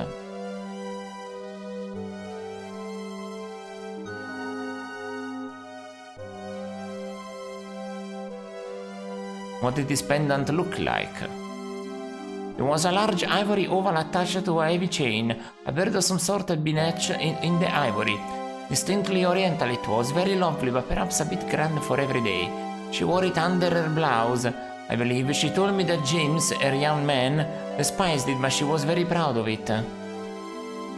Oh, what the fuck? Who is this James now? Oh, what the fuck? We need to see the inside Anna Carraway's dressing room. Would you please so kind as to secure Mr. Epstein's consent to inspect those premises? Of course, here, I'll write you a note. Okay. Can you tell me anything else? Who's this James? You need to speak with Anna Carraway. Do you know where she lives? No, I love her voice, but I know nothing of her personal life. Perhaps Epstein, our manager, can help you. Is there anything you can think of that might help us in our investigation? I can't think of anything, but if I do, I will inform the police. You find whoever did this awful thing and bring them to justice. Now, please excuse me. Life goes on and the show is starting. Okay. Oh, the show is starting for real. Welcome to our presentation of From On High. Regrettably, our female lead, the divine Miss Anna Carraway, is ill. Miss Angela Ferrati will be singing in her stead. Please join me in wishing Miss Carraway a speedy recovery. We hope that you will enjoy the show. Oh, unfortunate for Anna. Miss Ferrati, however, is a fine singer in her own right. If I heard her myself, she will not disappoint. Okay. Can I stay here and look? A note from Mrs. Worthington to Fred Epstein. Please allow Mr. Holmes and Dr. Watson to access Anna's dressing room. I wonder if I stay here a little bit, the show will begin. She will not speak to me anymore, right? Oh, the show begins for real if you sit here.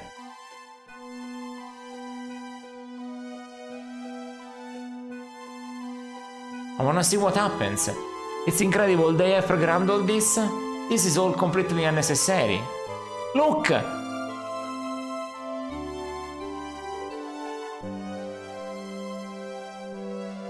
Can I sit in the chair at least? Not even close to that, huh?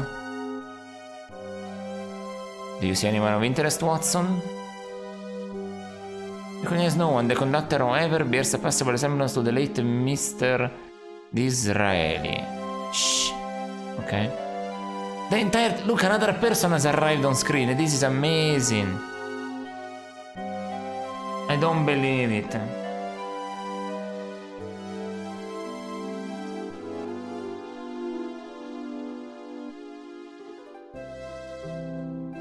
So wait until the show is over. Okay. Do you really not say anything anymore after that? No. I wanna see if anything happens in this show. The guy went away, came back again. I love that they are animated like in Monkey Island. When speaking, especially Stan, if you remember Stan. I think there's no more animations here, which will be unfortunate, but...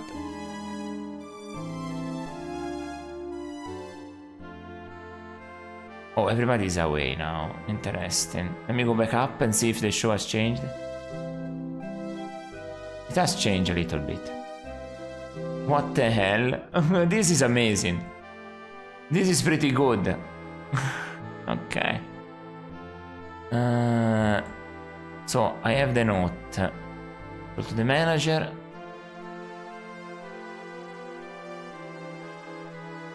Sir, it's important that I be allowed to see Anna's dressing room. I regret to inform you that Sarah Carraway was murdered last night. Anna's effects might contain some clue for us. I'm sorry to hear of Miss Sarah's demise. This confirms the gossip I heard this morning.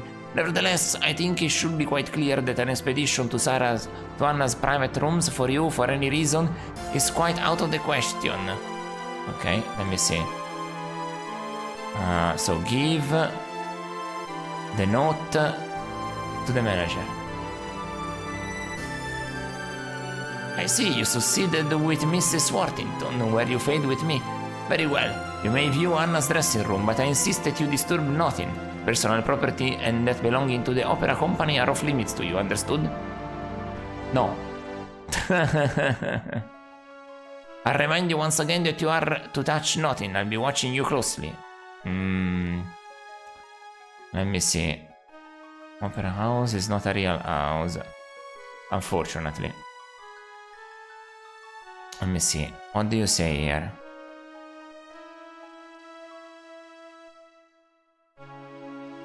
Okay, let's say 2. Don't you find it strange that Mrs. Carraway informed you by telegram that she was sick without telling you her new address? Are you expected to reach her if necessary?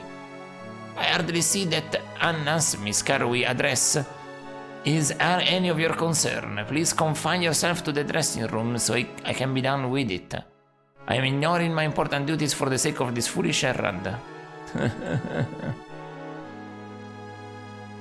Mr. Epstein, is it essential that I be allowed to thoroughly inspect Miss Carraway's effects?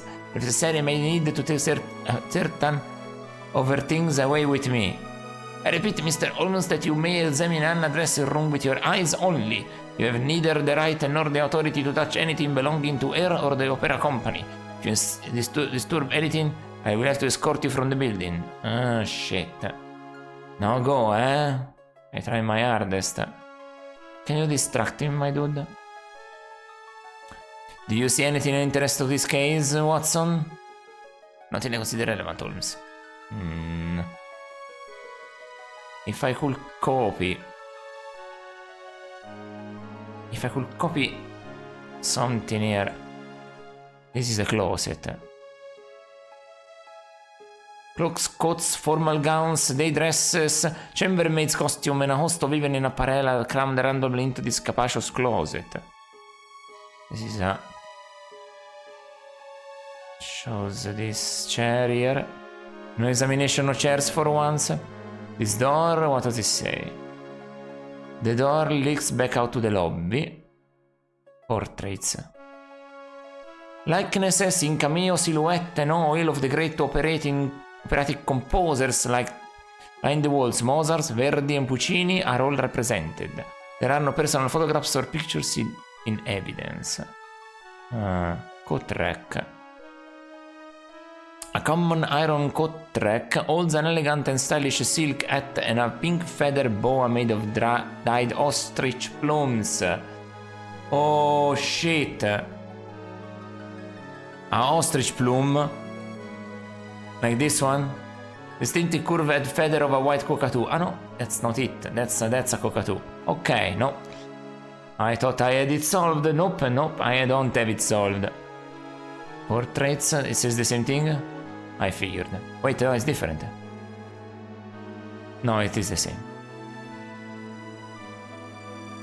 Yes, Mozart, Verdi, and Puccini. Jewelry box, cosmetics, jewelry box.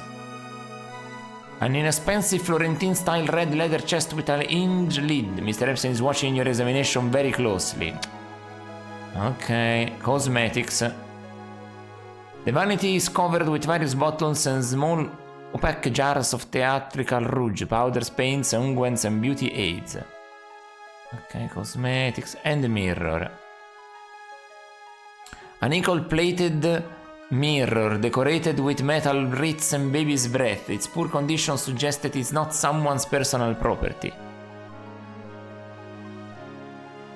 Its poor condition? I can pick that up. You may look for your eyes or take a photograph if you like, but you may not touch anything. Photograph, eh? I didn't think about that. A photograph. Sure. A music box? It is a charming cherrywood music box made by Herman Bennett of Salzburg. It is cleverly constructed out of a single piece of wood. The top announces that it plays in a clan and natural music. Yes, it's a lullaby. Okay. The vanity has 3 drawers. Mr. Epstein is watching examination on them very closely. Can I open them? No. Okay, so I cannot do anything, man. Shit. Can I go into the walking shoe rack? Interesting. Closet. You can see a shoe rack. Women's shoes of every size, color, and description are piled overflowing on this wooden rack. The excess pairs spill into neighboring paper box and on the closet floor. This is difficult here. I cannot do anything. Can I use? It's not picking up. Can I use the music box? You can do that. Can I open the music box? Can I open the jewelry box? Shit. Can I pick up the cosmetics? Damn it. There's nothing I can do here. Use the hand mirror. I swear I just wanna use it. No. Ay. Come on, dude. Come on, Frederick. We're best friends at this point. Nothing I can do. Ay.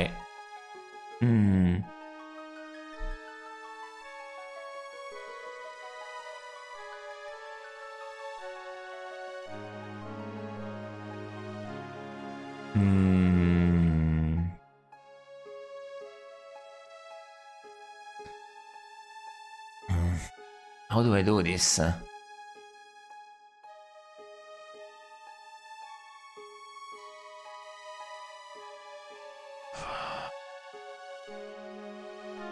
We'll have to leave. Nothing. Oh shit. We'll leave.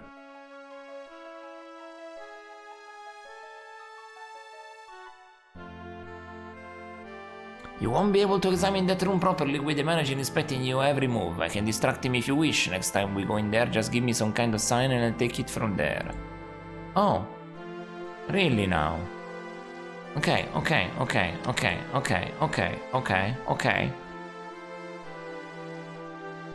Some kind of sign, eh?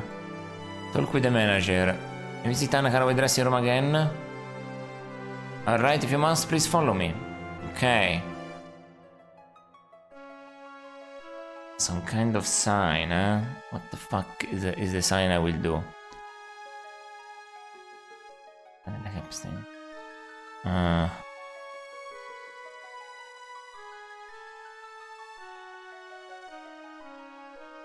Can you determine whenever the dresses in the closet are Miss Anna's personal property or do they belong to the opera company? What's all this then? I shall do so now, Holmes, if Mr. Epson will assist me. Okay. Open the jewelry box. Look in the jewelry box. The box is filled with the manner of an expensive costume jewelry. Okay, close the jewelry box. Open the drawers. Okay, open the drawers.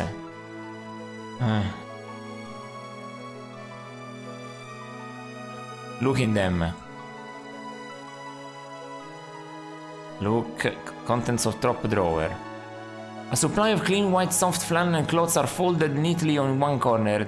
These are useful for removing grease paint and theatrical makeup. A large quantity of cotton wool, several color pencils, a small pot of glue, and a modest collection of what appears to be sets of eyelashes occupy the remaining space.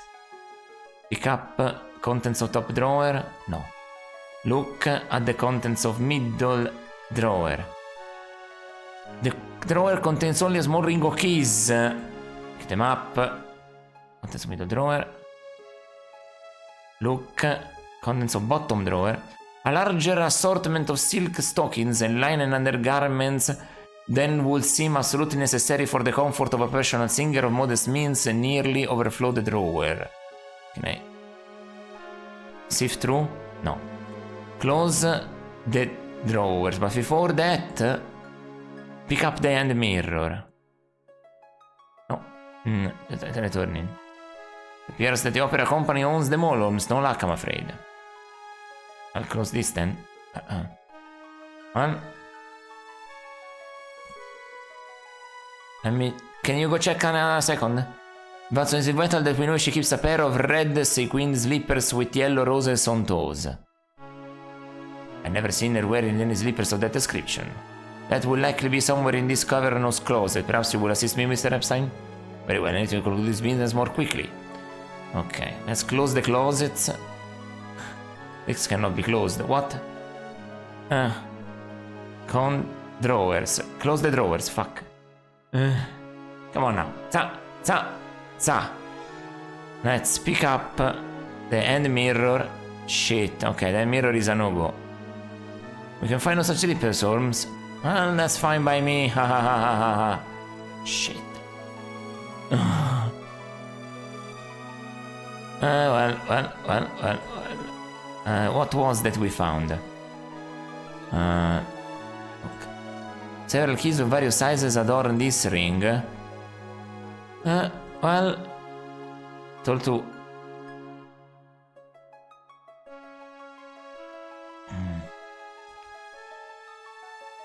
Do you recall that piece of dried straw that we found, Watson? It was suggestive of a particular type of white brim hat woven in Panama. Oh yes, I remember. Mr. Epstein, would you show me where Mr. Carway keeps her millinery collection? Back here in the closet, of course. Okay. Let me see. Can I pick up... what is on the ground here? Coat rack. I want to try... Well, the coat rack doesn't give me anything special here if I examine it. No. Here nothing. Closet is there. The music box. And the music. Can I pick up the music box? No. Okay, that's it then. All of rats here are made of felt and taffeta, Holmes. There's nothing that came from further away than an East End sweatshop. Okay, well, let's open the door and leave. La la la la la.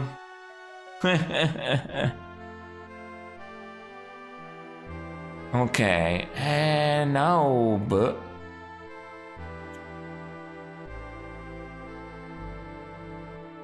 Ma... I have a few places that I've not solved yet, right? Let me search. Let me search. First, let's go back to our... Where is it? This is Baker Street. Okay, let's see if the... Okay, here. Let's see if our busy boy can help us. I talk to Wiggins, exactly so.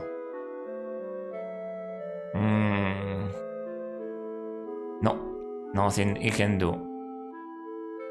Okay, I don't want to do that. I want to leave. Thank you very much. Goodbye. Sarah Caro is flat. No. The tobacco shop, the chemist. No. The alley. Covent Garden has a couple places. And I have those keys that I wanna try on that gate back there. Also the morgue. Well, I can go to the morgue and ask for that necklace, right? Let's see. Let's see if I'm right about that, or is it a waste of time? Hello, coroner. Are you done with the necklace or not? Have you used Sarah's personal effects again? Of course, Mr. Holmes. Look at this. What was it? A delicate gold chain to which a semi-precious violet stone is attached. It appears to be an amethyst. Ah no, that's not an ivory. Perhaps indicates that the victim was born between January 20th and February 18th. That's not an ivory. Can I pick it up anyway? No. That's not an ivory, so that's not the item that we're searching for. Peculiar. But okay. So, the perfume shop and the rugby field weren't solved at all, and there's nothing else new for now. So let's go back to the perfume shop. Maybe I can have a better description of the boy. Okay. Hello again. If you need to emphasize what you want, I'll be happy to assist you. I haven't solved this at all here. It's quite difficult, honestly. It's quite difficult. It's quite difficult.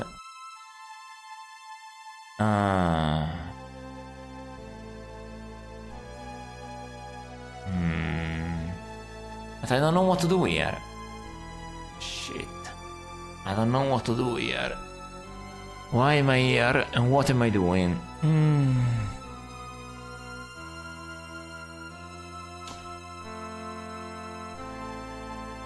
Wait.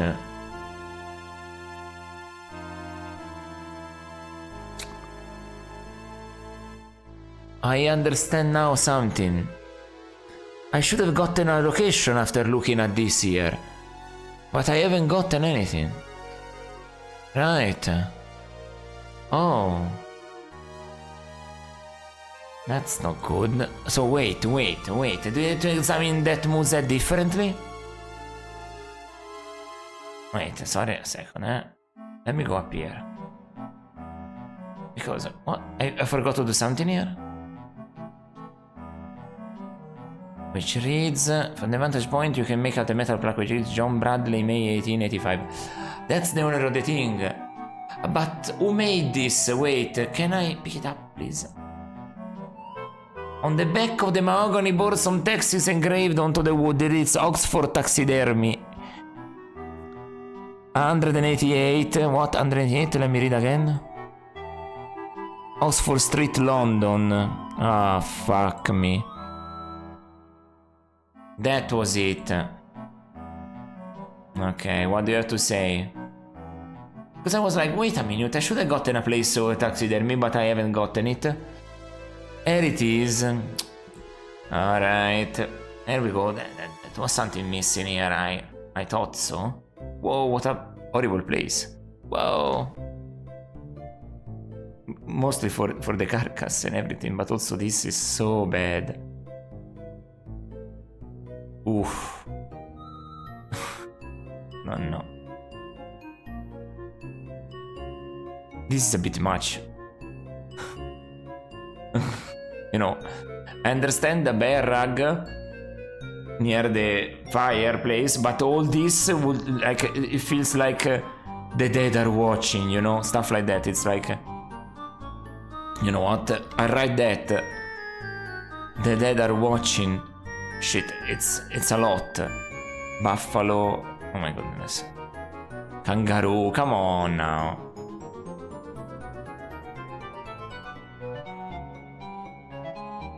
Dr. Watson, are you alright? The doctor usually placid countenance has been replaced by a look of discomfort. His eyes are mere slits, his nostrils closed, his mouth is drawn in. Appears to have seen or smelled something which has disgusted his unusually unflappable sensibilities. I mean, rotten meat?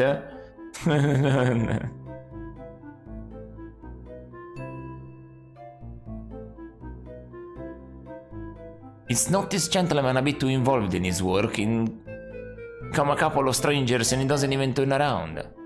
The behavior of his professional men often defies a simple explanation, Holmes, as you more than most have reason to know. Huh? Watson, what do you make of the animals here? Definitely the same workmanship as the moves we saw in the tobacco shop, Holmes. If nothing else, this Blackwood is an artist worthy of his craft. He's trying to not vomit. I wonder the smell here. The taxidermist has exercised considerable skill on the head of an extremely large specimen of African buffalo. The span of its horns measures almost 7 feet, even though the tip of one horn is missing. The tip of one horn is missing, eh? Huh.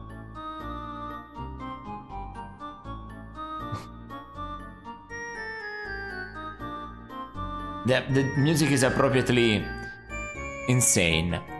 The door leads out through the front of the shop into the street. Yeah, kangaroo. Despite its blue-grey color, this female is a great red kangaroo from the inland plains of Australia. Oh. A smoke. Right.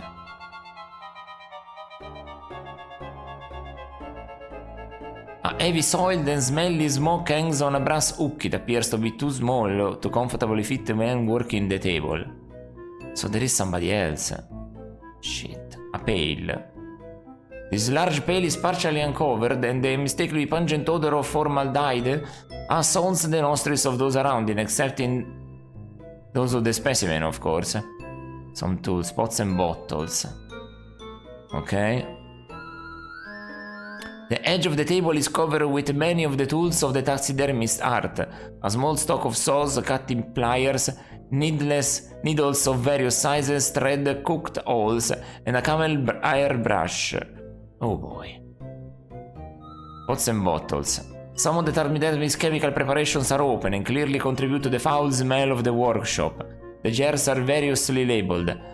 Burnt alum, chloride of lime, saltpeter, arsenic camphor, tincture of musk, and salt of tartar. All open? Oh, that's a lot to take. There's a knife here.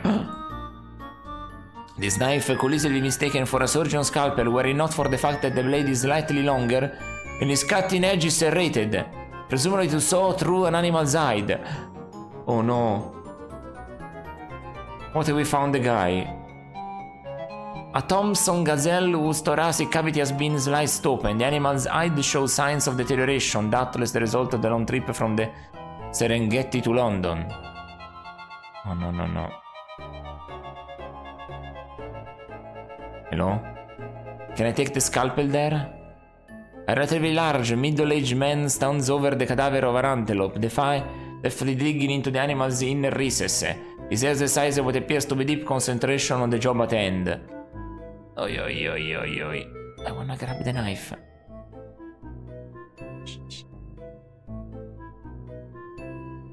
Hoopla. Okay.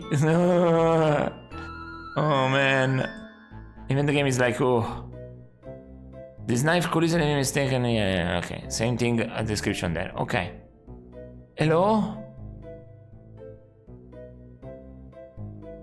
Oh, you finally recognize somebody.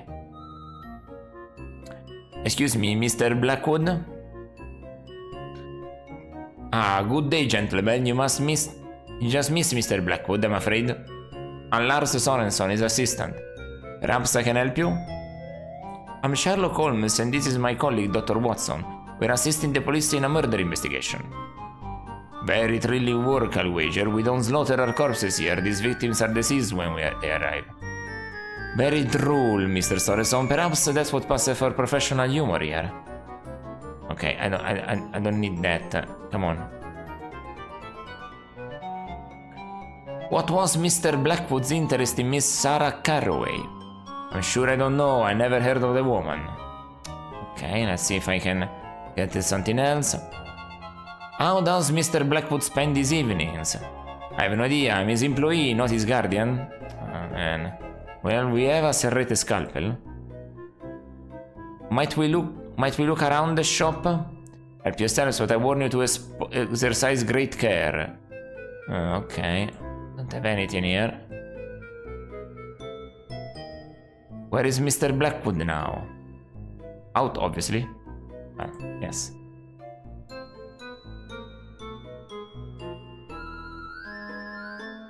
To whom does this smoke belong? That's Mr. Blackwood's. I'll take better care of my equipment. He's a very messy fellow. Oh no. Uh-oh. Let's ask what we need to ask. We might risk our life here, but... What is this knife used for? Well, it's not for slicing roast beef. Please be careful, it's extremely sharp. I use it for separating skin from the soft tissue beneath it, among other things. I believe a knife like this was used to kill Miss Carroway. Perhaps this very knife. Oh boy. Your situation is serious, Mr. Sorensen. I'll see you as charged as an accessory to murder if you don't assist me. It is urgent that I find Mr. Blackwood. No need to threaten me, Mr. Holmes. I'll tell you what I know. I overheard Blackwood making an appointment to meet someone at the Surrey Commercial Docks. That's a huge area. Can't you be more specific? Sorry, that's all I know, except that knife there belongs to Blackwood. Give us a brief description of Blackwood, if you will. He's of medium build with grey hair. He wears a top hat and a monocle.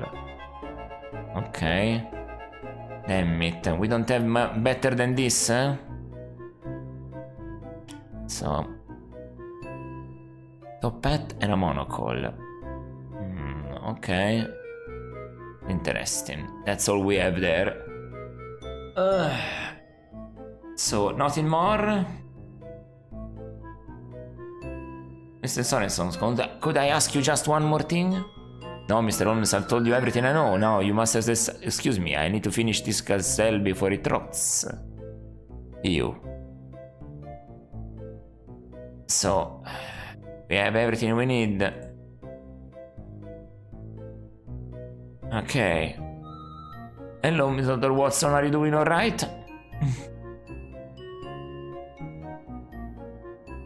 Watson, would you not describe this knife as a serrated scalpel?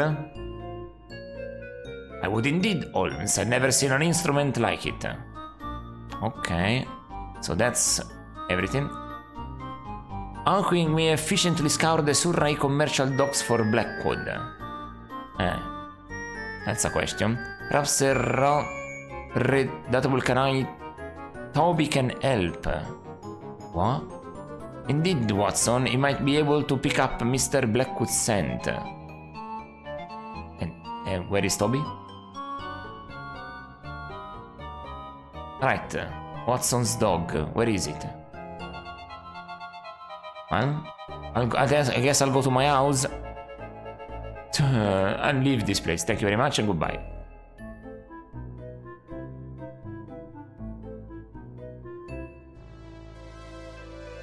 Okay, where is my dog? Where are the dogs?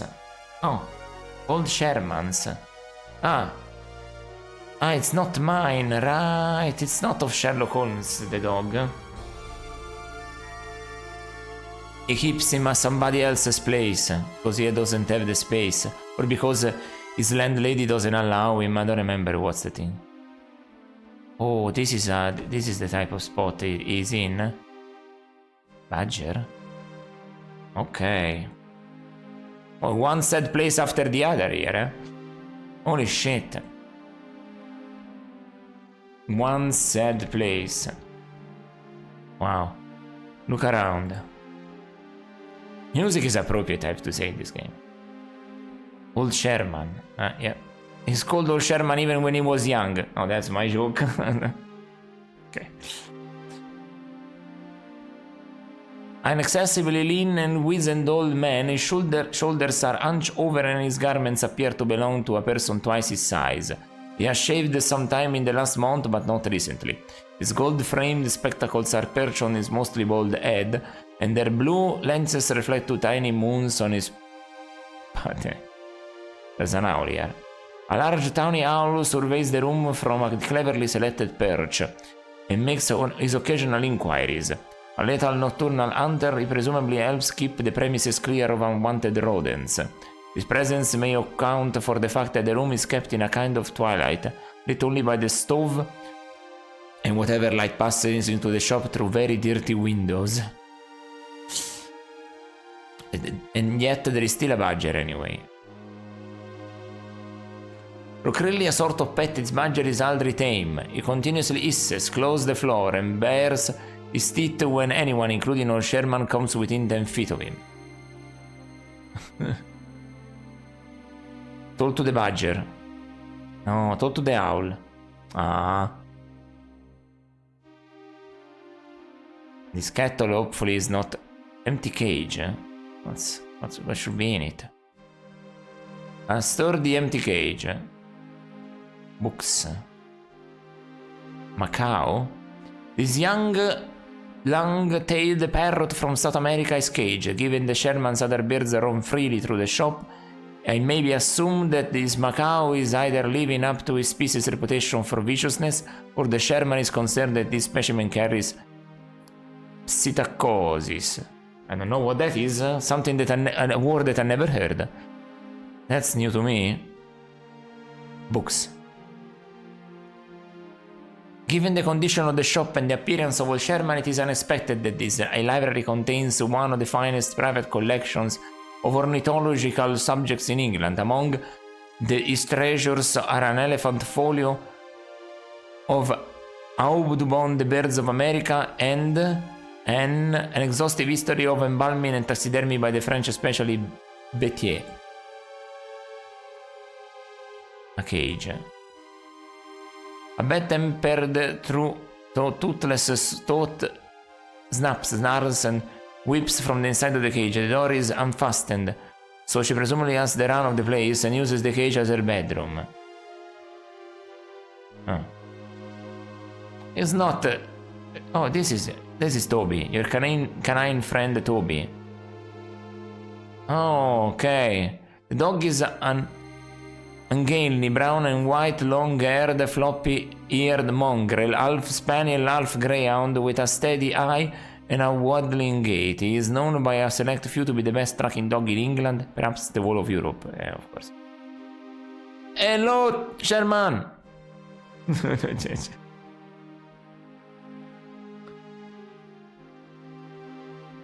Oh. Greetings, Sherman. I find you well? Oh, it's you, Sherlock. What a surprise. And you brought Dr. Watson. How nice. I hope you've paid your respects to the animals. They always like to see old friends.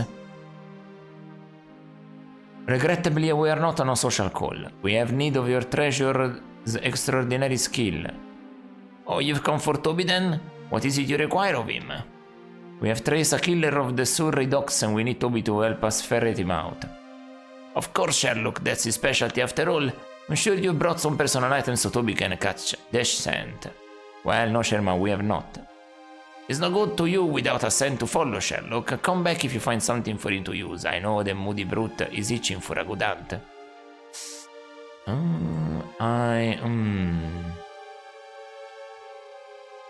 The Serrated Scalpel. No, it's not good. So if I give the knife to Toby, that's not good. Ah, that's not... So I don't have what I need yet. Oh, shit. I thought I solved this. Well, how do you look? With some small trepidation, the doctor has eased into the foul-smelling room. The care which he exercises while walking suggests that it is on the watch for unseen danger. Animals, eh? Hello, Dr. Watson. Have you seen your friend the Badger, Watson? I'm not ashamed to admit that I am fully prepared to jump up on this table the moment I do, Holmes. I make no claim to understand what goes on in the beast's so-called mind. Okay. So-called mind. So, maybe... I didn't pick up any personal item on these. I thought I had it solved. Look at that. Me and my stupid brain. Let me go back there then.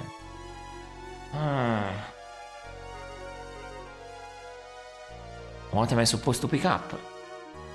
His coat? I didn't think about picking that up. The smoke, yeah, what you wanna call it. Pick up the smoke. Pick up the smoke. Otherwise what? Don't got anything else here.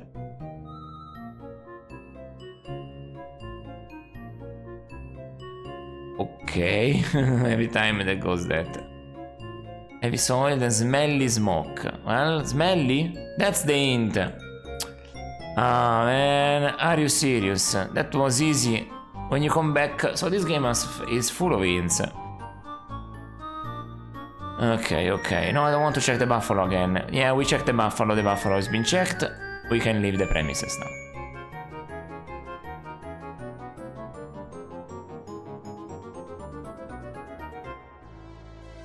Okay, let's go back here. Alright, maybe now I have the item. If the guy hasn't fallen back asleep again.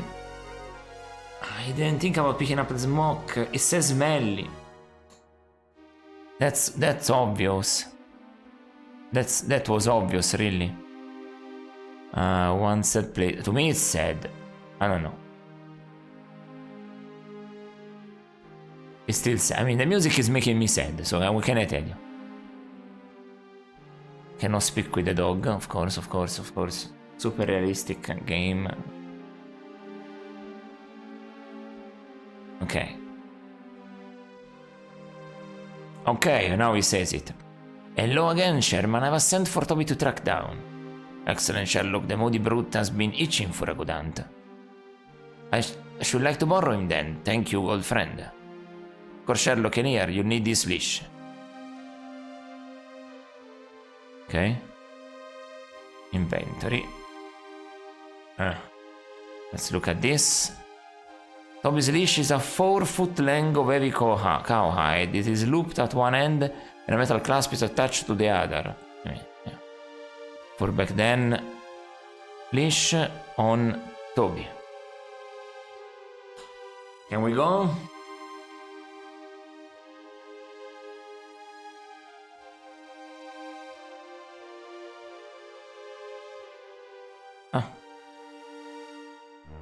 Oh, we go automatically go? Okay. Yeah, you go. He's in there, Watson. I stake my life on it. I never known Toby to err. Okay. So let's look at... You know, look at the door. No, look at this door. Look at this other door. Okay, look at whatever you want. This once sturdy and secure oak door shows its age. The wood is beginning to splinter and the air around the lock and latch look much abused. Barrel, eh? This unmarked oak cask has the standard 36 imperial gallon capacity. The bang of the barrel is missing. This unmarked oak cask is standard 36 capacity. Why the bang is that? We had a bang in another place, a pail. A tin pail with a thin rope attached to its handle sits precariously on a ledge. Right. Ground floor window. Queen Victoria was still in nappies when this window was last cleaned. The urban soot and grime of the Industrial Revolution have rendered it virtually opaque. Cool view. What do you say, Watson? Attentive as always before a critical event, the Doctor appears a bit nervous in this unfamiliar section of London. A ship here. The ship is a clipper named Carthago. It appears deserted. Interesting. Wooden crate. Closer examination reveals that the side of the crate was recently opened and that it has been nailed tightly shut again. Okay, a shed door. The door to the shed is closed but not locked.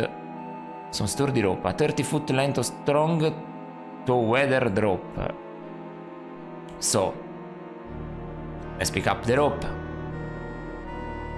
Let's look at it better. Nothing much. Nothing much more. Let's look at the shed manifest. According to the ship's manifest, the Carthago carried a load of olive oil from Cadiz. But a simple sniff of the offloaded cargo indicates something stronger than olive oil filled those barrels. Oh yeah? Oak cask with the standard 36 imperial gallon capacity. One of them is leaking grease. Easy acyric ooze from its bung. It is obviously low-grade sherry wine destined to be served at some of London's less discriminating public houses. Wait. The entire shed. The butter shed probably used for storing tools and supplies required by the sailors who work this dock. It has a rickety unlocked door. Okay, that is all I need to know.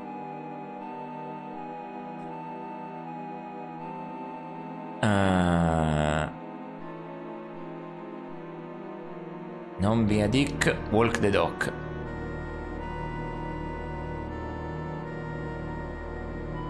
And we go. So, open this shed door. Look inside the shed door. The door to the shed is open. Inside, surface support hooks for hanging tools. Hammer. A heavy bang hammer used by dock workers to hammer the plugs into the oak barrels. The man who wields this 16-pound tool must be strong and accurate. If he misses the mark, he'll shatter the barrel. Oh yeah? Interesting. Picked up the hammer. And it says the same thing, I bet. Wait, close the shed door because... I also have... This door instead must not be open, I bet. But this has been open recently. I had something that can be used there. I think. Where is it? There it is. Wire hook. And a crude hook. Use the crude hook, the wire hook on a wooden crate. Okay, I cannot do that. That's not what I thought it was gonna happen. Wooden crate. The Thames. The sparkling river's true condition can be guessed by looking at the refuse strewn along its banks. Yep. The spark is all but a trip of the eyes. I don't know if in this game you can die or not. It doesn't seem like it's a thing. Okay, so open this door. It is locked. Sturdy rope. Okay, wait. I know what to do, maybe. Rope. Sturdy rope. Yes. Use the sturdy rope on the pail. No? Oh, no. Use the sturdy rope. No. Use the sturdy rope on the barrel. That's not what I thought it was gonna happen. Oh man. Okay. What do I do here? A proper puzzle. This game is being quite easy until now, I have to say so. No, we got stuck a couple times, but nothing major really. Because of this journal here, we haven't been able to get stuck really. Wait, I haven't asked anything to Dr. Watson. I haven't asked you anything here? See, the journal is important. Blackwood must certainly enter the warehouse through this door. Draw your revolver, Watson. Let us seize the manufacturer straight away. I am unarmed, Holmes. Didn't tell me that firearms might be required here. Perhaps under the circumstances we should not be too hasty. Quite right, Doctor. I nearly lost my head. Caution is in order. Blackwood is unquestionably vicious. They may be armed, We know he is not alone. As always, Holmes, you have raised the most pertinent issues. Let us learn more before proceeding. So...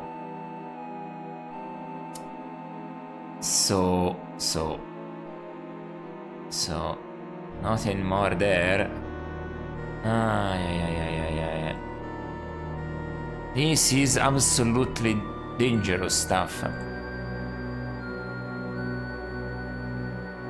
Oof.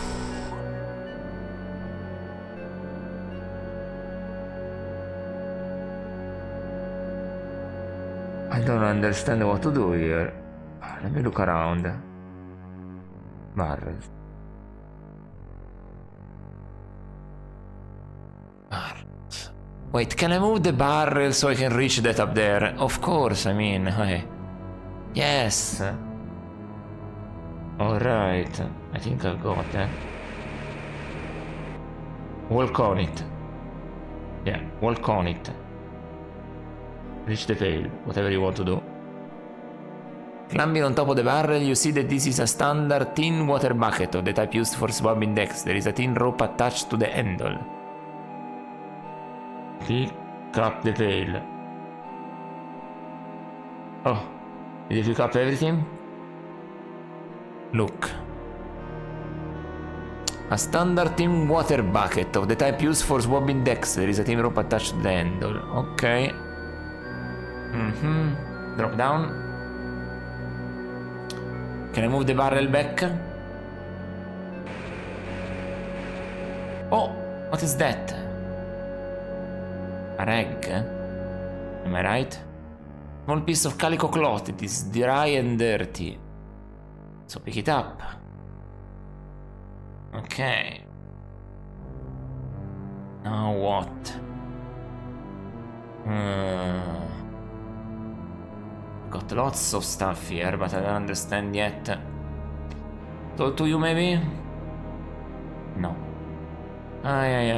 Okay. Let me look around again. Look at my inventory, the most recent stuff. This is complicated, I have to say. But I managed to do something there.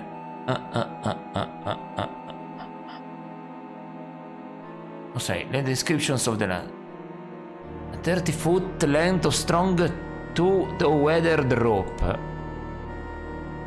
A heavy bang hammer used by dock workers to hammer the plugs into the oak barrels. The man who wields this 16-pound tool must be strong and accurate. If he misses the mark, he'll shatter the barrel. If he misses the mark, he'll shatter the barrel.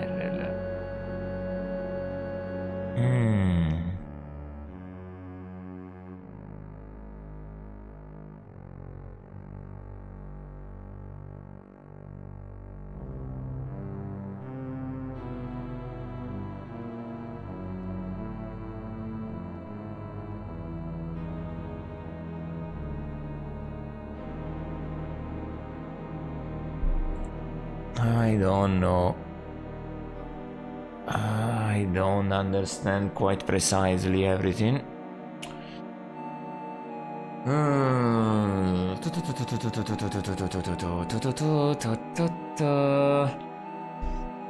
Okay, the hammer I don't understand. And shatter the barrel. Interesting. A standard tin water bucket of the type used for swabbing decks. There is a tin rope attached to the end. Okay. Use the bucket with the river Thames. So I can... The rope is used so that I can lower it down and get some water from it. Okay. At least this I got. This I got. This I understand. Can I pick up the barrel here? The pail. Nothing of interest, yeah. Look at it then. The pail is full of water from the Thames. So. A small piece of calico cloth. It is dry and dirty. Of course, dirty. It is also this. So, pick the cloth. Okay. Use the cloth, the rag anyway, with the pail. Okay, now the rag is soaking wet. Now use the rag on the window, because it's dirty, so we got something there. So look in the window now. Tuck barrels conceal part of the room. A plank has been propped up against the inside of the door to keep it shut. Ah, that's why it's locked. Further into the warehouse, two men are conferring. One of the men is wearing a top hat and matches Blackwood's description. Looks furtively around the warehouse. The other man examines a large pendant. So that's not the pendant. This is the pendant. So... Hey man, I saw everything there. Okay, let me see. Tell me, there are two men in there, Watson. Neither appears to be armed. A frontal assault seems in order, agreed? I'm prepared to follow you anywhere, Holmes, but we'd better move quickly now or we'll lose our surprise. You're right. You're right, obviously. But let me do this. A plank is jammed against the inside of the door. I think we could force our way in if we had the right tool. We see anything we might use? Should I sacrifice my shoulder? Very game of you to offer, Watson. Very audacious, but no, that won't work. There must be something around here we can use. Tool. This was the tool shed. So that's the hint towards using the hammer on the door, so I can make the bolt pop on the other side. Of course. That's actually a smart idea. Okay, yes. Yes. Use the hammer on the door. Okay. Of course, a tool. A tool. Very good. Watson, a crime is being perpetrated in our very midst. We must apprehend the criminals. I will need your assistance. Stand at the ready. Okay. Oh. Here we are.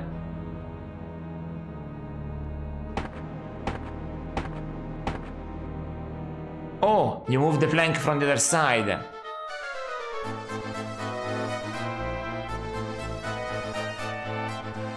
Oh shit. One escaped. One escaped. Damn. Oh, and we're back home. What happened? Lestrade is holding Blackwood Abbow Street on the charge of selling stolen property. While he's interested in how Sarah Carraway's jewelry came into Blackwood's possession, he's not convinced that there are grounds to issue a formal charge of murder yet. Ah, shit. The man is a stupid and lazy cur, Watson. I swear he will drive me to destruction. Does he expect that I should do all of his work for him? Perhaps your criticism of his handling of the Collins bungalow murder still rankles. The assertion that a reasonably intelligent child of 6 could have solved the case in half an hour did not sit well with him. Perhaps. Though it was true, his procedure was so sloppy it almost made me weep. So Watson, what? It would seem a face-to-face with Mr. Blackwood is in order. What do you say? Lead on, Holmes, though I suppose Mr. Blackwood may have lost his tongue. Perhaps you can think of a way to make him talk. Ah, okay. Interesting, interesting. Lost his tongue, eh? In what way?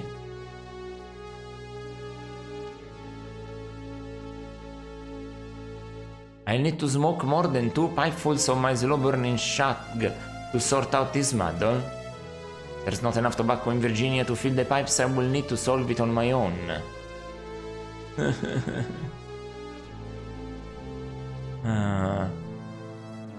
That's funny, the stuff they say. Okay, up and up and up and up. No, this is not the button, the U button. Bullet holes in my house, so that's an easy file to remember that we save there. If I want to do load, I do load. And I have the journal though at this point, so that means that yes, we are doing well. Saving is very fast, that I don't understand how it's fast, but it is fast. So,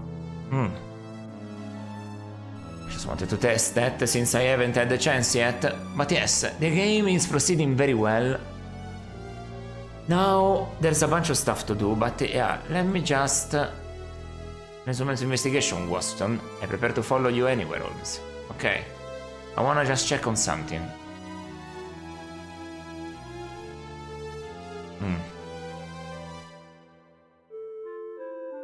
Do we have anything to help us with? Let's see.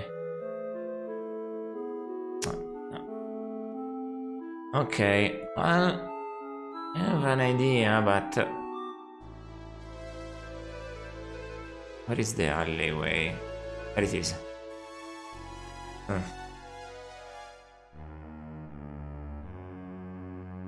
Can I open this again? Does it remain open? I don't remember.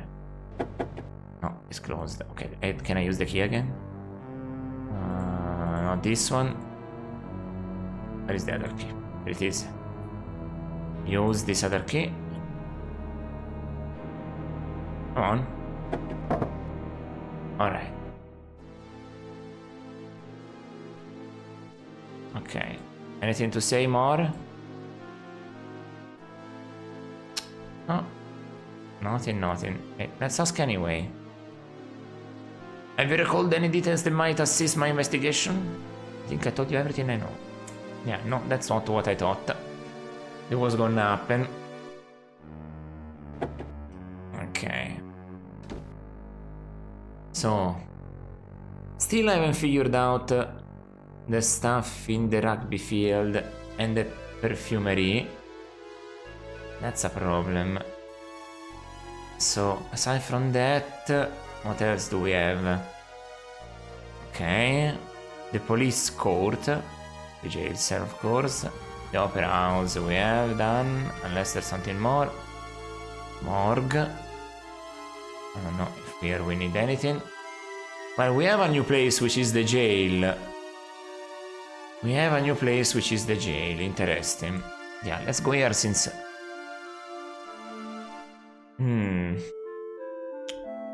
Do you have anything to say to me, Watson? No. Oh, well. Journal. Okay, nothing. Open the door. Okay. Let me save again. I like to start from here tomorrow. So, we have arrested somebody, but somebody else escaped. So, it might not even be the guy we need, you know? That's the problem with this stuff. Let me try this again. He's sitting there, he was up. And the journal was there. Yeah, okay, perfect. Oh, with the journal I didn't need to take notes, I just need to search there and quickly scroll, and you can quickly scroll for real this, by the way. It seems like it's low, but you can do this also. Buy back by 10 pages and 10 pages.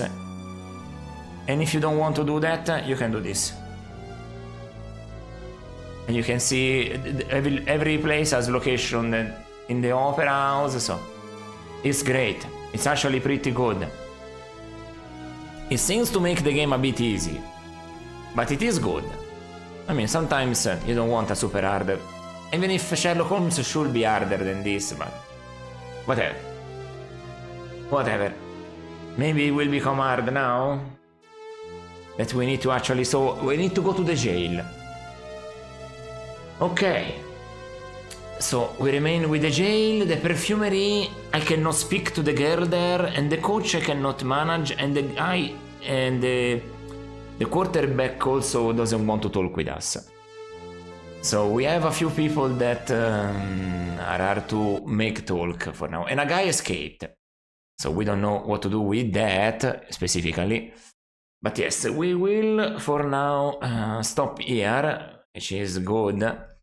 This game has been quite good with us.